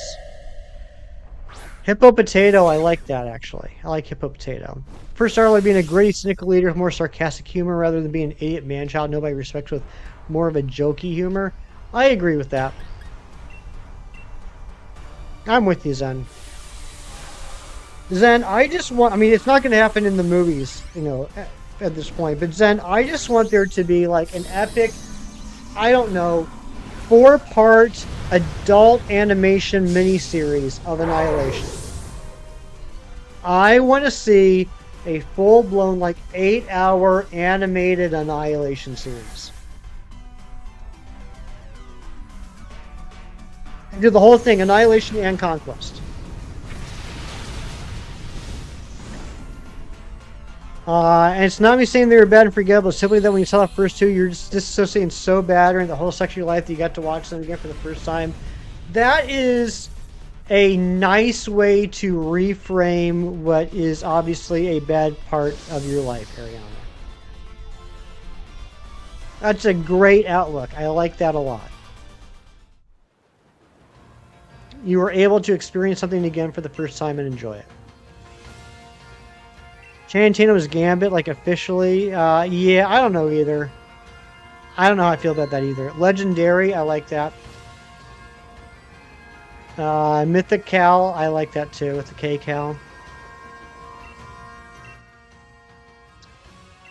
Alright, we're back to regular dens again, thank goodness. I almost had a crash out there. You guys didn't see it, but I had a throbbing vein.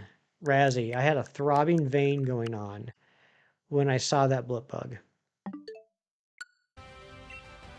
Really wish they made comic accurate animated stories like they do with DC. I agree. I think that'd be really neat. I mean, DC has always, in my opinion, DC has always been better than Marvel when it came to the animated movies and stuff. I had a throbbing vein in my forehead, Ariana. You know how you get that throbbing vein in your forehead when you're angry?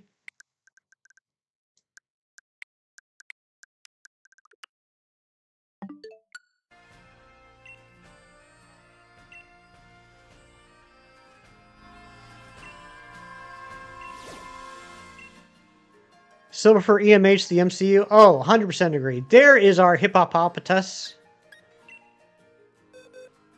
Such an unfortunate time to look away from your phone. Very unfortunate for you.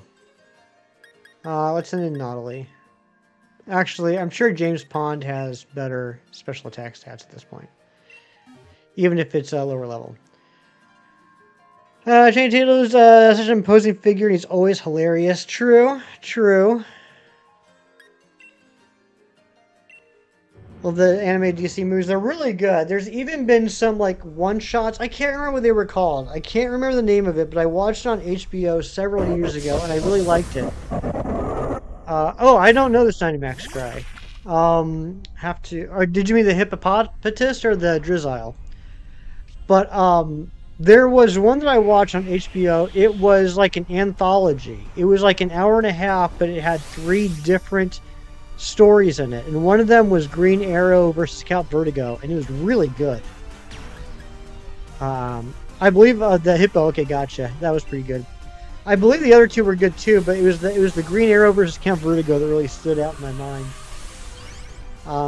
I think that's kind of when I first looked at Green Arrow as a character that I wanted to learn more about, and I think it was based a lot on.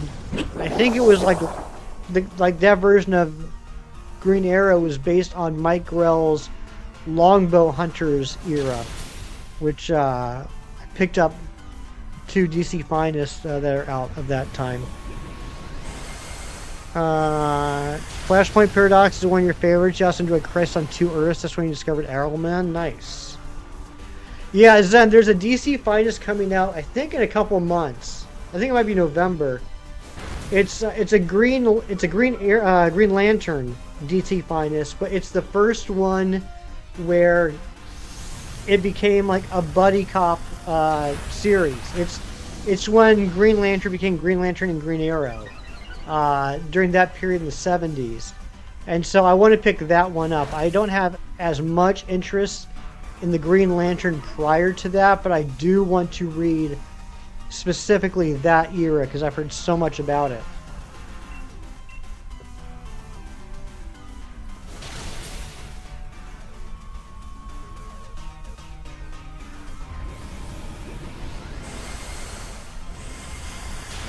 Nightfall's coming out next month, part 1. At least, oh, that would be interesting to watch. Because I just finished reading the whole Nightfall, Night Quest, Night's End series a couple months ago. Nope, Jerry haven't left yet. We still got a little bit of work to do. Got a little bit of work to do. We got 8 more Den Pokemon to get. We're down to the final 8 Den Pokemon. And then we got to get those those 6 friendship evolutions done.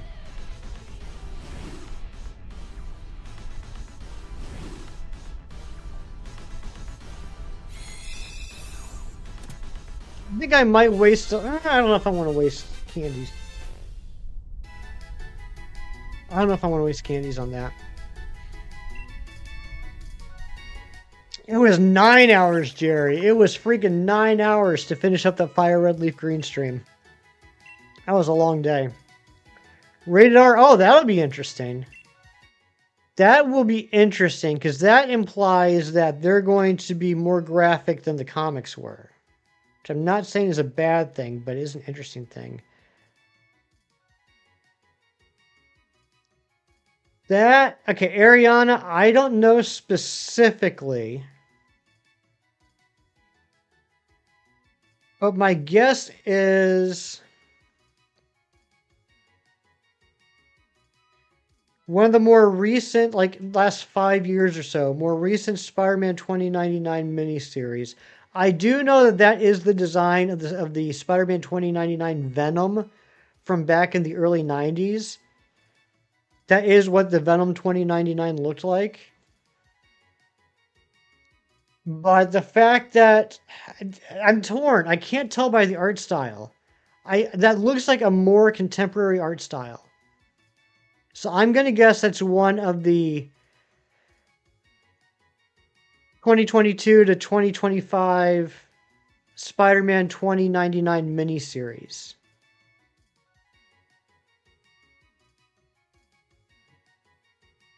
I mean, he's obviously got a symbiote there. This male hippopotamus is going to be named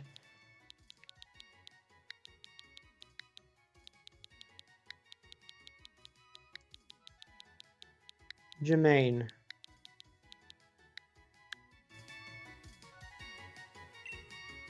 He looks crazy. He is crazy. All right. That is marked off. We got the Silicobra as well. Litwick. Let's find Litwick. Thank you all for keeping me company while I finish this off. I really want to finish this off today.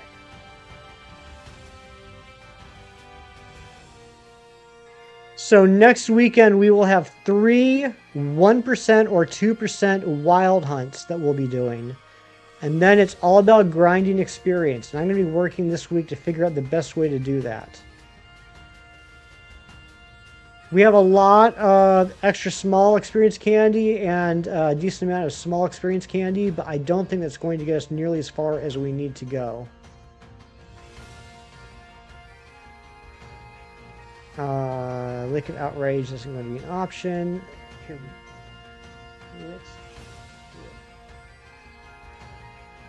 Alright, there is, whoops, 10%. Common Pool, we like that. Dusty Bowl, Common Pool, G. Okay, we're already in the Dusty Bowl, so where's G? Compared to where we are now. Right now, we're, okay, it's on the other side of the Ruin Regis overlook. Just Ace Codwick, right? The Dark Knight had elements based off the Long Halloween. Yeah, I mean, we talked about that the other day. Yeah, I mean, Nolan's publicly said many times that the Long Halloween was a big influence on him.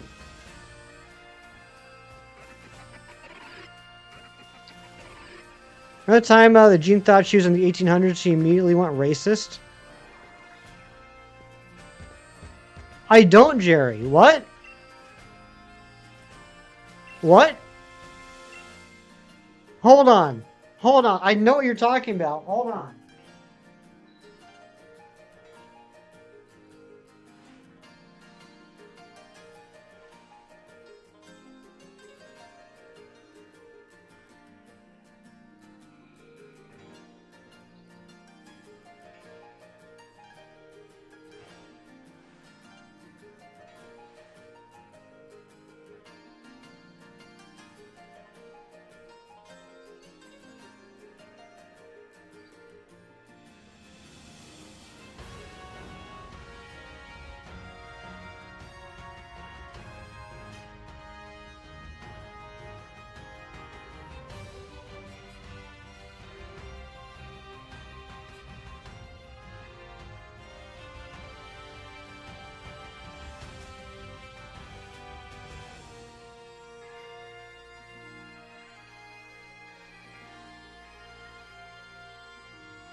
Oh my lord.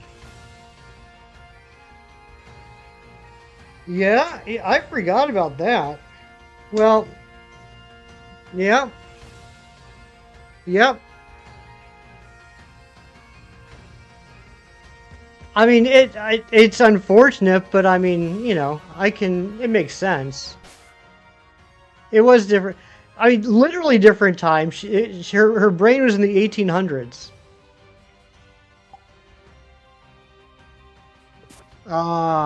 Okay, let's save.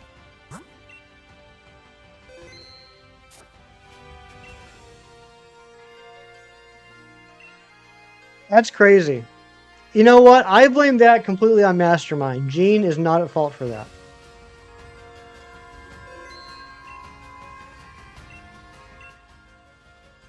Well, there's Salandit. We need Salandit too. What is the spawn rate here? We're looking at G.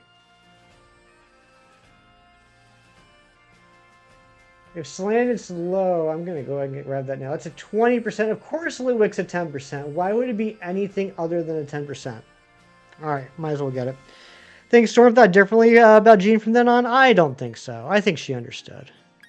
I don't know. I'd have to ask her.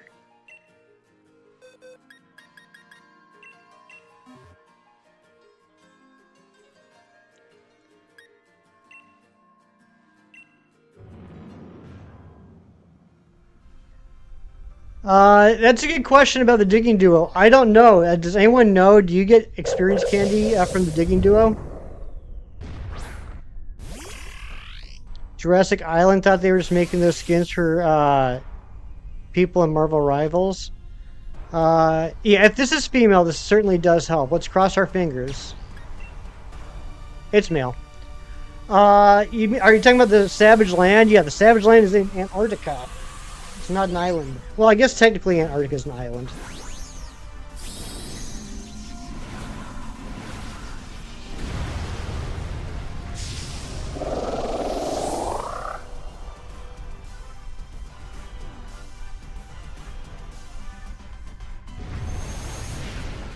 Big island. Very big island. Oh my gosh, Kiro, your poor Ality. What's going to happen now? Your Ality once picked a peck of pickled peppers just to say they did. I mean, that is quite an accomplishment. That's a feat that should be told to everybody.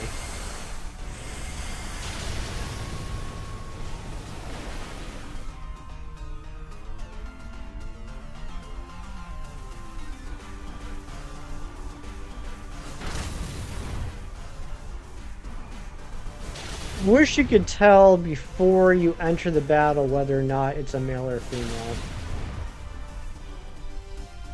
Because if it was, I'd be willing to reset this over and over. Elsa Bloodstone got one recently, same with Magneto and Hela, and of course they are very revealing. I've heard that. Yep, I have heard that. Dying 8 times is quite an accomplishment. That is true.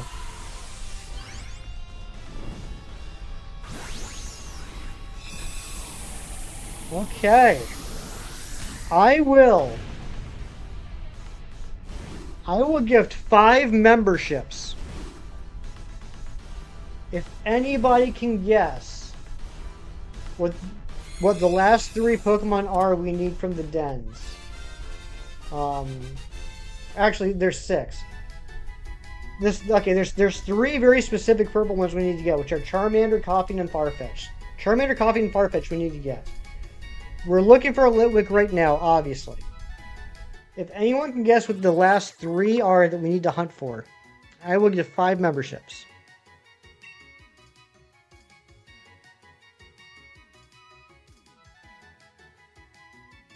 Oh, that wasn't the German 3. Oh my gosh. You and your Quentin Tarantino references lately. Alright, Salandit. This is going to be named...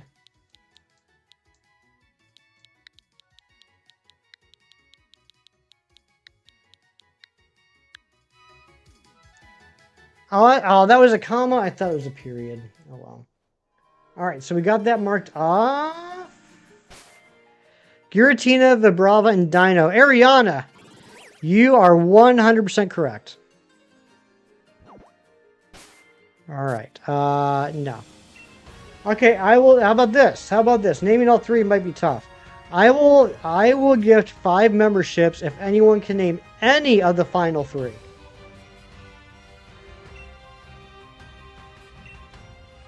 If anyone names just one of the final 3, I will gift 5 memberships.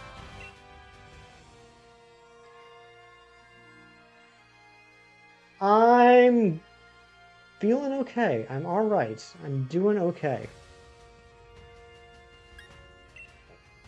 Not Golett. Arion is not the only one that can guess either. Not Dreepy. Dreepy you actually cannot get until after the first gym. Not Salandit, we just caught that. Not Impidimp, we did get Impidimp.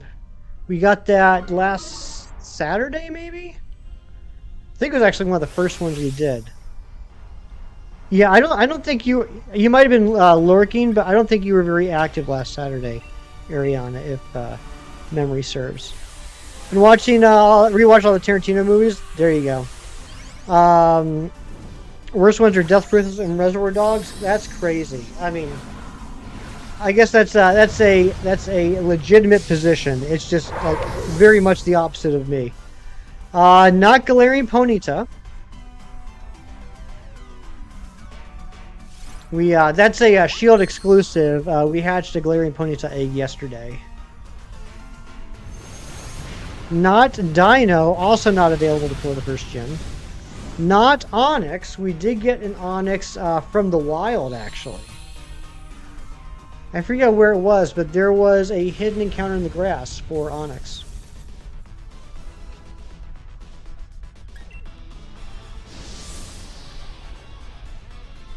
Still debating if you like Once Upon a Time in Hollywood, but you really enjoyed the ending scenes. Oh, I loved it. I think Once Upon a Time in Hollywood is my favorite. It's my favorite Tarantino movie since maybe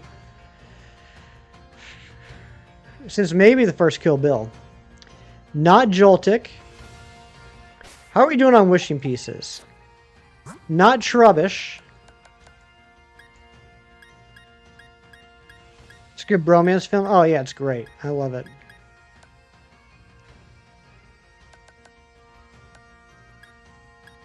We got 4 Wishing Pieces left. Okay, all right. These event dens have been frustrating to say the least. Not Munchlax. We got Munchlax. Ah, son of a... Let me just check. There is a slight possibility this is supposed to be here. Alright. Alright, it can be here. It can be here.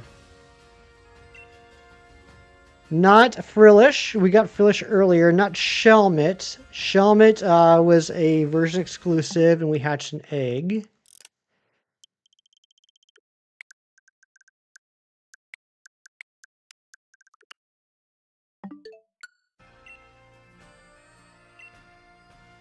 I'm almost surprised I'm remembering all these. Leo's Italian girlfriend at the end scene. Ah, okay. Not Rufflet. Pokemon, I guess Pokemon push on steroids, exactly. Not Carablast. We got a Carablast earlier today. Not Galarian Mask. We got that yesterday, I believe.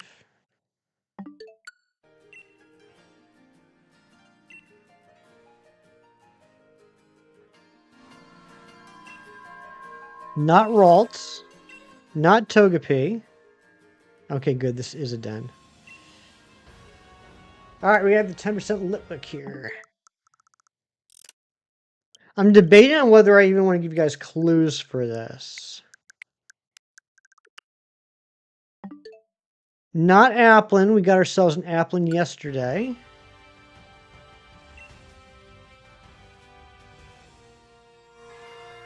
Not Bounsweet. Bounsweet we got in the wild.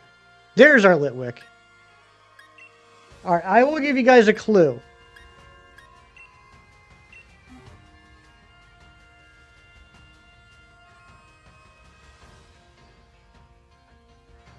One of them is a bug. One of them is normal. One of them is psychic. Bug, normal, and psychic. I'm not saying they're monotypes. I am not saying they are monotypes. But the 3 Pokemon, one is bug, one is normal, one is psychic. I have not seen Iron Monkey. Not Passimian, not Ferroseed, not Heracross, not Squoth. Could you imagine, Ariana? Could you imagine if we got 149 Pokemon deep in this challenge and I hadn't catch a Squilvet yet? Not Shelmet, not Oranguru, not Gothita.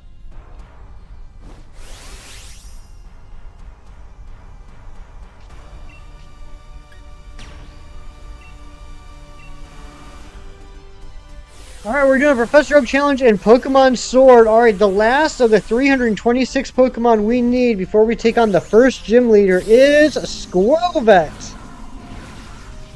That would be nuts. Not Wobbuffet. Quentin Tarantino funded the remaster of Iron Monkey and got the movie a proper English dub. Nice. Not Dupiter.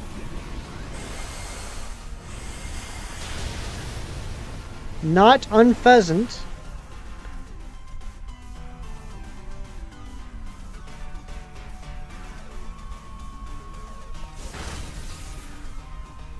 Not Girafarig. I don't think Girafarig's in this game, is it? Can't remember.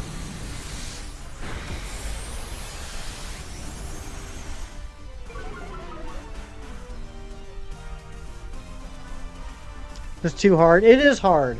I mean, I do have like $10 on the line here. It's not P-Dub. It's not Indeedee.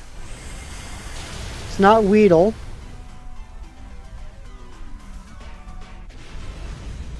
I guess technically I got like $4.50 on the line. Not Scyther. Not Woobat.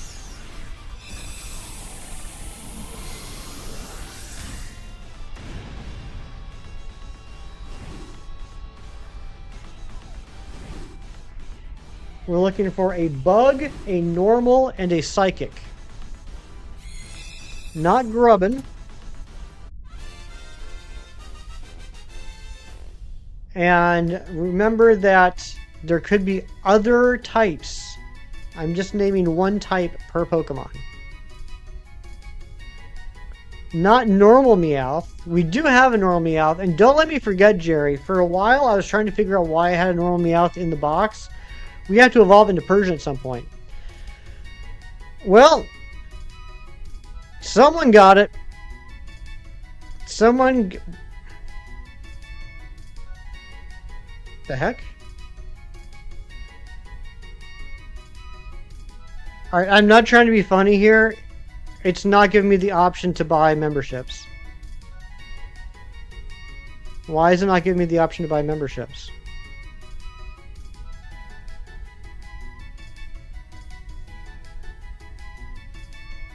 Okay, I will buy 5 memberships at Chemstream tomorrow. I don't know what the deal is. The only option I have for showing support is Super Chats. But Meta Champion is correct. Snom. We do need to get a Snom. Tyrone Biggums is actually in the backseat of Vince's car after her OD. It's a blink and you miss its sequence. Okay. Good job, Meta Champion. The other two we were looking for, Meta Champion, you also very closely said Wobbuffet. We're looking for Why Not? And we're looking for Helioptile. Ariana gifting 5 memberships. My goodness gracious. I guess I'm just going to give Ariana some money. Going out to XYZ Wolf, the Murray Boys, Irinixie, Feller Chris, and Money Meatloaf, who I just met a couple weeks ago. Another amazing Pokemon streamer. Thank you so much, Ariana. This male Litwick is going to be named...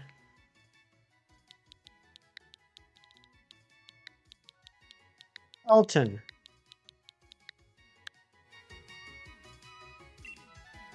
Kiro gifting 10 memberships. My goodness, Kiro, you didn't have to do that. Well, you know that you didn't have to do that. But, Luna Last, Professor Pepper, Maths Dakar, Detective Neon, Snowy Shapix, and Angel Sosa, Parfait Ribbon, PokeCJ, False Sun, and Austin. Thank you so much, Kiro. And thank you so much, Ariana. Thank you both very much. I like it when I say I'm going to do something, then I can't follow through on that, and then Ariana and Kiro pick up my slack. Lunala's TV. That makes more sense than Luna Last V. Ariana, you are constantly covering for me being a stupid. So thank you. Alright, Snom is next.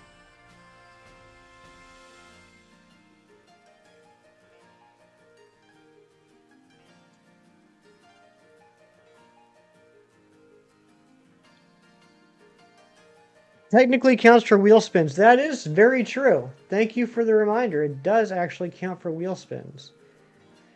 So we got 2 wheel spins for Ari and 4 wheel spins for Kiro. I am going to ask both of you that you please be very, very kind to me. And let's do these. Let's do these starting on the next stream, because starting with the next stream, we're literally going to be grinding. Like, we're going to... Next stream is going to be the great stream to do, like, no centers, no items, no routes. You get to pick a Pokemon, because none of those really work when we're talking about finishing these duns. So if that's okay with you, Kiro, if that's okay with you, Ari, we'll basically start off the next stream with 6 strikes thrown against me. Had one of your coworkers give you some lip head to remind them that you don't take backhanded comments so lightly. Not as light as this backhand I'm thinking about giving you. Ah, good way to get people to fall in line is threaten to hit them. Good job. All right. You guess that's okay. All right, here we go.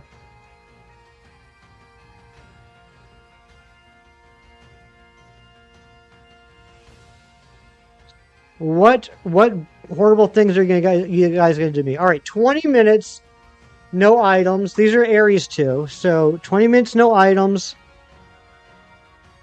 And if you guys want, how about this? And pick her for 20 minutes. I will instigate these punishments when you show up, because I know that typically both of you don't show up at the beginning of the stream. So I'm going to make a note right now on the back of this piece of paper that when Aerie shows up, 20 minutes, no items, 20 minutes, pick route. Yeah, I'm not expecting you guys to show up right when I start stream. Yes, I have a paper for writing and a pen for writing. We're all good to go. Okay, so here's Kiro's four spins. We have, you get to add one level to an evolution. At this point, Kiro, you could probably just name a random Pokemon and it'll probably be applicable. You can be cruel. Yeah, that does sound pretty cruel. All right, you get to pick them on for 20 minutes.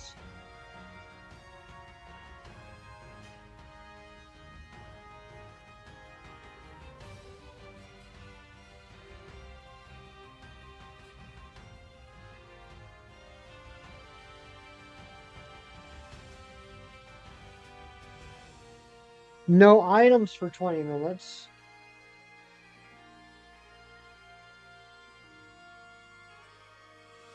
And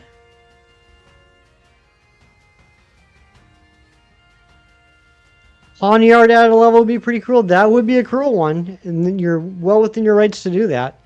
No items for 40 minutes. Okay.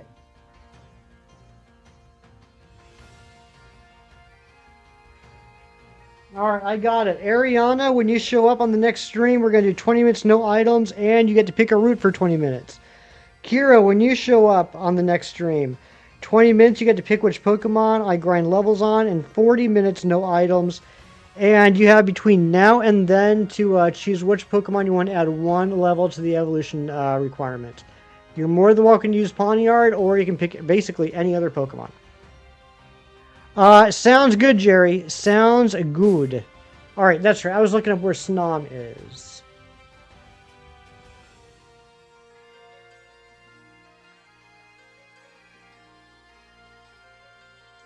Giant's Cap, Hammerlock Hills, Stony Wilderness.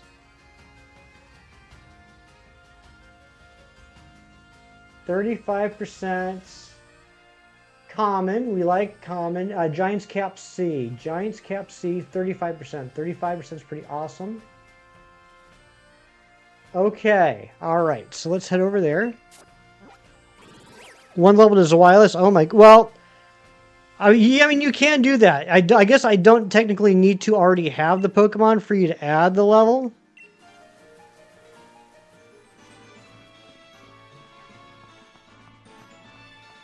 I guess, yeah, I guess technically you could pick any Pokemon in the game, regardless if I have it yet or not.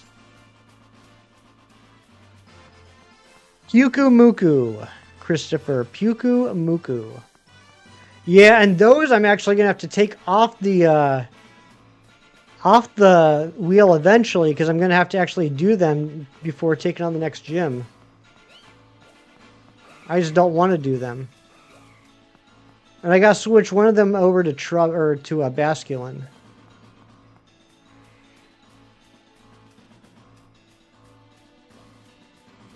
Alright, we should be about to enter Giant's Cap right about now. Yep. Oh, wait, this is Giant Seat. Oh, no. Oh no.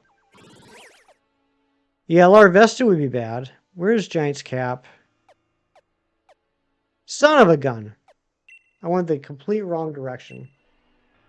I always get Cap. How do I get Cap and C confused when it's literally his head versus his bum?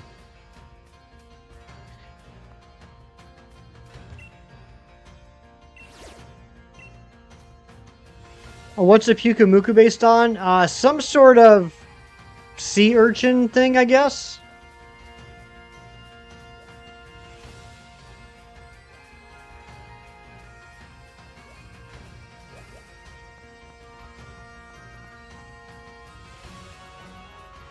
Pretty much any of the Unova Pokemon, honestly. Yeah, pretty much. Yeah, Sea Cucumber, probably. That makes sense. Yeah, my biggest problem with Gen 5 when I was playing it when it first came out was just how high all the evolution levels were. It is by far the highest average evolution level generation. Yep, Giant's Bed in the DLC, that's right. Based on sea cucumbers that spit out their innards when disturbed. There you go. Thank you, Ariana. I don't spit out my innards when I'm disturbed. So in that way, I am not like a sea cucumber. For no reason too, right? I don't know why it was so high. Like the biggest Pokédex ever and the highest average evolution level. Sea cucumber. Thank you, Lacey. Alright, there's that dude. And then there should be a den right over here. Yep, there it is. Hence the puke in Pukumuku. Ah, Ariana, you're so smart. How did you get to be so smart, Ariana? How you do that?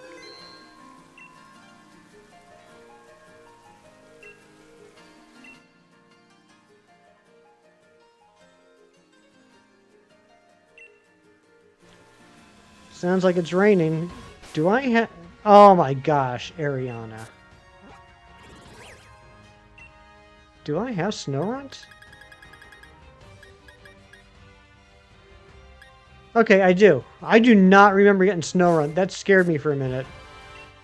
I was about to be like, is there a whole bunch of other Pokemon that I need that I don't realize I need? Yeah, it's raining pretty heavy. This is one of them summer rains where, like, it's still kind of sunny out and the rain just pouring down. And before Black 2, White 2, you only had the Unova Pokemon until post-game? Yep. There we go. There's our Snom. You know what's crazy about Black 2, White 2 is no Pikachu at all, no Psyduck at all, no Genies at all. 400 and still no Deluxe. That's crazy. You are 4 times over odds.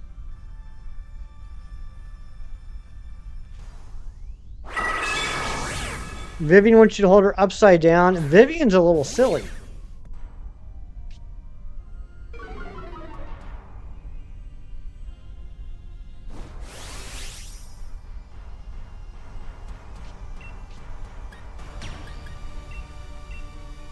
Alright, this should one-shot it, I would imagine. I would hope.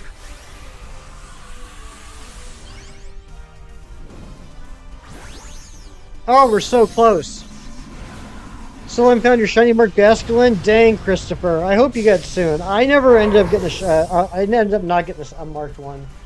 I only hunted for it a couple more times, but I was just like, I can't. I can't bring myself to do this anymore. I never want to see a white striped Basculin ever again. After the last 4 years, I never want to see, or I guess 3 years, I never want to see another white striped Basculin. Helps Vivian stretch, that's why she likes it? Ah, that makes sense. Plus probably another couple of hundred last night. That's crazy.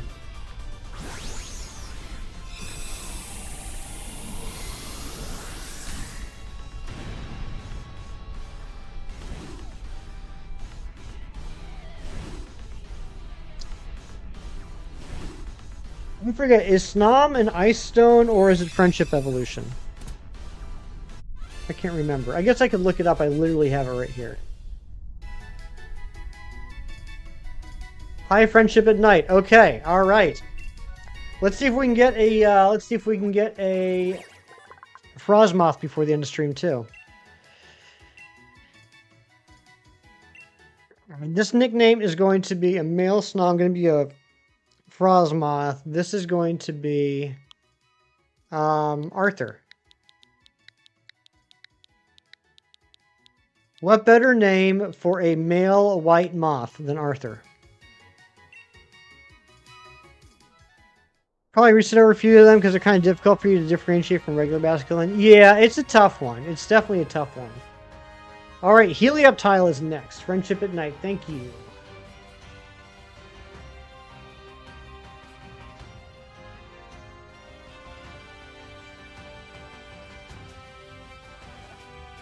I learned yesterday that camping is kind of busted when it comes to friendship. So I feel like we can probably get that to evolve today.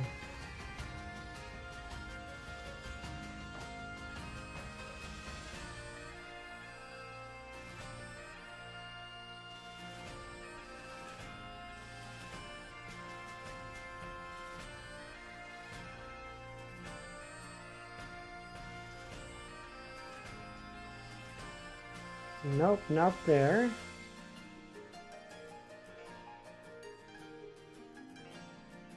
What is that? Why is it doing that?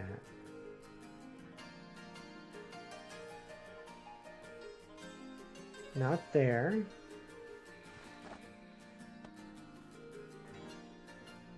There we go. 35% chance, that's good. Common pool, that's great. All right, C in Giant's Mirror. All right, C. Why am I still going Pookie? We only need a few more Pokemon. Why does Diana thirst so hard for Bruce? I don't know. I have no idea.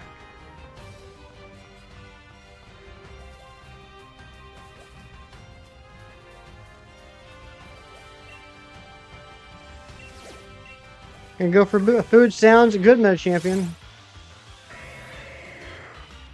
Madman, the best way possible. Thank you.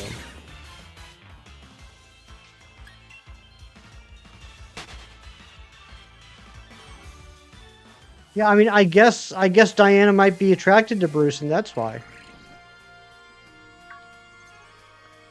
You're hungry too? I'm hungry too. I did eat breakfast this morning. Everyone should be proud of me for eating breakfast, but I basically just ate breakfast because I was out shopping at 6 in the morning, so I got some breakfast while I was out.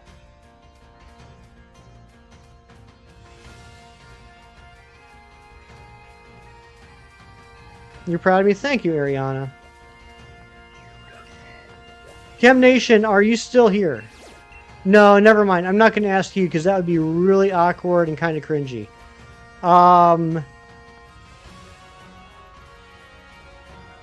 Scrollbo, remind me tomorrow that I need to buy 5 gifted memberships in ChemStream.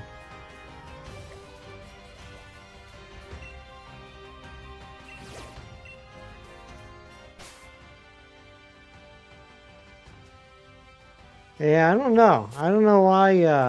I don't know why people like the people they do.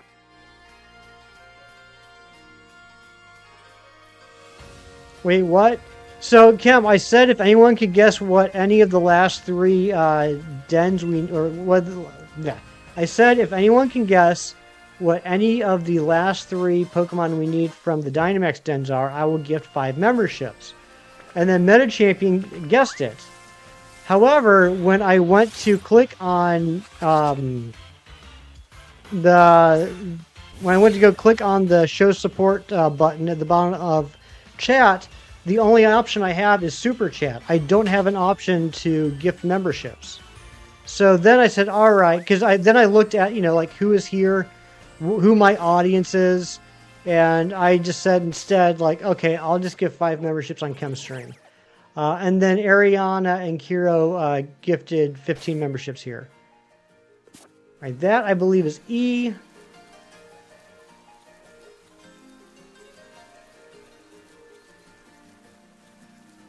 So this should be C.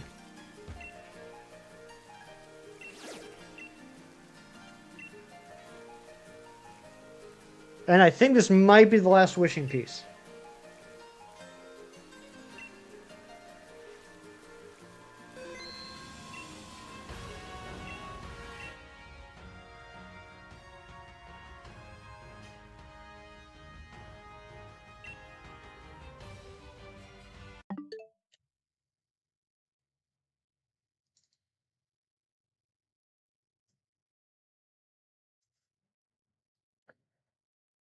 I'm gonna flip.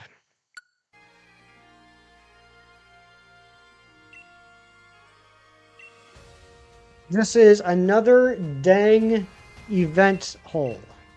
Whoops, no, nope, nope, nope, nope, nope, quit.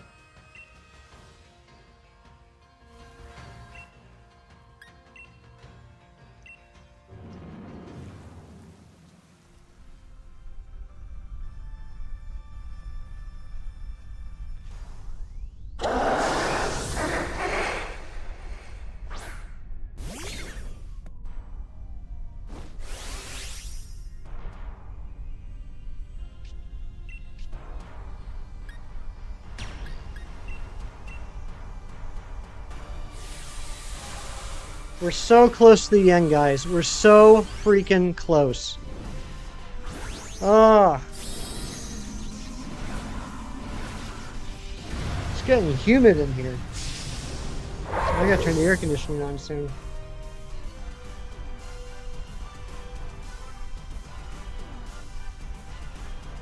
Panel animations are killer, right?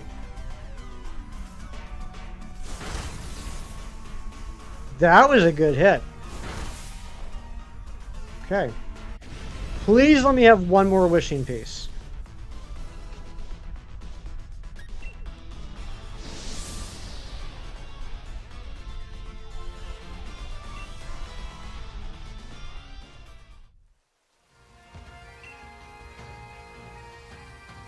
Yeah, I do have another wishing piece. Good, good, good. I think this is my last wishing piece.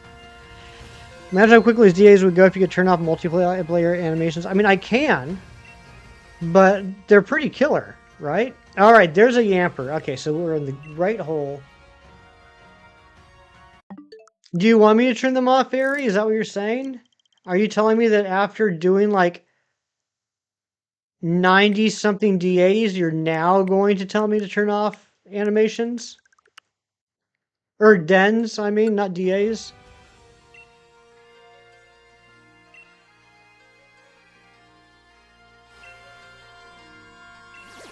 Dear Lord, please. All right, just for you. Hey, there's Chin Chow. Yeah, I'm not doing DAs. I'm doing dens. I'm doing dens, not DAs. There's a very important distinction between the two. This isn't going to do anything.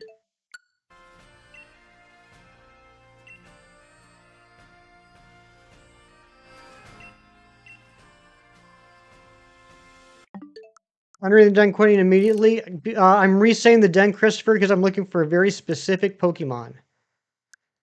They're off. You're doing everything correctly. Okay, why are you yelling at me?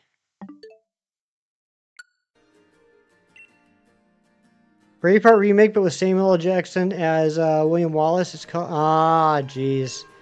I don't believe you. Sundays, am I right? You're so right, Pookie.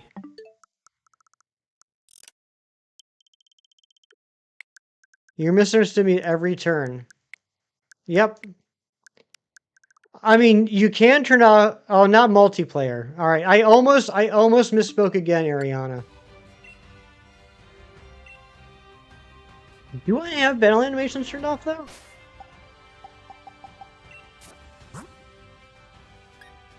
I have battle animations turned on. Strings.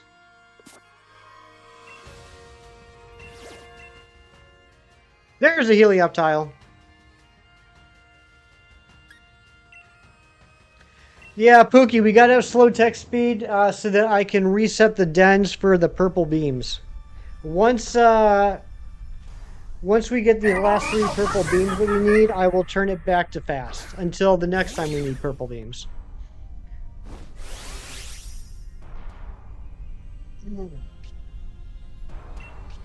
Yeah, you can't make fun of me.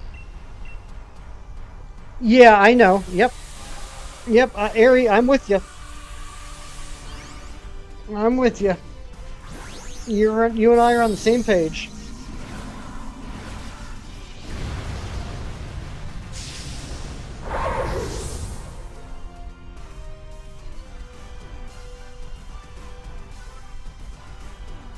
Seen something be able to farm a lot of money. Well, this also is how I farm watts.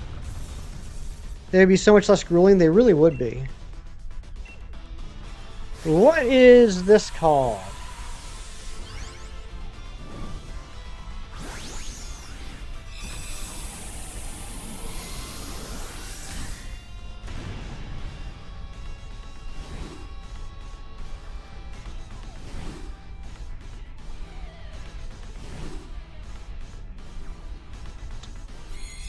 What do you call a Heliolisk? DLC, yes, I will have to do all the legendaries from the DLC. Yep.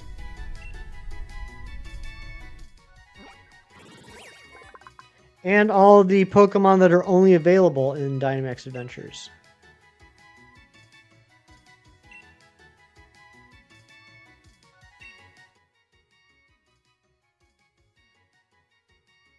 Oof, indeed. So that'll be interesting because in those cases, sometimes in the DAs, it won't matter who's the best team to beat the boss. Sometimes it'll just matter which silhouette is for a Pokemon I don't have yet. And then after I beat that Pokemon, I don't care if I beat the rest of the den. See what I'm saying? It'll be pretty crazy. Might be accepting physical gaming donations so they can't rent them out like books. Oh, interesting. You didn't get any jewels for those gifteds? That is a scam. Alright, what is a male Heliolisk called? What was that one called? What was that one dinosaur called in Aries' favorite movie?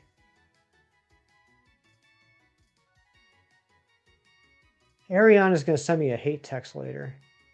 And I'm going to deserve it.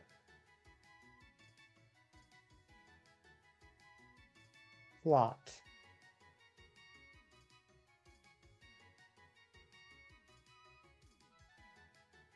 The Dilophosaurus. I will, you're correct.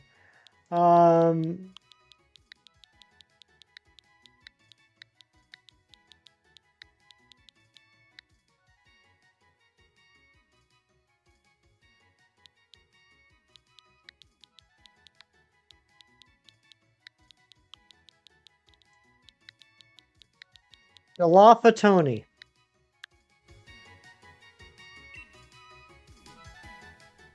And the hate message is received. Thank you, Ariana. You are nothing if not accurate and truth-telling.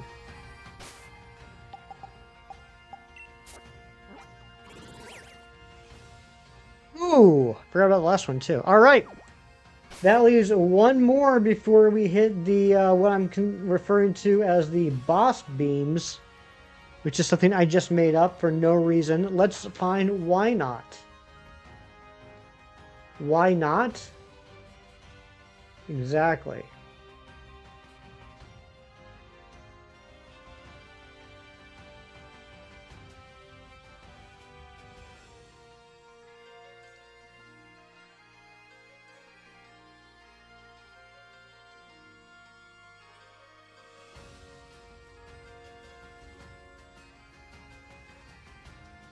I think we've probably got about a little over half an hour left in the stream, if anybody's wondering. If anybody's looking at the clock, trying to plan the rest of your day, probably about half an hour. Common Pool A, Hammerlock Hills, love it. Okay. 35% too, which is awesome. Let's head up to Hammerlock Hills. And A is... Okay, it's the one in the grass over here. I think that's it right there. Yep. Every time you see the word hate on its own, you always think of AM speech from I Have No Mouth and I Must Scream. I haven't seen that. Dang it, I am out of wish pieces.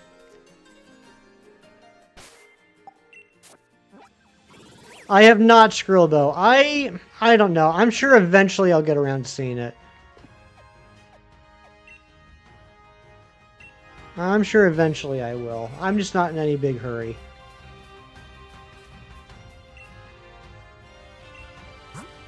Alright, so I need 1, 2, 3, 4. I need 4 wishing pieces. Saw a video essay on the book? Nice. I'm proud of you. Bombastic Banan, what is up?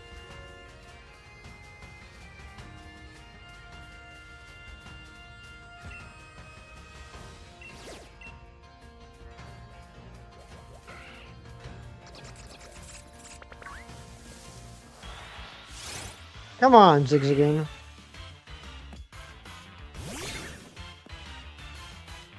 You know what? I'm gonna knock you out. Mama said knock you out.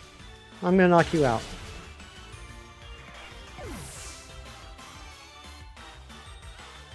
Like the martyrs of books, you can't unread it. Gotcha. Beyonce evolved, or got a couple levels. That's good. Not evolved, but Beyonce is up to level 11.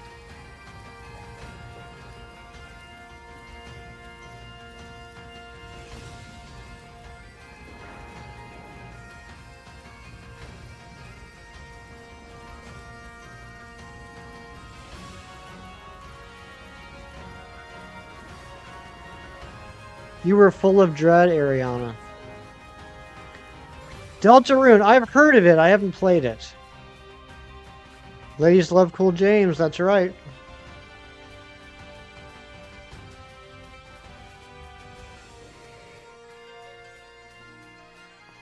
My Girona.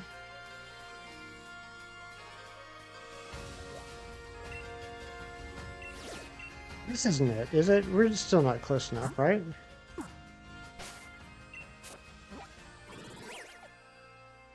Yeah, no, we're not close enough yet.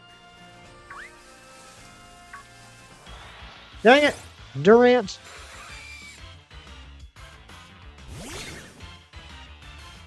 Come on, Greg!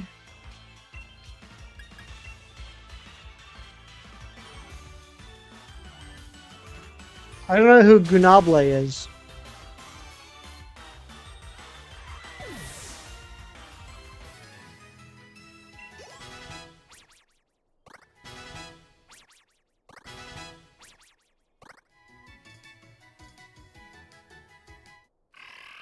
Hey, look at this! Choodle's evolving. Wasn't even expecting this one. Missed that era. L. Cool J was in movies, liked his characters in Deep Blue Sea and H2O. Yeah, he did. He did some movies for a while. It's pretty neat. You'd be terrified you saw that ant in real life. I would be too. I was not expecting Dreadnought to evolve. That's right. It was level 24 though, wasn't it? Or 22? 22? 22. Let's get rid of Protect. I never use Protect. I'm sure like good battlers like Pookie use Protect. I never use Protect. You don't know why I hate Dreadnought? Because of all the dread.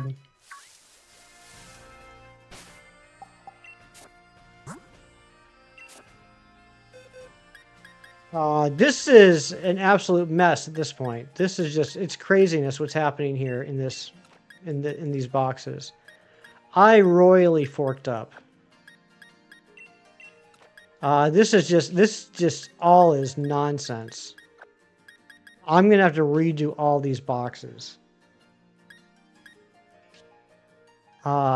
This is just bad.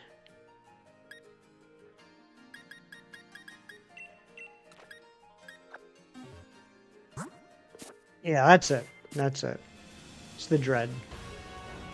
One time you use Protect is during the story as if opponents using a 2-turn move like Solar Beam. That's fair. Alright, this is A, which is where I wanted to go. Yeah, this is A. Okay. Yes, please. Oh, we see Ghost Ship was incredible. The rest of the movie wasn't so great. Oh, yeah. I mean, Ghost Ship had one of the best starting scenes I've ever seen in a movie. It just didn't live up to that. Or Obesity. That is crazy, Ariana. Or Obesity. I totally get why you read that. I kind of love that, though. I almost want to rename it.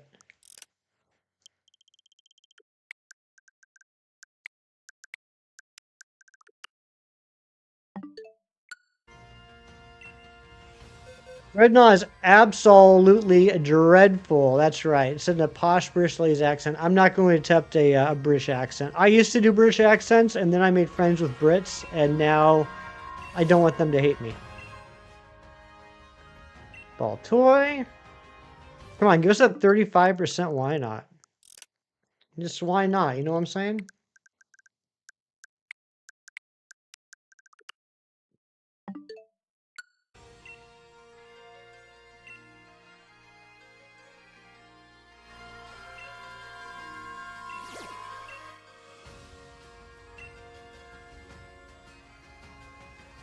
It was A, right? It was A? Yeah, why not A? Mime Jr. is also 35%. Okay, that makes sense. They're both 35%.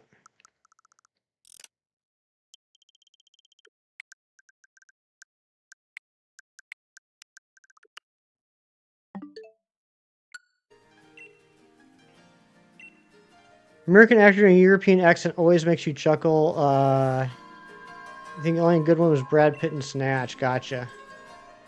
That was a really clever pun on Why Not's name. I don't know why. You don't think anyone's ever done that before? You think I was the first one to make that pun? Thank you, Ariana.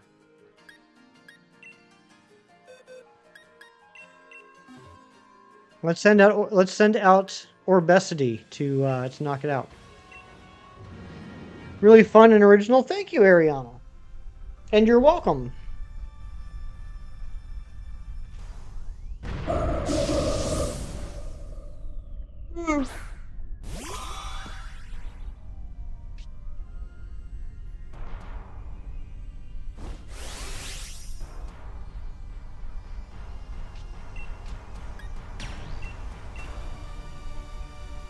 Come on, give me a one-hit KO here. Give me a one-hit knockout. Thank you to the 14 of you that are still, for some reason, keeping me company. I appreciate you.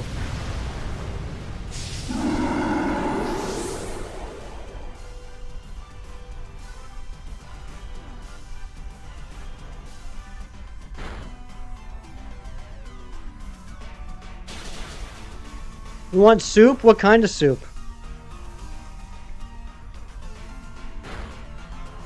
Murky's making some right now. What kind of soup? You can't just say soup. Still here mostly lurking but listening. Thank you, Kiro. I appreciate you. We're getting very close to the end here.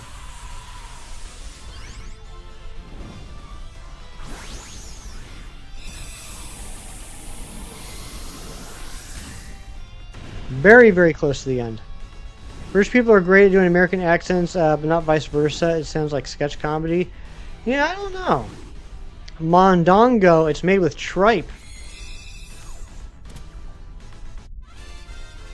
I don't know I've heard the term. I don't know exactly what tripe is.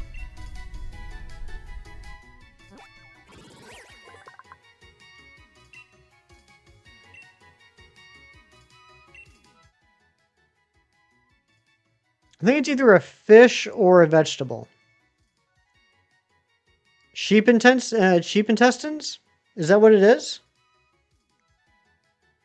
It's cow stomach. Oh, gotcha. So not fish or vegetable. All right, a female. Why not? Come Colin Farrell go full Irish. He can't help it. Ah, poor Colin.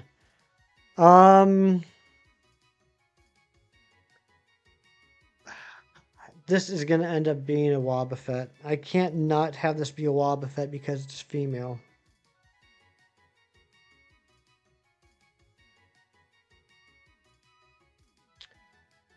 All right.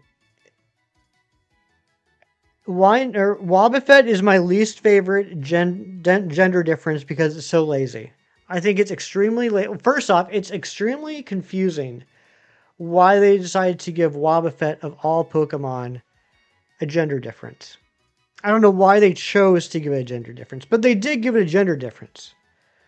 And they made the gender difference that they just took a regular Wobbuffet and slapped lipstick on it, which is so lazy. So I want to have kind of a lazy name for this Wynot, because I'm not happy that I'm going to end up having a lipsticked Wobbuffet. Wobbuffet. Okay, I'm going to go with that. Thank you, Ari. That actually kind of fits exactly what I was looking for. Like, all right, if you want to make that lazy of a gender difference, we're going to make that lazy of a name difference. Slapper. Because is pretty good, Kiro. Okay, let's look up coughing. Apparently coughing is everywhere, but it's only in purples.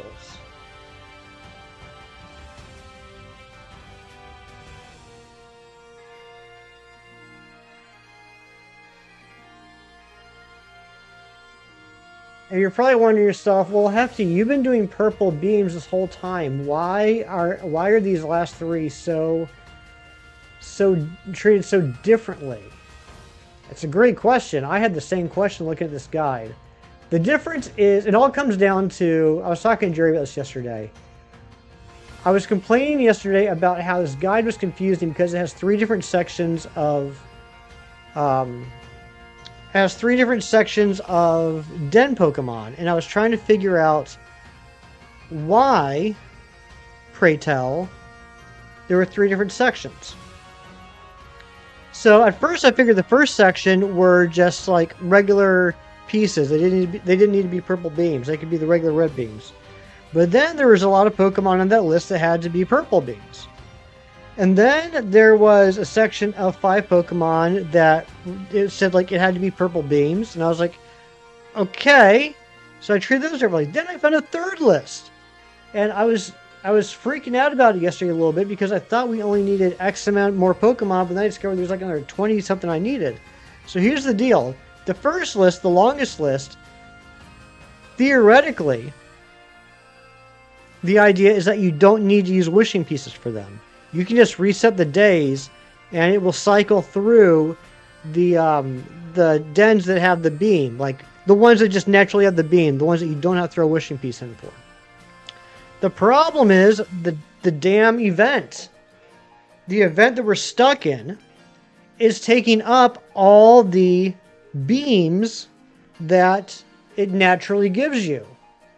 So all of these den hunts have been forced to be wishing piece hunts.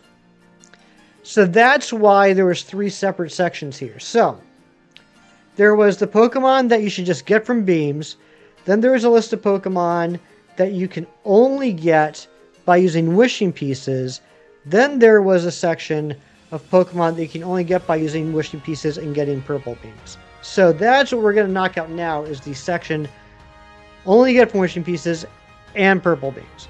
Deadly Marksman, Bullseye, or Deadshot? I don't know that much about Deadshot, so I would have to go Bullseye. Yeah, I'll eventually get another Why Not Kiro, but I'm not going to get one right now.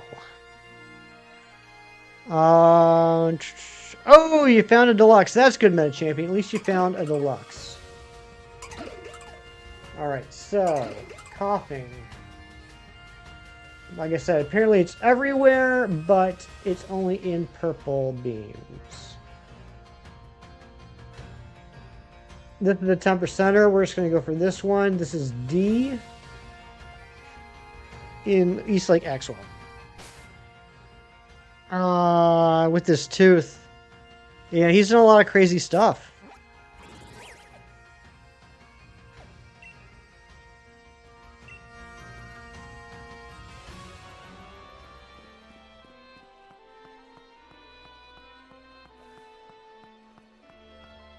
Alright, so it's this den right here.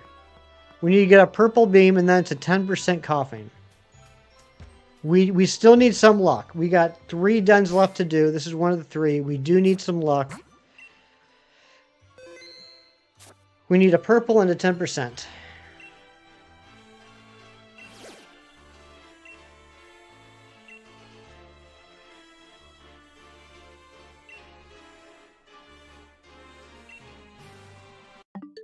Pookie, that was not good enough. We gotta try again.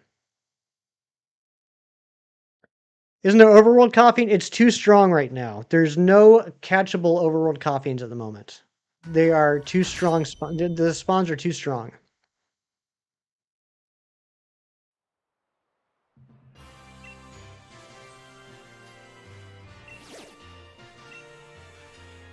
Yeah, that's what a lot of these den Pokemon are. Pokemon that technically are in the overworld, but they're too strong to catch at this point.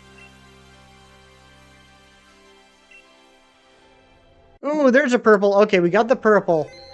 Come on, give me that 10% luck. We need it. That was not 10% luck. Uh, yeah, I'm not sure, Scroll though. I just don't know enough about Deadshot. I do like him in the Suicide Squad comics that I read. He's definitely one of the standout characters there. I totally understand why he's kind of like a fan favorite of that series.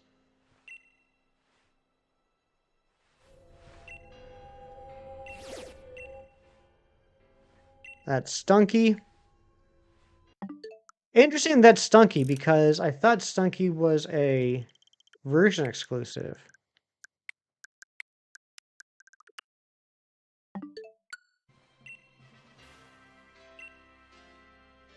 Still alive, Zen. We still got a few dens to do, and then we got to evolve all the friendship Pokemons. Mentioned that purple beam den you're resetting for GMX Grimmsnarl. That was a 1% spawn. Holy smokes. Ariana, you got the luck. Yeah, Suicide Squad's pretty cool.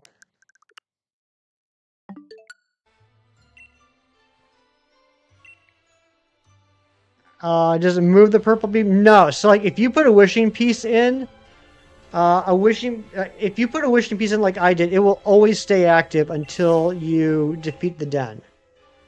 There's Trubbish. Yeah, Harley Quinn first joined the Suicide Squad during the New 52 back in 2011. And then, yeah, she's pretty much been a fixture of the team since then. Resetting all day for 2 days, but then you got it. So that's why you're the best. What did I... No! No!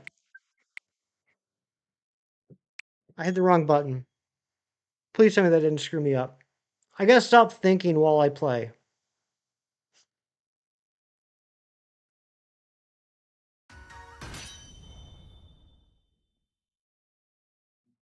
So good for watts. At this point, the purple beam is still just 300 watts. Same as a regular beam. Is it canon that Batman and Harley became a couple? I have no idea. I haven't read any comics like that.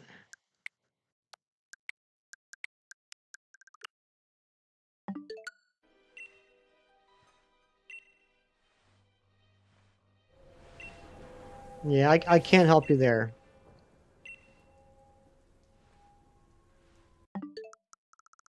So happy that didn't screw up anything. I got nervous for a second.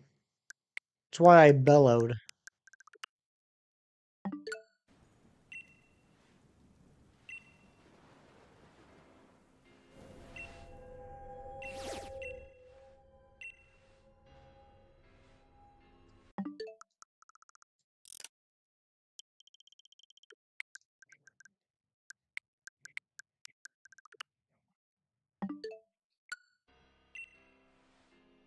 Come on, give me that 10% coughing. Gimme.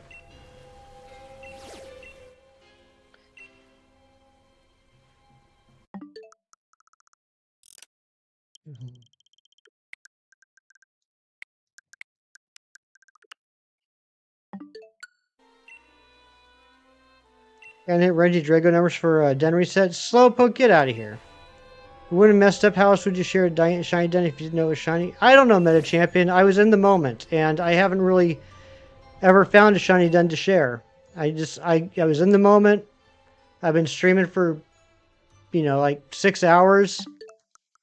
I don't know what to tell you.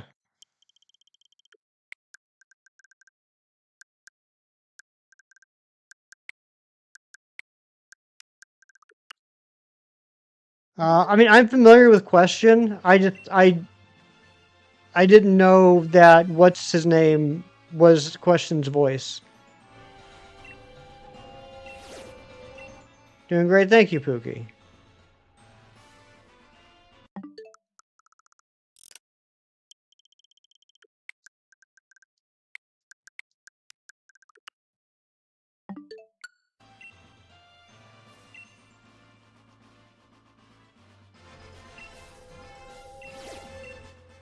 And yeah, I did know that Question and Huntress had dated.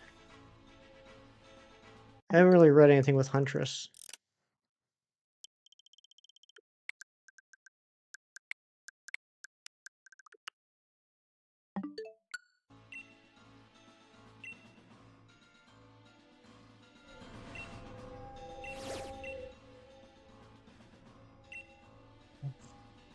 You just got a funny reply on a silly comment you made on Instagram. Good job, Ariana. You won the social media game today.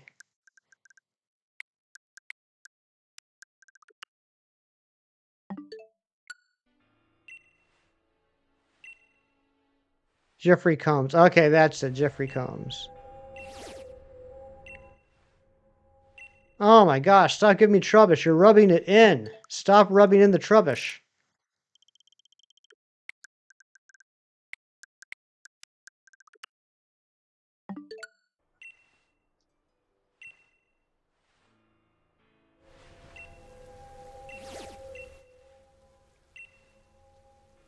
Bro.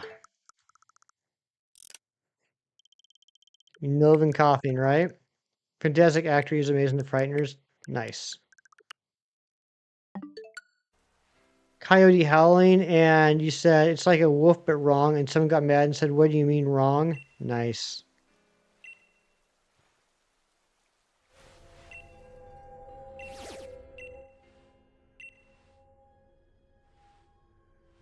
And then I had no idea that was from Dude, Where's My Car? That's been been the background of my head for like 25 years, and I totally forgot that was from Dude, Where's My Car?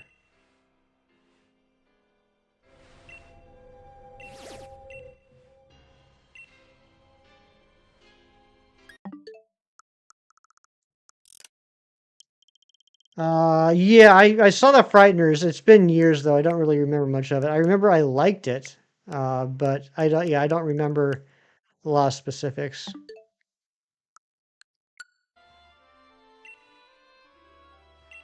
Offended on the Coyote's behalf is wild. It is wild. Come on, bro. Give me that 10% coughing. What even the heck, man?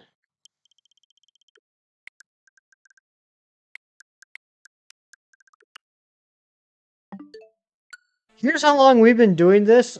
I now have an hour and 17 minute, no, an hour and 17-minute lag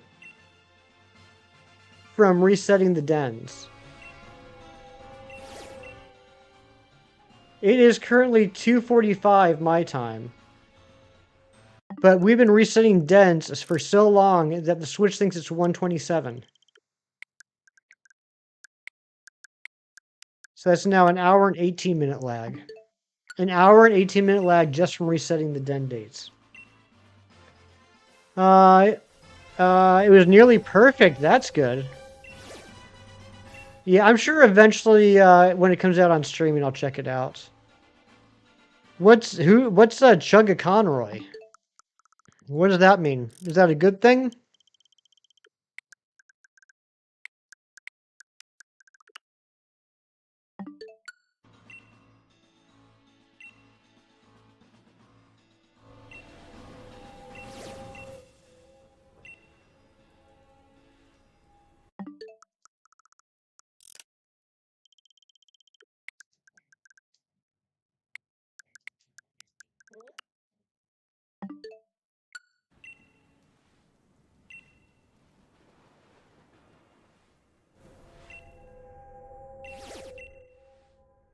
The good news is we're getting so many watts for the digging duo. Watch a shiny coughing reaction on Crystal from years back. Okay, so yeah, streamer that ended up getting the shiny coughing. Nice. Yeah, if it is shiny, it will be shiny during the raid, Christopher. In the Dynamax dens, yes. Had you howling with laughter from the classic style of Looney Tunes humor, and it was also kind of a tearjerker? Nice. Son of a gun.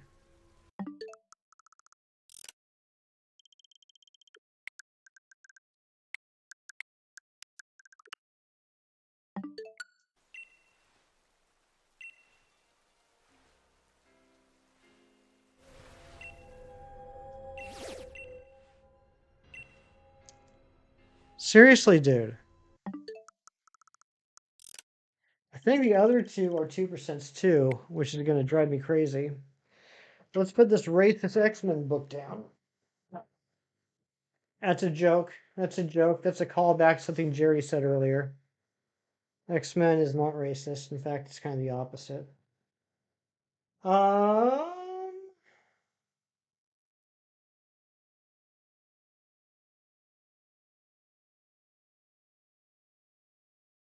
10%, 10%, 10%.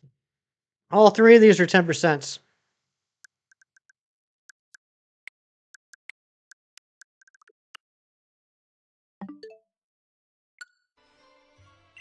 Stunky thinks he's part of the team. He does think that. So 153, weren't you going to have 152? No, 162. 162.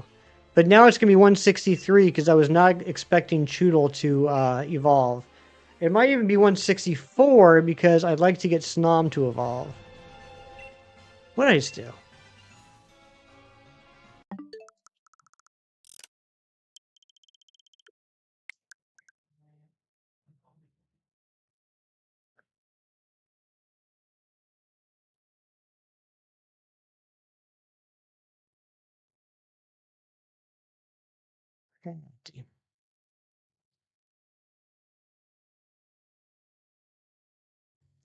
Thanks, Matt Champion. I'll watch that later.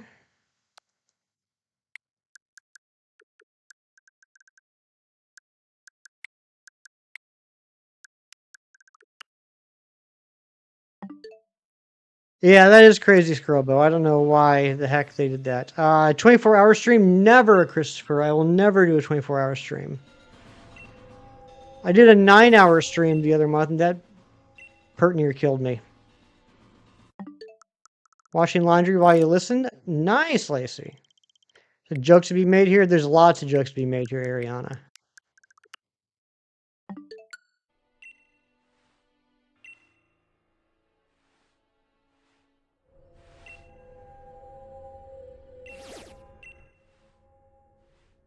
There we go. First stroke challenge? Oh, you mean how everyone interacts with the wild area for the first time they encounter it? It's true. Oh my lord, we finally did it. Oh, okay.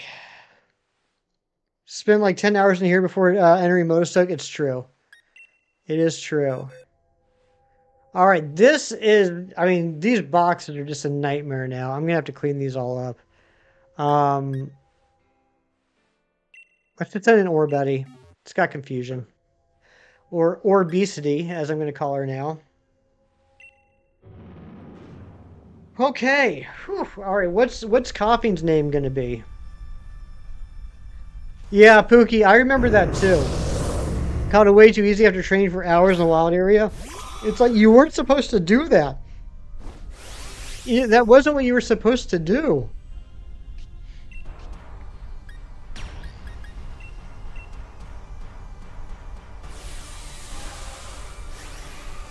If you get to the first gym and you're over leveled by like 20 levels, you spent too much time in the wild area.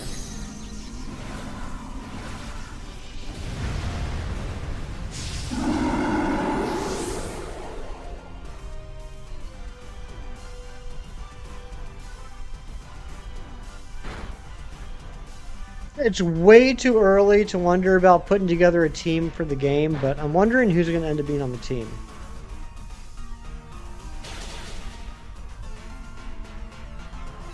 Albuterol? How dare we see an overworld Pokemon and run towards it?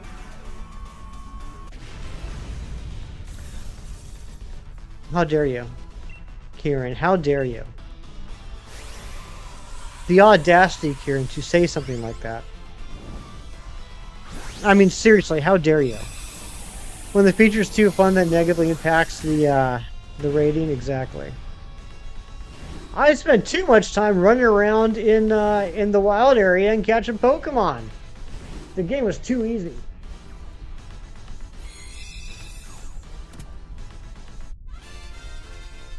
Okay. We got 2 dens left. And of course that one gave us barely nothing. Look at how sad those prizes are. Not even a rare candy.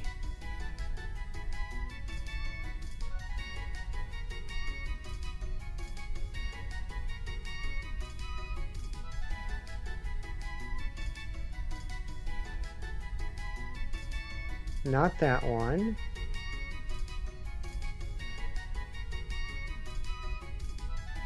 Not that one.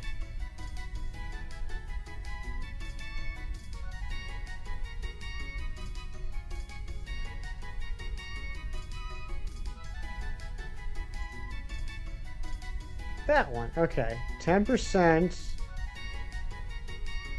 Rare pull. E. Stony Wilderness E. Okay, alright, so it's around the corner from Ditto. Gotcha.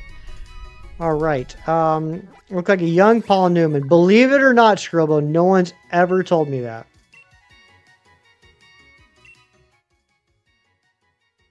Easily make the game harder by making the gym leaders aces, same level as your highest mon, with the other mons 2-3 levels within the ace. Yeah, I mean, scaling would be nice. Scaling's something that I think we've wanted for a while now. I don't know why they haven't done it. I don't know. I don't know why they make the decisions they do. I just know that they make them, and we gotta live with it. Alright, this male Galarian Weezing is going to be named... Hey, Kieran, you're British, and Stuffy. You're a stuffy British person, Kieran. What would... Lord Chestershire, or something like that.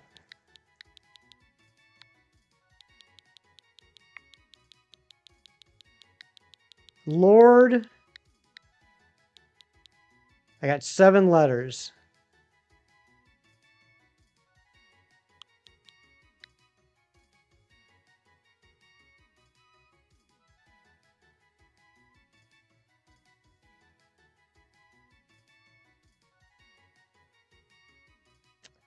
I will try it, Slowpoke. I got a feeling it's not going to let us use it.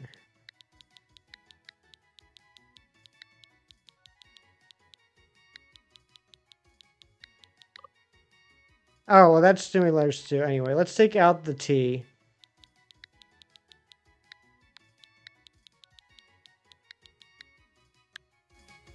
Alright, Lord Farquaad. British and stuff, he's so painfully accurate. I mean, I've seen pictures of you. I mean, I've never seen someone that has such a variety of pieces in his monocle collection. It's pretty wild, and everyone is so unique and has its own style and look to it. I mean, I like that you're able to match your monocle with your Ascot every day before you go out to work at the business factory. Okay. We're going to Stony Wilderness.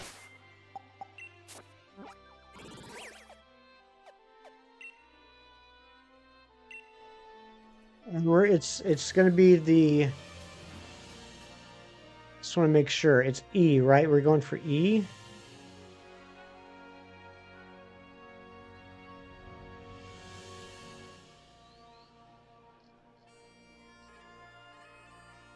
Yeah, we're going for E. So it's the one around the corner from Ditto.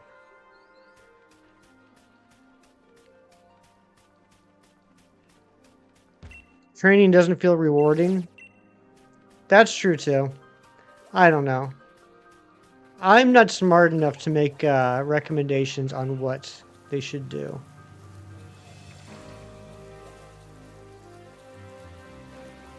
You haven't ironed your ascot in a while? What the heck? It's like ever since you had that baby, you're letting all the priorities slip.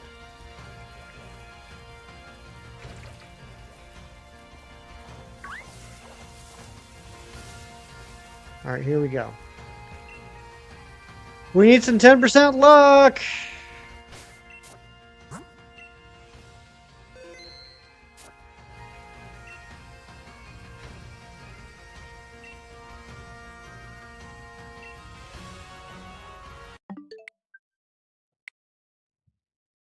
Thank you all for being patient and sticking with me during this ridiculous stream.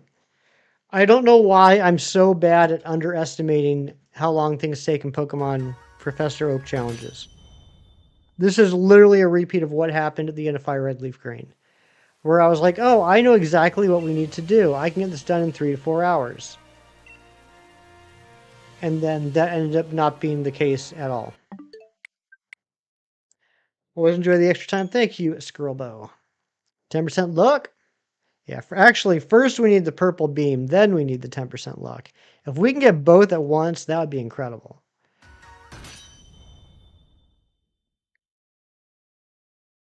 Doug Dimmadome, owner of the Dimsdale Dimmadome.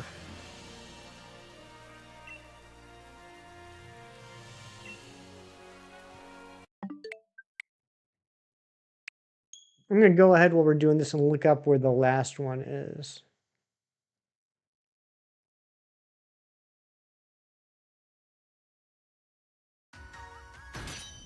I'm telling you what, though, as beat up and exhausted as I am at the moment, I'm going to feel so good having all the dens done. It's going to be such a great feeling.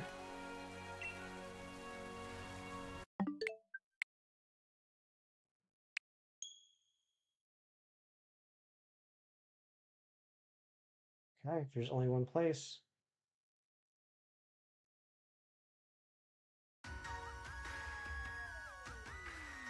Okay.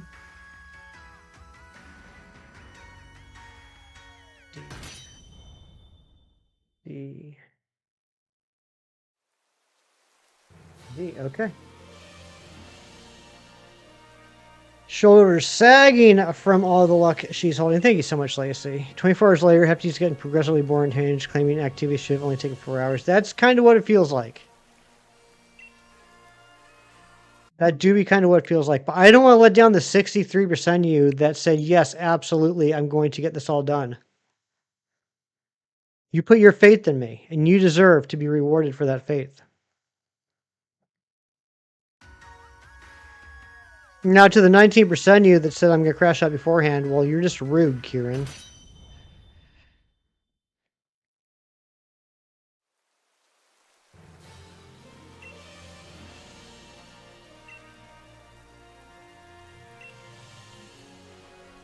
Oh, there's our purple. Nice, we got the purple. Now give me that 10% sweet, sweet luck.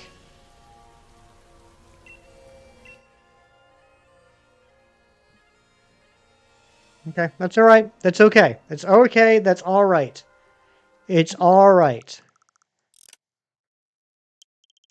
We're going to get it on the second try.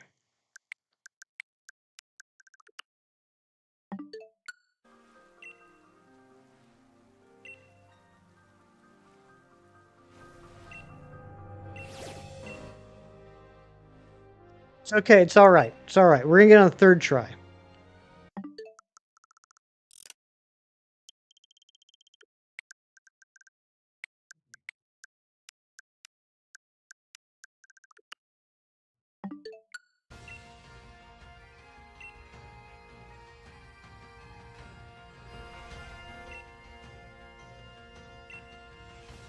Oh my gosh, it's 3 o'clock.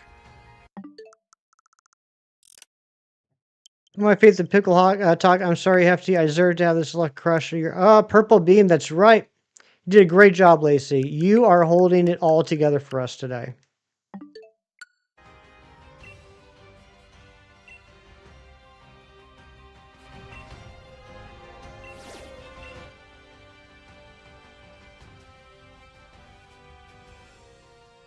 I called it. I called it. Third try. I called it. I'm the greatest person that ever lived in the history of people that did this particular thing.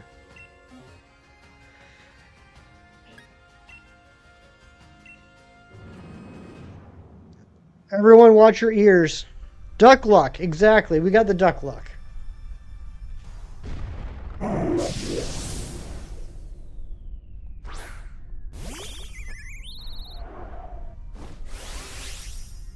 You know what? I'm not going to worry about evolving Snom today. If we evolve Snom, that's great. If we don't, that's okay too. My stuffy British self tips my top hat to you. Why, thank you, Kira.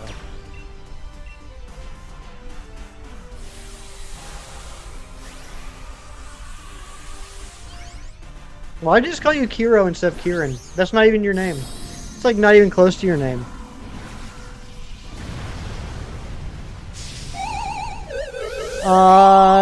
Yeah, Scrollbill. I don't know, man. That's kind of weird.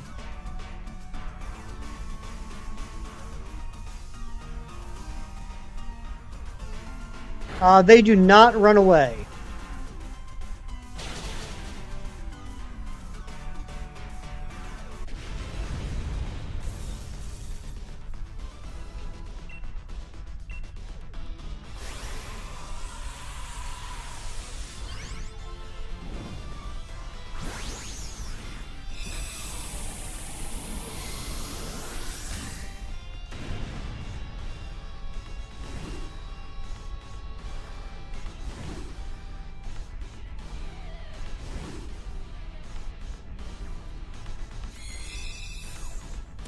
Can they pop out of the balls? Not if you are the one hosting the den, which is something I just learned the other day.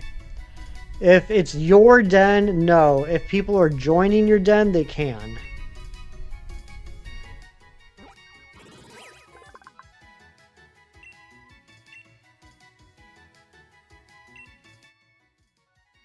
This is a female Farfetch'd. Interesting. I was not expecting this. Well, then this is definitely Brienne. I should have just named everything after Song of Ice and Fire. That would have made my life so much easier. Kieran, why didn't you tell me to do that in the first place?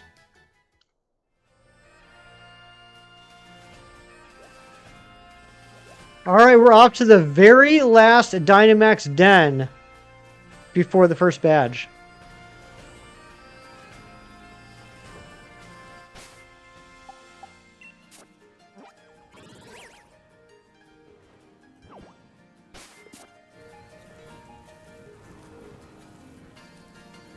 Season 4 till 2028. Oh, what? Of House of the Dragon?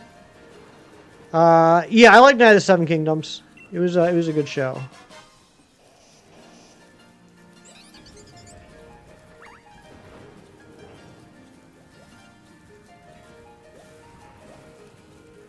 I'm not surprised it's going to be another 2 freaking years. I guess I actually have to just like thank my lucky stars it's only going to be 2 years.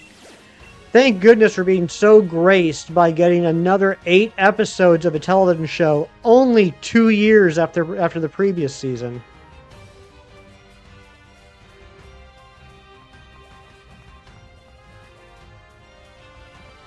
I was, Kieran, that's exact. I was about to, I did it in my head, and I was like, well, Duncan the Tall is 1 letter too many, so I'll just call it Duncan. I didn't think about Dunk. Dunk would be great. But then I saw it was a female.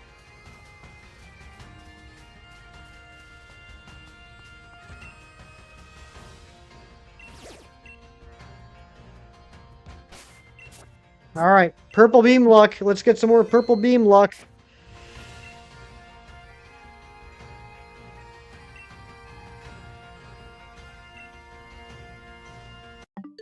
That's not purple beam. Despite Scarlet and Violet's hangups, who else here thought the Team Star battle themes? I'll take your word for it, Lacey. I have heard good things about the music in Scarlet and Violet. I typically play all my Pokemon games on mute. I'm usually playing them like while I'm watching a movie or TV show or even someone else streaming. So I don't typically listen to the music a lot on my own, but I have heard that that Scarlet and Violet had a pretty good soundtrack. In fact, I was listening to a streamer a couple weeks ago that had like some Pokemon lo-fi on in the background, and the song played, and I was like, "What song is this? This is really good." And they're like, "It's from Scarlet and Violet," and I'm just like, "Oh, okay." Did not know.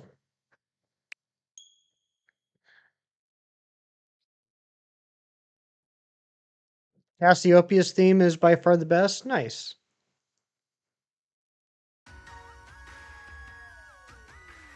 Watch that on mute too. Kieran, you know what?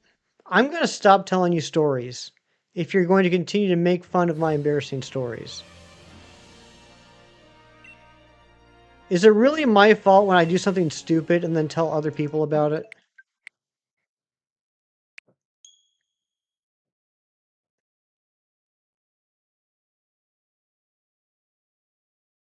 If anyone doesn't know the story, okay, I got a brand new sound bar for the house and I hooked it up. And the first movie I watched after I hooked up the sound bar was A Quiet Place, and I hadn't seen it before. And so the movie starts, and the whole movie is about these people that are trying to be quiet and not make any noise. So I'm watching it and I'm enjoying the movie. And then about 10 minutes in, there's a part of the movie where there's obviously supposed to be sound, and I was getting no sound, and I realized I hooked the soundbar up incorrectly, and I had been watching A Quiet Place for the first 10 minutes on mute. And then I made the mistake of telling Kieran, because for some reason, whenever I do something stupid, my first reaction is to tell Kieran.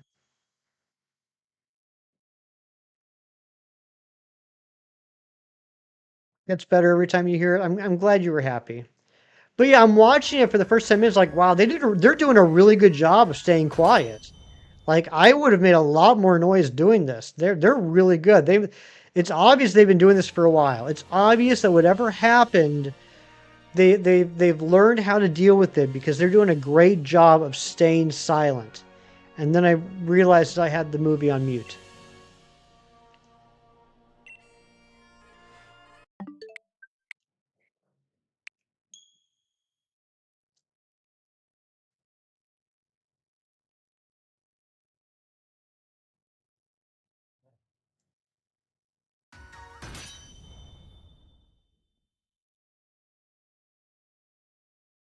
Also, Kieran, I'm now like 6.5 hours into the Fire and Blood audiobook. King Jaehaerys just took the throne and has his whole court set up. So he's finally over the age of 16. He's king. He's married. He's got his hand and he's got his council and everything. And I'm just hoping that for the love of God, soon he's going to start having kids so that maybe by 10.5 hours into it, I can get to the parts of the story that House of the Dragon is based off of. It is good. I'm joking. Like it is good to get like the history of everything. But it feels crazy that I'm like 6.5 hours into this and I have not yet hit season 1 of House of the Dragon. Yeah, not some musical called The Noise. That'd be pretty crazy. I probably would have recognized the issue earlier though if that was the case.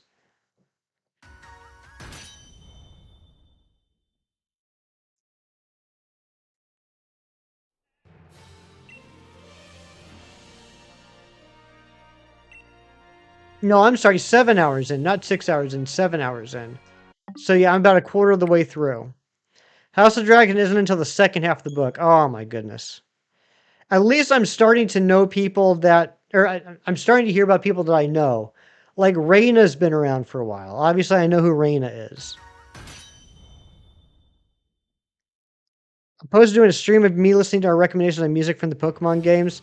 Um, Let me think about that, Lacey. I'm not sure. I also want to check to make sure it's not going to be any sort of an issue with copyright. I just want to check to make sure. I will let you know. Let me think about it and do some research. I also have another series of videos that I'm planning on doing that will be coming eventually. I don't want to give like any sort of a time frame yet, but someone very close to me recommended a very specific and unique series of videos I could do that I think would be pretty interesting. I just got to work out how best to film it and then how best to edit them. Meta Champion, please. You don't understand. It's different playing a game that has music versus doing a video or a stream that's entirely about the music. It's different things. There's rules and uh, copyright requirements and things like that when movies or music or TV shows are the focus of the video or stream. What big kind of videos I'm talking about? The kind of ones that I said I'm not going to tell anybody about it yet.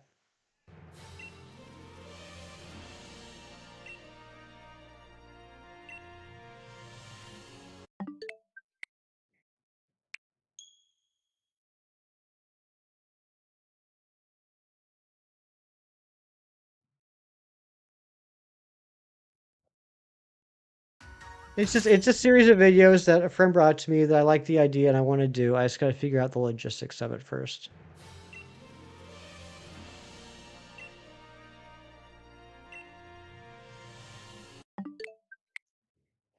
I'll give you an example. Years ago, I started playing Kingdom Hearts on the stream, which I never finished. Maybe eventually we'll go back to that. But I purposefully muted the opening song of Kingdom Hearts because that is notorious for when people stream or make videos of Kingdom Hearts with the opening songs, they get copyright strikes. Even though they're playing a video game that has that song in it, they will get copyright strikes if they play that song.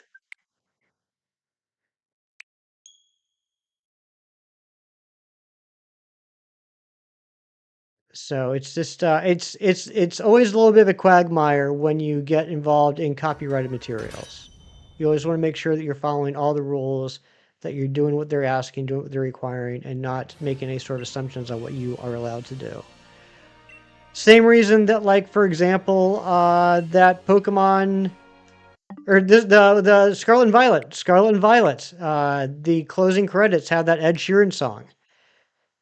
If people played the game and played the Ed Sheeran song, they got copyright strikes.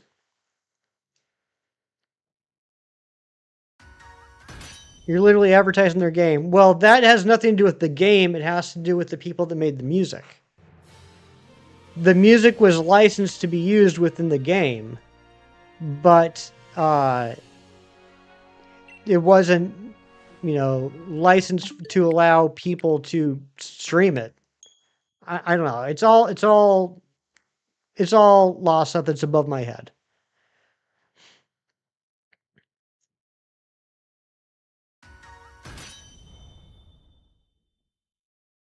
Rudy's story still kills you. It was a pretty good one. All right, come on. Where's this purple beam? We should have gotten one by now.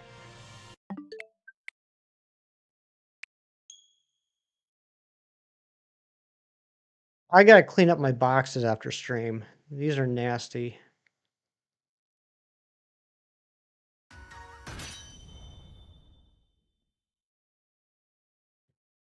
Interesting. Interesting. Fascinating.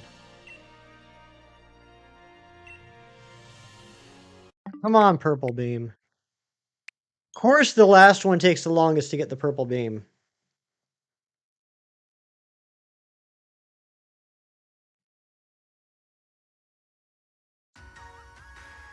Imagine the Magikarp battle theme. That'd be pretty crazy.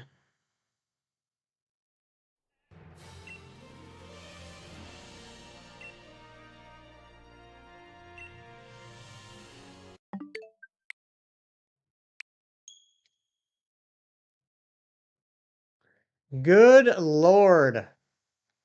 Where's this purple beam?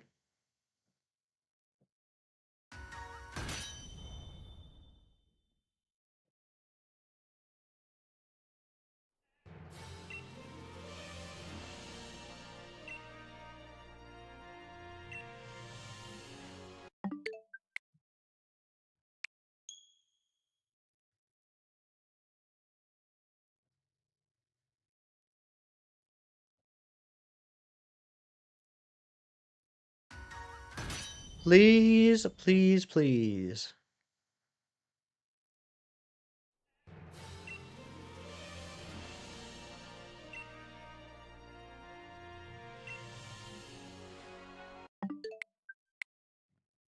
Yeah, Lacey can't do it alone. Let's get some purple luck in the chat.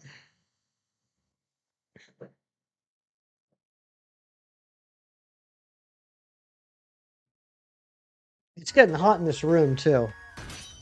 You know what? I just thought about something. My camera's probably going to die soon too. We had this happen before.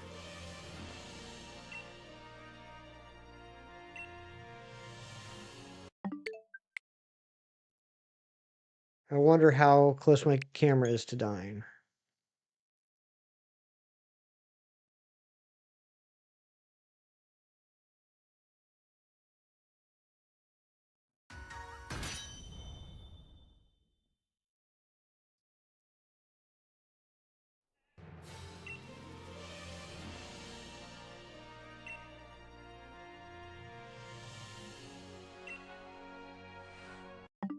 Dang it. Come on now. Come on now. Let's get this purple beam. It's the last den we got to do. The very last den we have to do.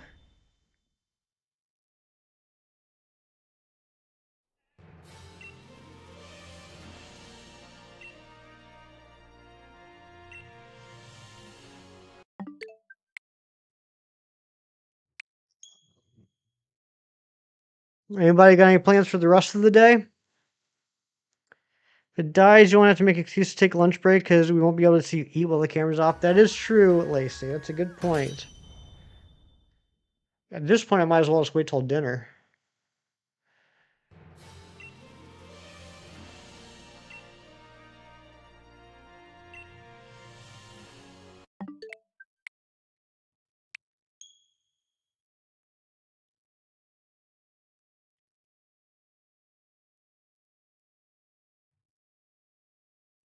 It is a good sign they're starting to appear again. I hope you get it soon, Meta Champion. Going to the gym, better than that, nothing but watching you. Nice. Plans are sleeping. Yeah, Pookie, it's got to be like, what, like 2 in the morning for you now? Or Mewtwo probably went to bed like 3 hours ago. More than that, probably 4 hours ago.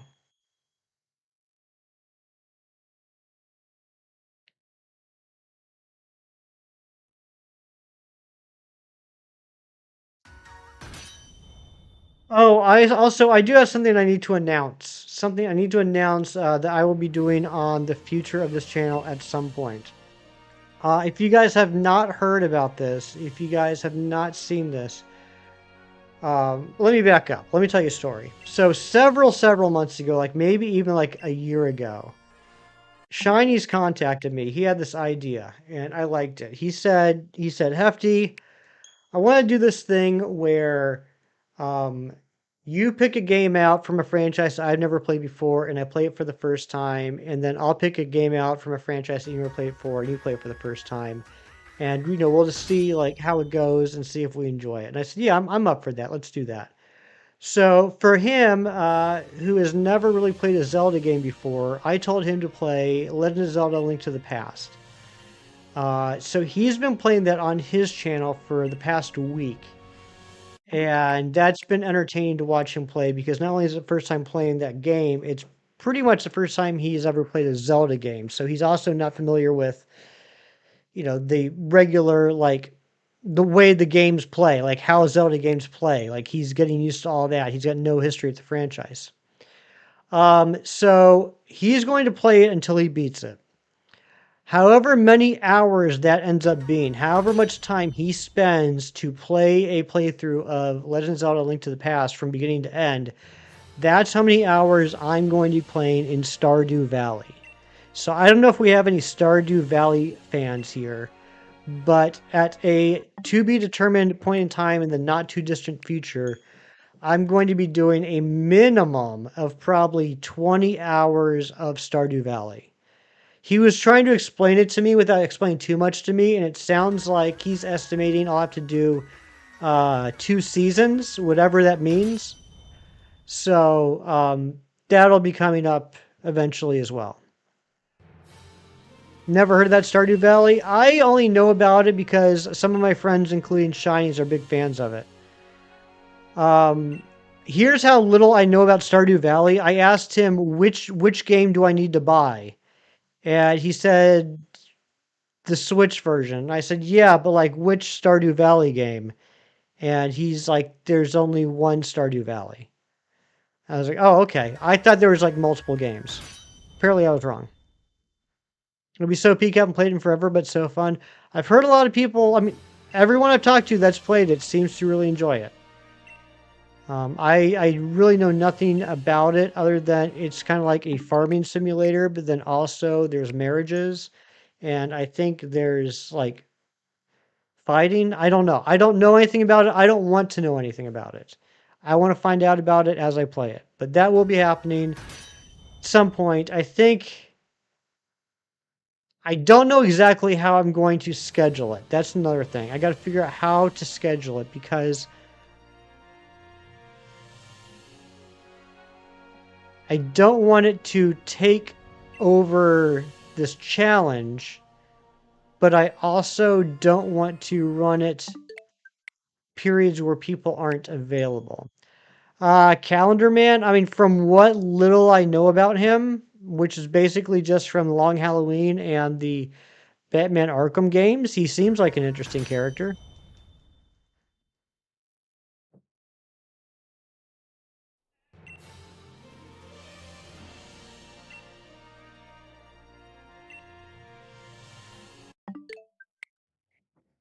Come on, Purple Beam. So yeah, I gotta figure out how I'm gonna schedule that, but it'll probably be at least maybe 20 hours. We're doing DAs again soon. Kirk, come on now. You're silly. How you doing, Kirk? Happy Sunday.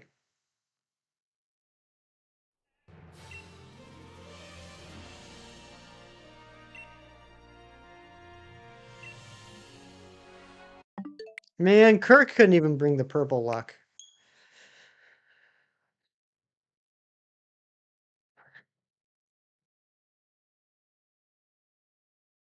There's another first encounter shiny. Get out of here. Back when I used to do Dynamax Adventures on stream, Kirk would join, and his first time joining, each time, he would get the shiny legendary.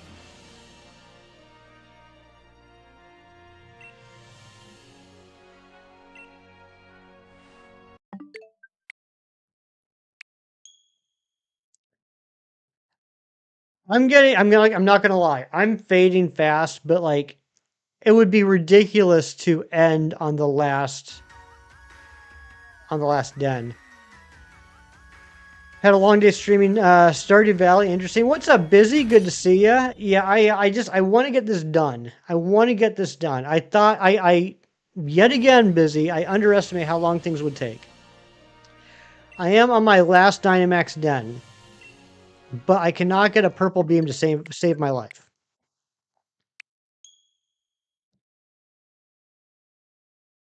And once we get the purple beam, then we gotta get the 10% spawn.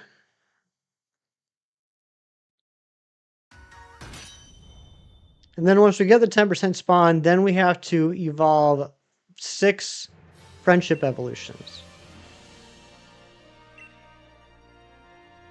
You need the purple right now. I need the purple right now. Dang it! That would have been so awesome if that worked.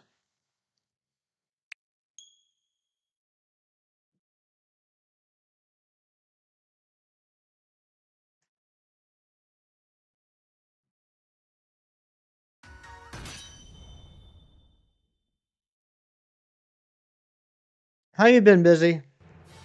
Been busy?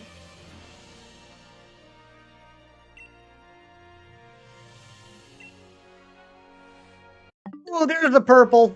Busy did bring the luck. All right, can we get that 10% chance? We got a 1/10 chance of this being what we need on the first check. No.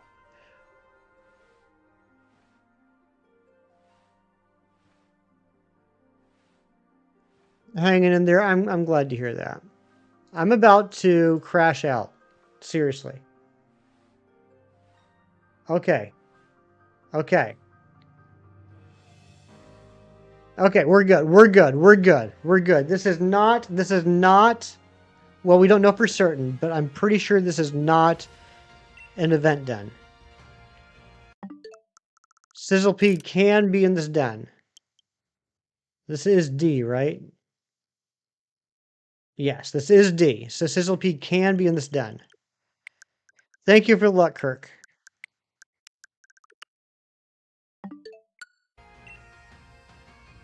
What's an event den? So Christopher Larson, back in October of 2022, Sword and Shield started an event that you get through the Wild Area News by connecting to the internet. And that event has never ended. So what that does is it changes the spawn pool of the dens, where some of them will have event den Pokemon in them, which can be an issue if you're looking in a den for a particular Pokemon. If it's an event den, it will not have that Pokemon in it until you knock out the event den Pokemon and then start the den over again.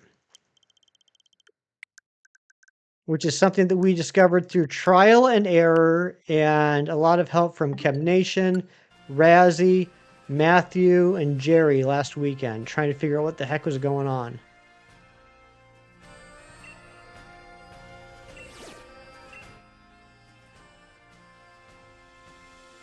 There it is. We got it. Our last Dynamax Pokemon.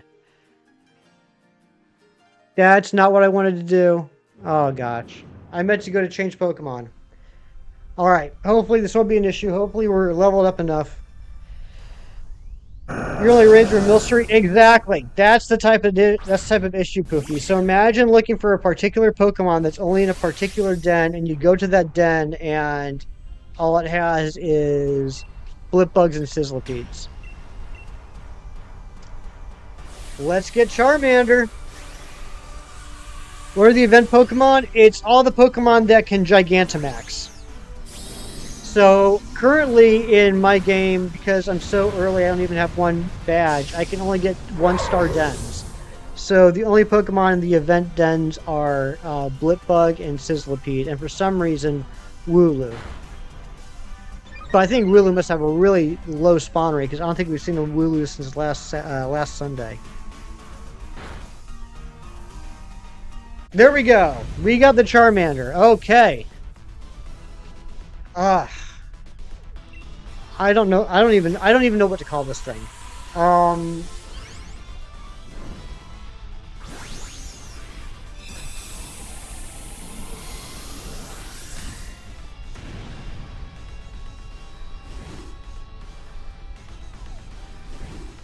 I know what I want to call it.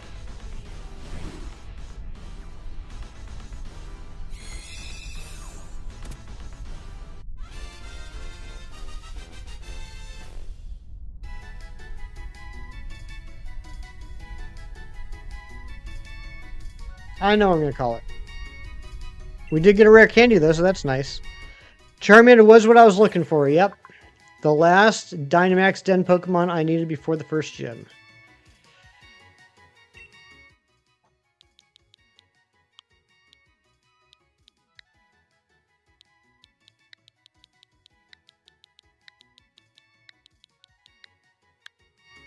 Vagar.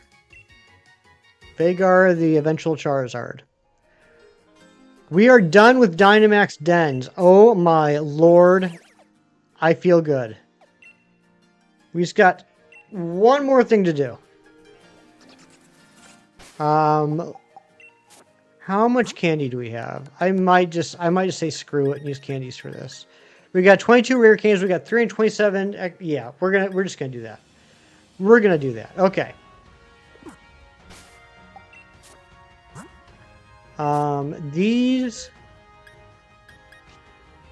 This is just this is all a nightmare now. It's just a complete nightmare. Let's just throw everything in here.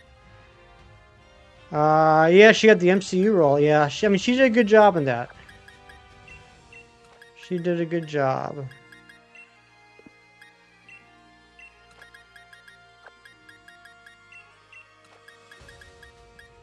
Okay.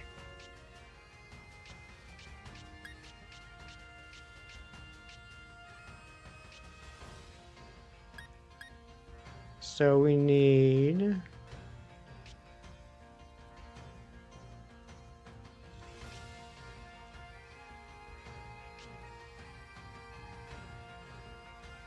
Yeah, these boxes are all messed up now, so I can't remember exactly where they are just based off looking at the box. I have to look at the individual Pokemon.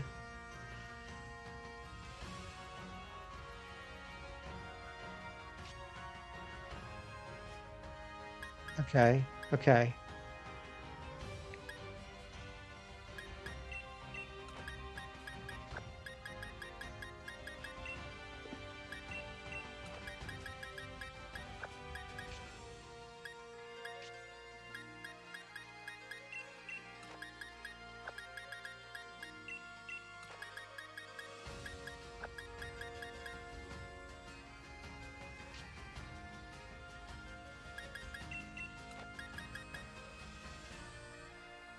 Yeah, Skrillbill, I did read your message that you said yesterday about that. I'll take your word for it. I can't hear it in my head. I would probably have to compare the two, but I'll take your word for it.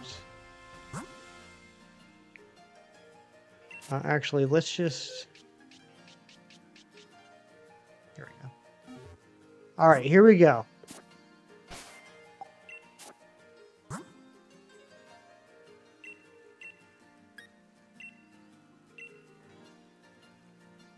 Oh, that was a waste.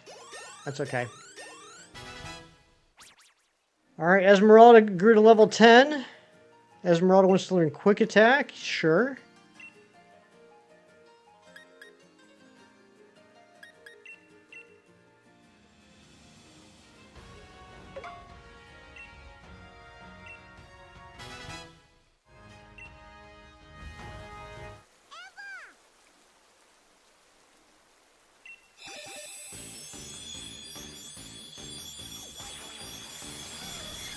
There's our Espeon.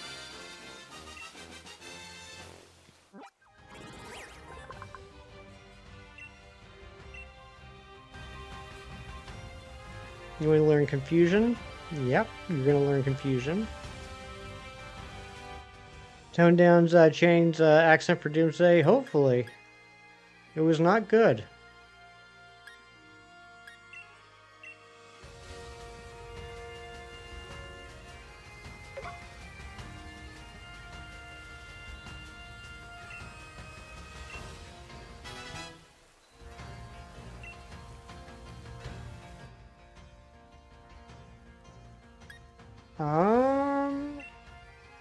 Can you get up one level? Yep, that's plenty. Okay, perfect. Perfect, perfect, perfect. Get ready to growl. John Striker, what's going on, buddy? John, we just got our last Dynamax Den Pokemon for the first section. We're now evolving some Friendship Evolution Pokemon. Next stream, we got 3 Wild Hunts left to do. 1 at 2% and 2 at 1%. And then just level gains, baby. Oh, Taylor Kitsch. Taylor Kitsch. Yeah, he was decent as Gambit. He was fine. I mean, it was a terrible movie, but he did all right in it. Chugging along. We are certainly chugging along.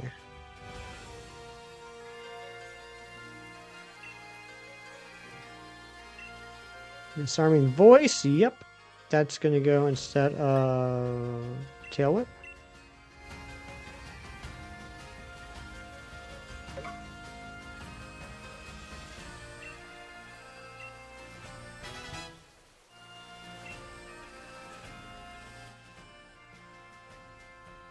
Okay, let's switch back to XS. Cliffa. Alright, let's use 5. Like his vibe was clearly something, but his access was too crazy awful movie. Yeah. Yeah, it was not a good movie. One of your moves is called Alarming Voice. It makes it sound like, ah! It's super effective. It's very effective. Alright, Cliff is evolving.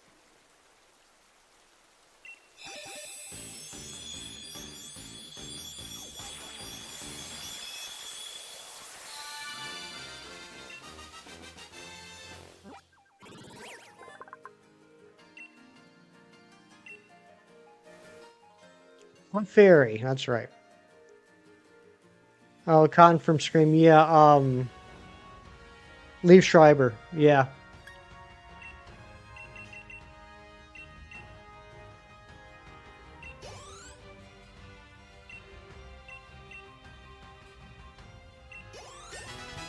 Alright. Quiche wants to learn Yawn. Sure, you can learn Yawn. We'll get rid of Charm. I like that Togepi knows Ancient Power. That cracks me up. Alright, Togepi's evolving. Man, these friendship evolutions are crazy. All you gotta do is level them up 1 level, and then they evolve. Leaf Erikson, that is a crazy reference, Ariana.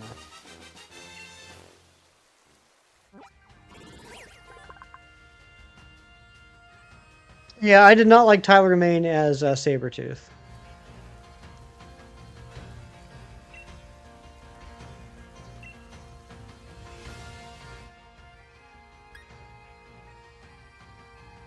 It's £100.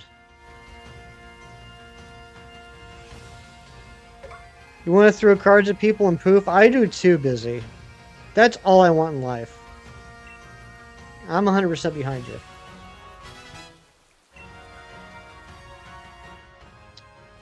Round up Soothe Bells, that's right. Alright, Jack, you gonna evolve? Let's give you 3 more. I like the design. See, I didn't like the design either. I thought they made them too, like, I don't know, too caveman. And Jack's evolving. And yeah, there's absolutely no personality.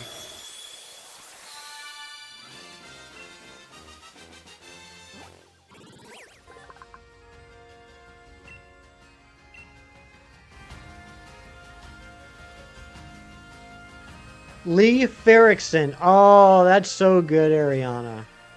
You're on fire today, Ariana. Go put yourself out. You're going to catch the couch on fire.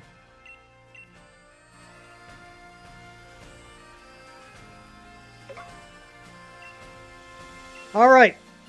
I said we were going to get to 162 today. We got to 162 today, but I did not expect for Dreadnought to evolve. So that means we actually have 1 more Pokemon to evolve. But first, we got to change the time. Let's change the time from 2:15 to 10:15.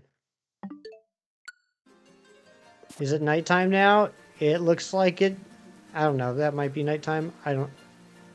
Sure. We're going to save in case I screwed this up.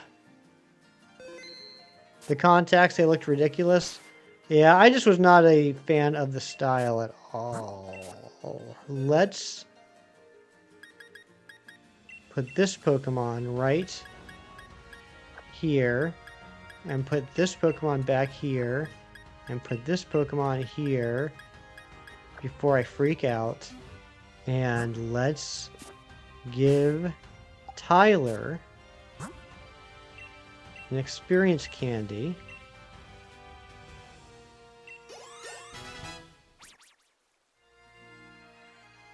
Master time travel faster than Tony Stark, that's right. And Eevee was mid-evolution to Espeon and it turned midnight. That's a good question. Same with Toad. Yeah, I didn't like what they did with Toad either. Oh, I did screw it up. I did indeed screw it up. Wait, what happened? Did I... It says 216 again. Did I cancel out the time change?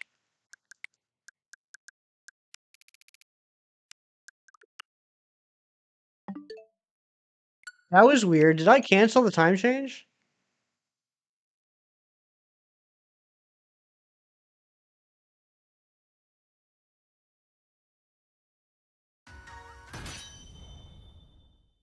Mystique? Not really.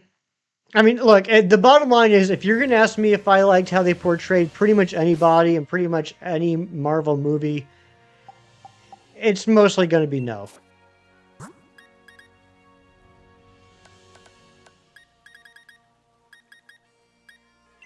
It's just, for me personally, it's just too many changes to the character for me to resonate with that character.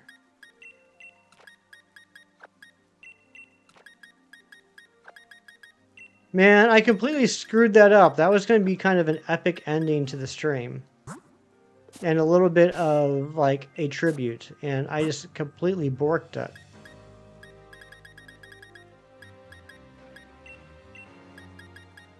Alright, here we go. Is Tyler going to evolve? Tristan's still here. What's up, Tristan? Please do this right this time. Casted the boulder and play Toph? I do. I do like the boulder playing Toph. There we go. Now we got it right. Okay, we got ourselves Umbreon.